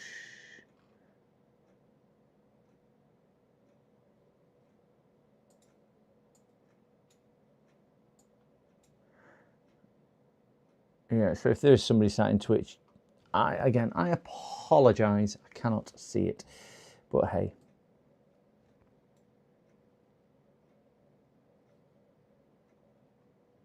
Yeah, so this one, what we're doing now, guys, I know it's not exciting like we did with stripping the motherboard down earlier and rewriting the BIOS and everything else, or even the diagnostics on that graphics card we've just done and things like that. But because I work for myself, it is literally what walks through the door. This is a 2-job one. I've done the first one, which was a full screen replacement on a HP laptop. Did that one yesterday, and this one they are using for their young son. So it is a touchscreen model, and all they want is just a fresh copy of Windows 10 on here, which is what we're doing. So I can't really do much else. Once I've got Windows installed, I will move it. I'll move it over there, and it can just work in the background doing the Windows updates on its own. But until I get to that stage, I can't do it. But what I will do is, depending on time, we'll get another one started. Restart on here. We'll zoom out a little bit because now we should get on to looking at my ceiling. HP. It's actually black. That screen looks blue on there. Don't know why. Don't know why. She swallowed a fly. So off out running tonight, me and the daughter, and she was ringing me earlier just to see if one of her friends could come running with us as well. So yeah, when I say running, they'll do more walking than running. But hey, if they're getting any exercise, it's better than no exercise. That's like I was saying to Andy earlier. Anything's better than nothing.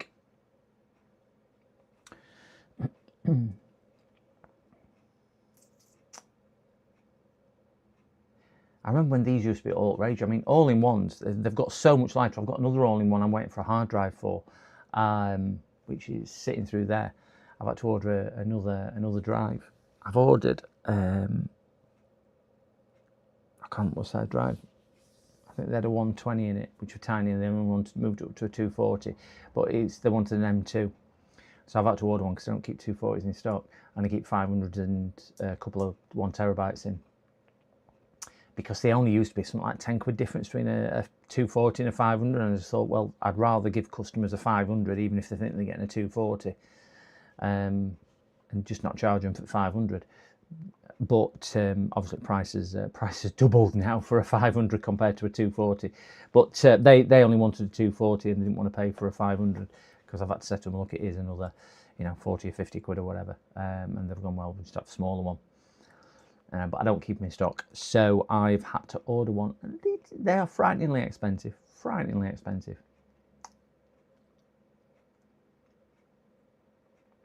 But my 8 M2s turned up this morning, at, I don't know, 8:15. The others are still out for delivery, which is the ones I want. So it's one of those. We've got four people on Twitch. Welcome everybody who's sat in Twitch. I cannot see your chat, so please don't chat. Or you can chat if you want. You don't have to talk to yourself. I can't see chat on Twitch. It just doesn't. It just doesn't show up on Twitch. So do apologise, but welcome all the 4 people who are sat there watching me live on Twitch Nation. I don't know if it's told. If I've got to create a dashboard, just while this is doing that, I'm just going to have a quick look and go to stream.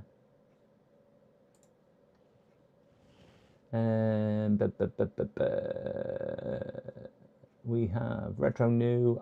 Oh, that was just that one. Yeah, so I don't know who's in there, but we have my chat. My chat, why have a differentiator? Quick action, stream health, stream preview, collaboration, action. I don't know how you do all that. There we go. We'll leave it on that. since I don't know what all that's doing anyway, we'll just leave it on that. Yeah, welcome to everybody who's in our Twitch chat.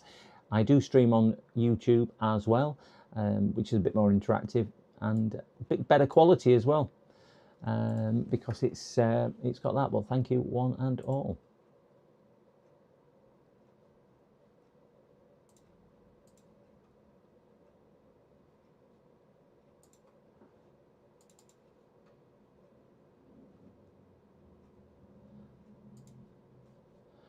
Unfortunately, I cannot speed this up in the slightest. I've just gone back to my live preview on YouTube, and I'm still fitting that power supply in that old PC, what we've just done with graphics card issue. All this nice weather. Oh, wait, there we have got somebody. I don't know, is that come up? Oh, that came up on there. Yeah, I don't know. It's just not working. Give the dog a bone. Thank you, James. All this nice weather. Yeah, it's not bad weather. I'm hoping it's going to be, if it's just into double figures tonight when I go for a run, I might wear shorts. I wore shorts the other day and it was about 11 degrees, and I'm so glad I wore shorts. I was really, really panting, really panting. Dog were loving it, yeah, it was a little bit hard work. I did set a couple of personal bests, which I'm really, really impressed and pleased with. But yeah, I did physio again on Monday and Tuesday. Did it twice on Monday and once on Tuesday. My legs are killing me from my knee. So yeah, I do need to get over 1,000 subs, James. You are damn right. I'm on 744 subscribers. So what's that? 256 to go. I've got 60, I think something like 68 subscribers just from the video I did in collaboration with yourself and Joey. And also it kind of fell on the same time as when Sorin had me on chat as well, and he pushed me on his channel as well, Sorin the goat. So a few ducks have fallen into a row where I've gained like 250 subscribers in its space for sort of just over 2 weeks. So yeah, but it'd be nice to get to 1,000. I think I'm on track for 1,000 for, it said late March, but that was at the run rate it was running at. Obviously it's not running at that run rate anymore. It's running at a slightly slower run rate now, so it might be April, May, I don't know. My dog has come to see me. What's up? Do you want to go outside? Do you want to go outside? No, she's not one. Oh, we've got an admin screen on here. My dog's come to see me. Oh, I know what it is. She can tell time, my dog, and she knows daughter will be home soon. So she's like, just letting you know. I know, she just walked through here and farted and run back through there. Gents, I'm just going to let her out because I honestly don't know what she wants, but I don't want to leave her to panic about something. And do that. So I'm going to balance that on there. I'll be as quick as I can. I just need to open the door, kick her out, and then let her have a wee and bring her back in. So be 2 ticks.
Right, Yeah, she needed a wee, guys. Sorry about that. Oh, the joys of being a pet owner. Hey, making sure they're catered for. What did it do? Did it reboot? We need more VODs. James, I've done the VOD today, which is for members only, and that'll be going live for everyone else next week, beginning of next week, I think it is. I've got an AliExpress VOD. Well, I've got enough tools to do about 6 AliExpress videos, so I'm going to do some AliExpress videos and see what else I can pull together. But yeah, I think the VODs certainly are the way forward. I need to get a bit clever on editing as well. I watch your videos and they're just superbly edited together, and I do really like your presentation style. I think we'd all agree that it's a calming presentation style, and I haven't got that quite yet. Well, I'll probably never have it. But we've all got different styles. So I tend to go a bit robotic when I'm on VODs, and I lose probably the inspiration to kind of keep it flowing and going and whatnot. So, but it is something I'm just gonna have to work on. But yeah, I would like to get to the 1,000, just because I'd set my personal achievement for 10, and then 100, and then I set it from there to 250. I want to build a machine. I haven't got rest at parts yet. I know what you're saying. I haven't got rest at parts. I looked in my machine. I looked in my gaming machine, and I'll just put this on facecam. I looked in my gaming machine, and what I was going to do, I'd got 4 sticks of DDR5 RAM. I looked in it, and I've only got 2. So I must have took them other 2 out somewhere a long time and put them in another build for somebody else if they couldn't get RAM. So that must have been what I've done. So I've not actually got any DDR5 RAM apart from my test stick of DDR5 RAM, and I'm just a bit reluctant to buy any at the moment. I have a small power supply, and I suppose because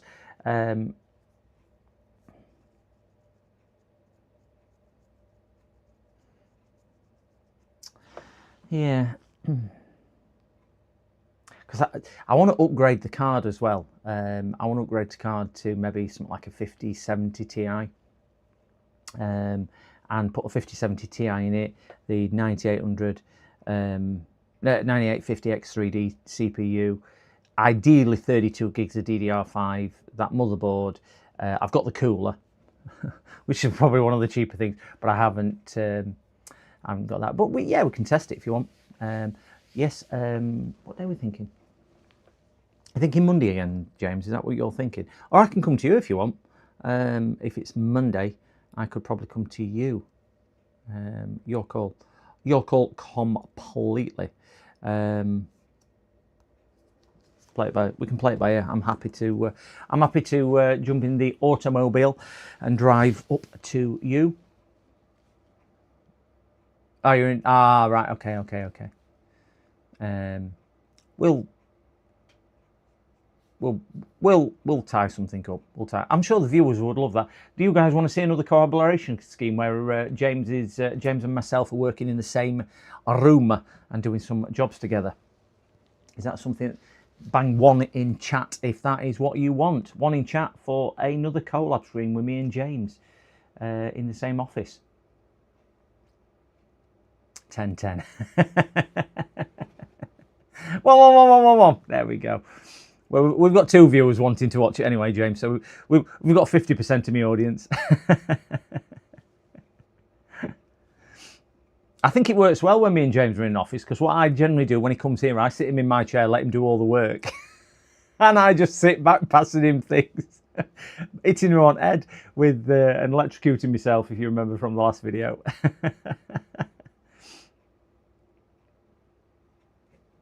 Just wait for the big one where there's me, James, Soren, and Joey. Attack him again. If you don't do what he's told, Archnoid, you might just get another slap in the head. I don't know if you've seen James. He's taller than me. He's a big lad. He's taller than me. I think I did a good job of fixing them bent pins. I didn't record it. I got carried away. I saw the pictures before and after, and James has done an amazing job. Absolutely amazing job of bending, straightening some pins. So if you've seen my VOD, which I did, which was collaboration with James and Joey, which is on me streams, which was a members video, but it's out there now. Have a look at it. It's a really good video. But James probably had 3 times the amount of pins, and they were more badly bent. His now looks like new. You need a hard hat next time you go down. It does. It needs something. I'm thinking I'm going to get reported to HR here for something. Right, so I'm just going to run Snappy Driver. So this is where Snappy Driver really comes into its own, because I probably guarantee that we haven't got an internet connection or drivers for internet connection or stuff like that installed with it being a slightly older machine. So let it do its stuff. We'll select all, we'll say allow access. Can't show this on OBS. So we will install that one, and then we will see what else we can install. Probably got most things actually, being an older machine, and we're installing the Windows 10. It's got some PCI device. That's probably the whatchamacallit. So take a tick out of that one. Let's see if we do select all. No. Right. So Snappy's not going to find anything else in there. So let's just see if. Come on, install.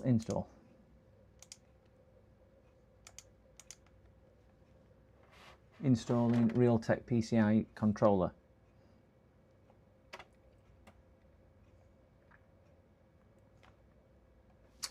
Let's see if I can grab my network cable.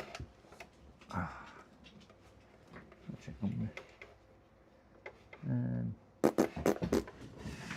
network cable.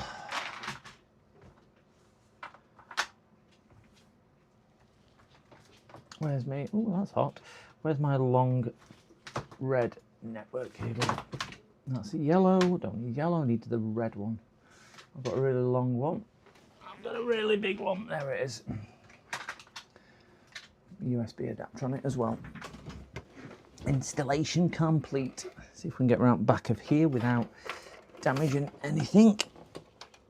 See if we can get that in the hole. Oh, slot it in. Please give me a network connection. We have a network connection. Yes to that. So close that. Setting up device driver, yes, we don't want to see that again. So turn off. We will go eject memory stick. So that's how I keep corrupting mine, and see if we can find it and reach around. Oh, I'm going to pull the network cable out. See if we can find this network cable hole yet again.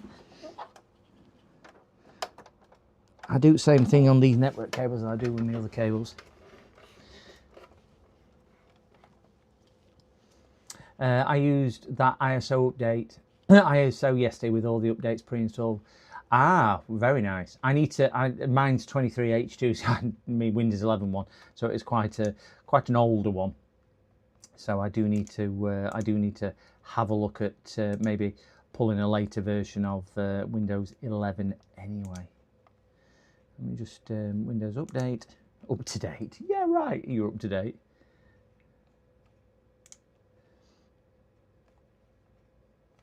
Activated with a digital license.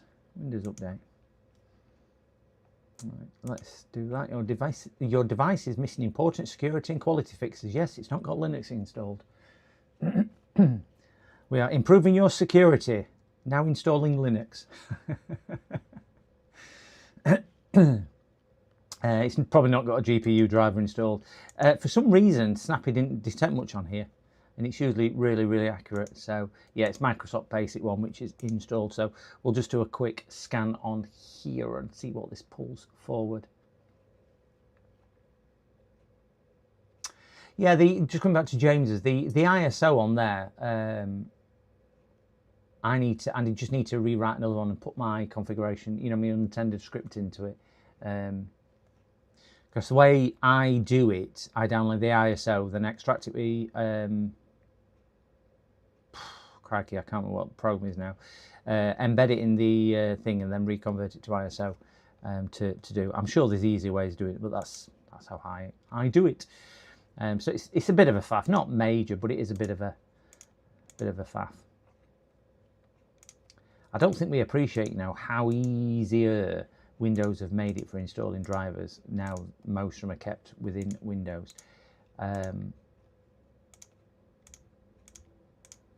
Back before, you had to manually install them and add hardware yourself and do everything like that. So I did a Lenovo laptop yesterday, and it found a BIOS update during Windows install. So I said, I just install it, and it was something like 1.51 that it found. So I installed it. So install alt rest updates, no problem at all. Rebooted, did the BIOS update, came back into it, and what I always do is keep checking for updates until it says no further updates. So late reboot. Came back, there's a BIOS update. I'm like, no, I've done that. So I had a look. Oh, 1.52. Right, that must be the latest one. Updated to that one. Anyway, it got to 1.56 after I'd done them all manual, and I'm like, you can't have any more. Oh yeah, it did. And I'm like, I'll just check on HP's website. Went all the way up to 1.74. I'd have been sat there all day just doing one at a time. Why didn't you just jump straight to that?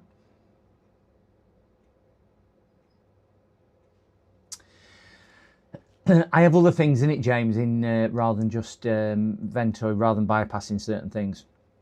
So I have it creating user accounts. I have it putting certain software on, certain software off. I have it putting Wi-Fi network passwords in for my Wi-Fi network, so I don't need to worry about that. So I have it doing a few other bits and bobs, setting regions, setting time zones. I'm trying to think what else it does. I can't remember. It does many things rather than just bypassing TPM and that, which is what I think Ventoy allows you to do. Rufus allows you to do it as well. So it's a bit more than that for me. I'm going to see if I can get on. This is me what's done this. I just want to get onto Task Manager, see what this machine has got. Oh, will it do all that as well? I didn't know Ventoy did all that now.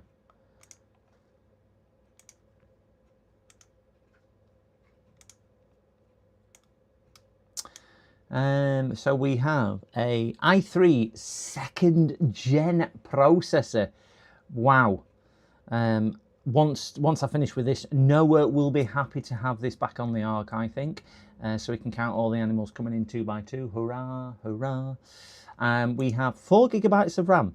Do you know what's remarkable? We've got a 2nd gen Intel processor with 4 gigabytes of RAM. You still buy PCs today which has got 4 gigabytes of RAM. You can use the external script in a folder. Ooh, that might be a bit easier for me then, rather than having to open the ISO, extract the ISO, put it in there and redo it. That might be something I need to have a look at then, because that would, I'd say it's not a faff, but it's just a bit of a pain really, just doing it. But it's not too much of a inconvenience. I'm just going to turn them off because it's only for a young child, this machine, so don't really need one drive, I wouldn't have thought, but they can re-enable it.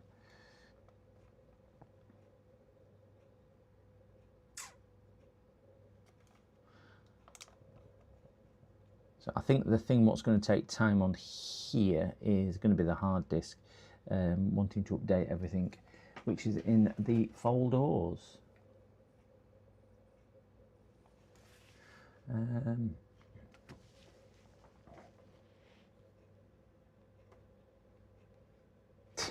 Yeah, PC World will sell you a new laptop that doesn't meet the specification. Damn right they will.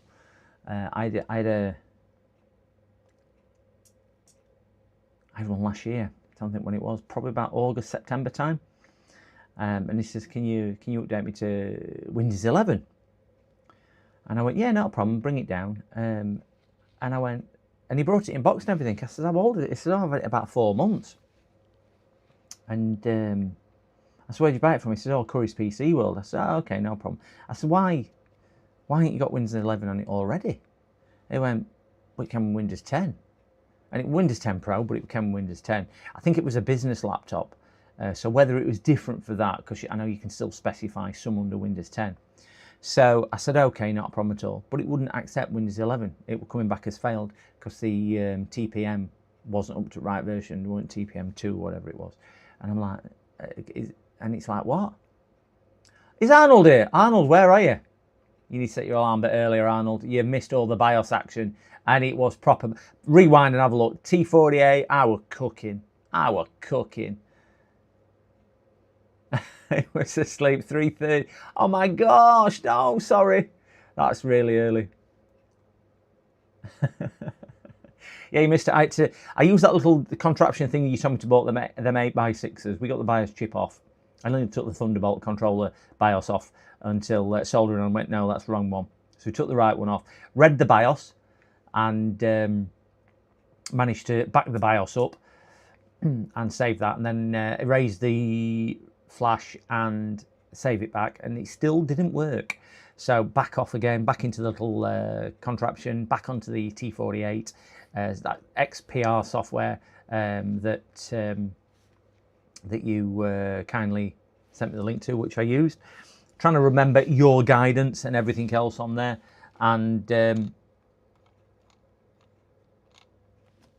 James and Soldering On found the BIOS. James sent me the BIOS, wrote it to the BIOS chip, soldered it back on, booted it, and what did we have? We had picture, and it was just all magic, magic, magic, magic. Yep, it was the E15 Gen 2.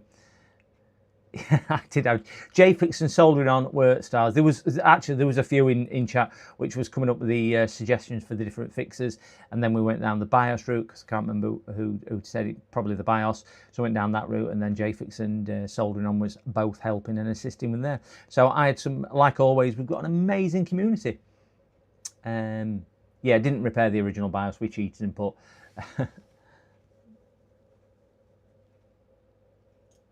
Yeah, Soldering On has got some amazing videos. I was saying to everybody in chat, if you didn't know who Soldering On was, check him out. And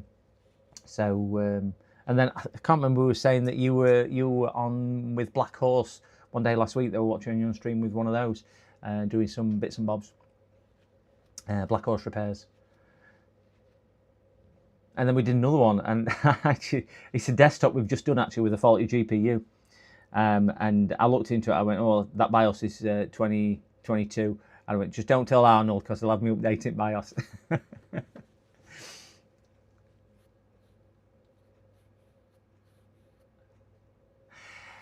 When it came back on, it said it was going through automatic health repair or something for the BIOS. It did what it needed. It's now locked with BitLocker. So the customer's going to have to find their BitLocker recovery key because I can't obviously get onto the hard drive to check anything further. But everything else seemed to be running. And this one is, I would say, it's a basic Windows 10 install. It had Windows 8 on it, so we're upgrading this to Windows 10 for a young child to use, and their laptop I've repaired. I put a new screen in the laptop. So there's two machines into this one. First one's done. This is just the second one because they have texted me 3 or 4 times today. Oh, I've never seen that one. Go back and save your work. Click cancel and finish. I've never seen that on Windows 10 before. Out of all the times I have been installing Windows 10, I have never, ever, ever, ever seen that screen before. Never seen that screen.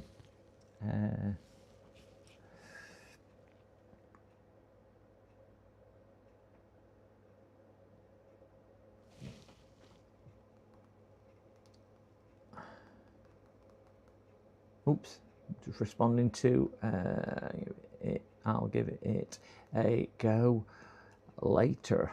Thank you. There we go. I'm just replying to a message from one of my many fans. It was James. James was just sending me the link to me Ventoy. Whatchamacallit. I extract Lenovo's, and most of the time it's complete BIOS. Somehow I click cancel and then retry it and works. Yeah, I tried that 3 or 4 times because I've had that as well. Just would not Wouldn't do that. I've tried the cancel, I've tried the continue, I've tried the exit, I've tried going into the BIOS and back out. Everything which can normally sparks into life. Tried it half a dozen times and it just didn't do it. But I think they use OneDrive all the time for business. I don't think there's anything really stored on the laptop. It's all in the cloud, so they use OneDrive as like a working directory. So I'm hoping they've got the thingy bob. It's going to bog down as soon as they put games on it. Yeah, it's not going to be too clever. Not going to be too clever. But I think from what I was understanding, it was quite a young child. So I don't think they're going to be playing Call of Duty. I think it's more like going to be maybe more age-appropriate things, Roblox or something like that. It's never going to be the fastest thing, but they brought it and said, "Can you just do it?" Yeah. So that's basically what I did.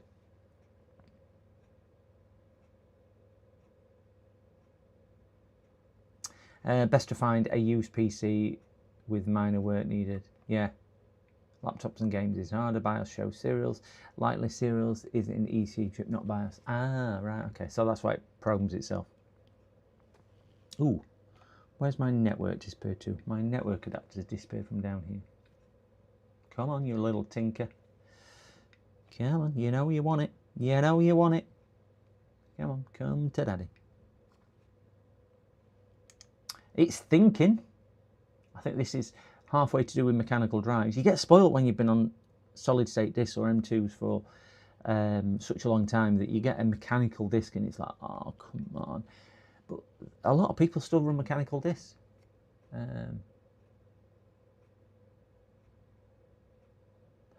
You need 2 15-tog duvets on my bed, otherwise I cannot sleep. Oh my gosh. Popping an NVMe with PCI adapter. Yeah, it needs something. I would say that Arian, you might be on not live video. Just please make sure you refresh your video page because they are way out. I'm just looking at my feed. My feed's about 3 minutes behind now, and I leave mine running all the time. Again, I've said it. I don't know why YouTube is doing what it's doing. So you might be on an old thing. Wait, I'm thinking desktop. Is your lad happy with the new GPU, Arnold? Touchscreen's missing and that. Let's just see if there's anything else in here. Come on, come on.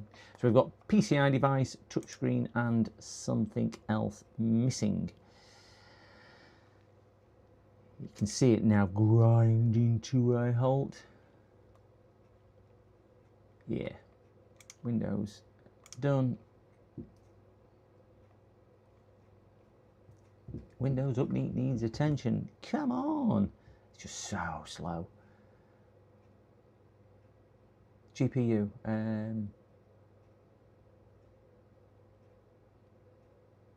With no SM bus, it goes to, yeah, it will do. Again, I did one yesterday. I did a HP laptop yesterday, and it was stuck at 0.5 gigahertz. Gosh, trying to do anything on that was torturous. Trying to do just even updating drivers so I could get it to actually work was torturous. I finally got it to work. It were I can't remember what it was now. It was something, I can't remember, power delivery or something. And I finally got that, and it was like, oh, just please just work. Please just work. Right, pending install, pending install, pending install, and it's installing HID class 0 at the moment. Now, again, I can't really do anything to speed this up. Install now. You know, it says install now. You expect it to install it now, not in like 4 hours once it's decided it wants to wake up.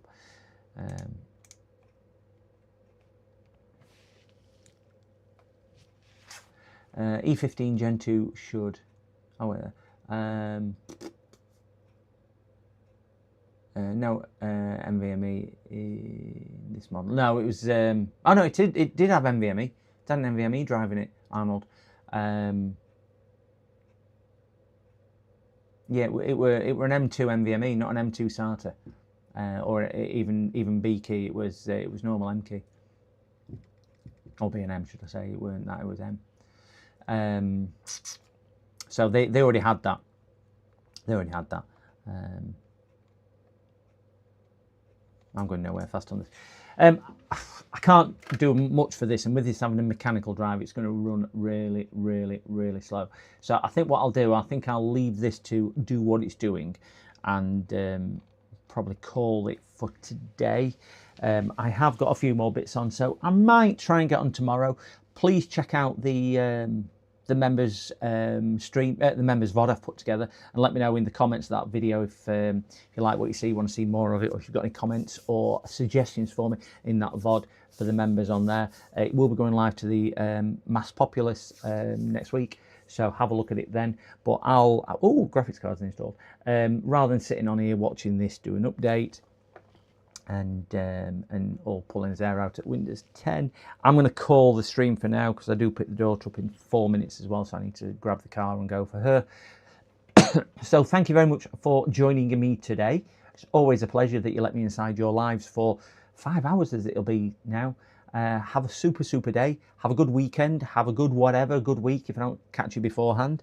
But I'm sure we will catch up on one of the very not too distant streams. If you are sat, if you're not subscribed or liked, much appreciated if you would. Same on Twitch as well. If you are sat there, please hit that subscribe button. But otherwise, guys, thank you once again. First stream for I've done in about a week or whatever. It's always nice to be back and share it with you guys. Thank you to everybody who's helped out today, whether you've sat in the chat and just chatted, whether you've sat in the chat and helped, whether you've just been there watching as well. Thank you to everyone. Stay safe, enjoy, and I will catch up very soon.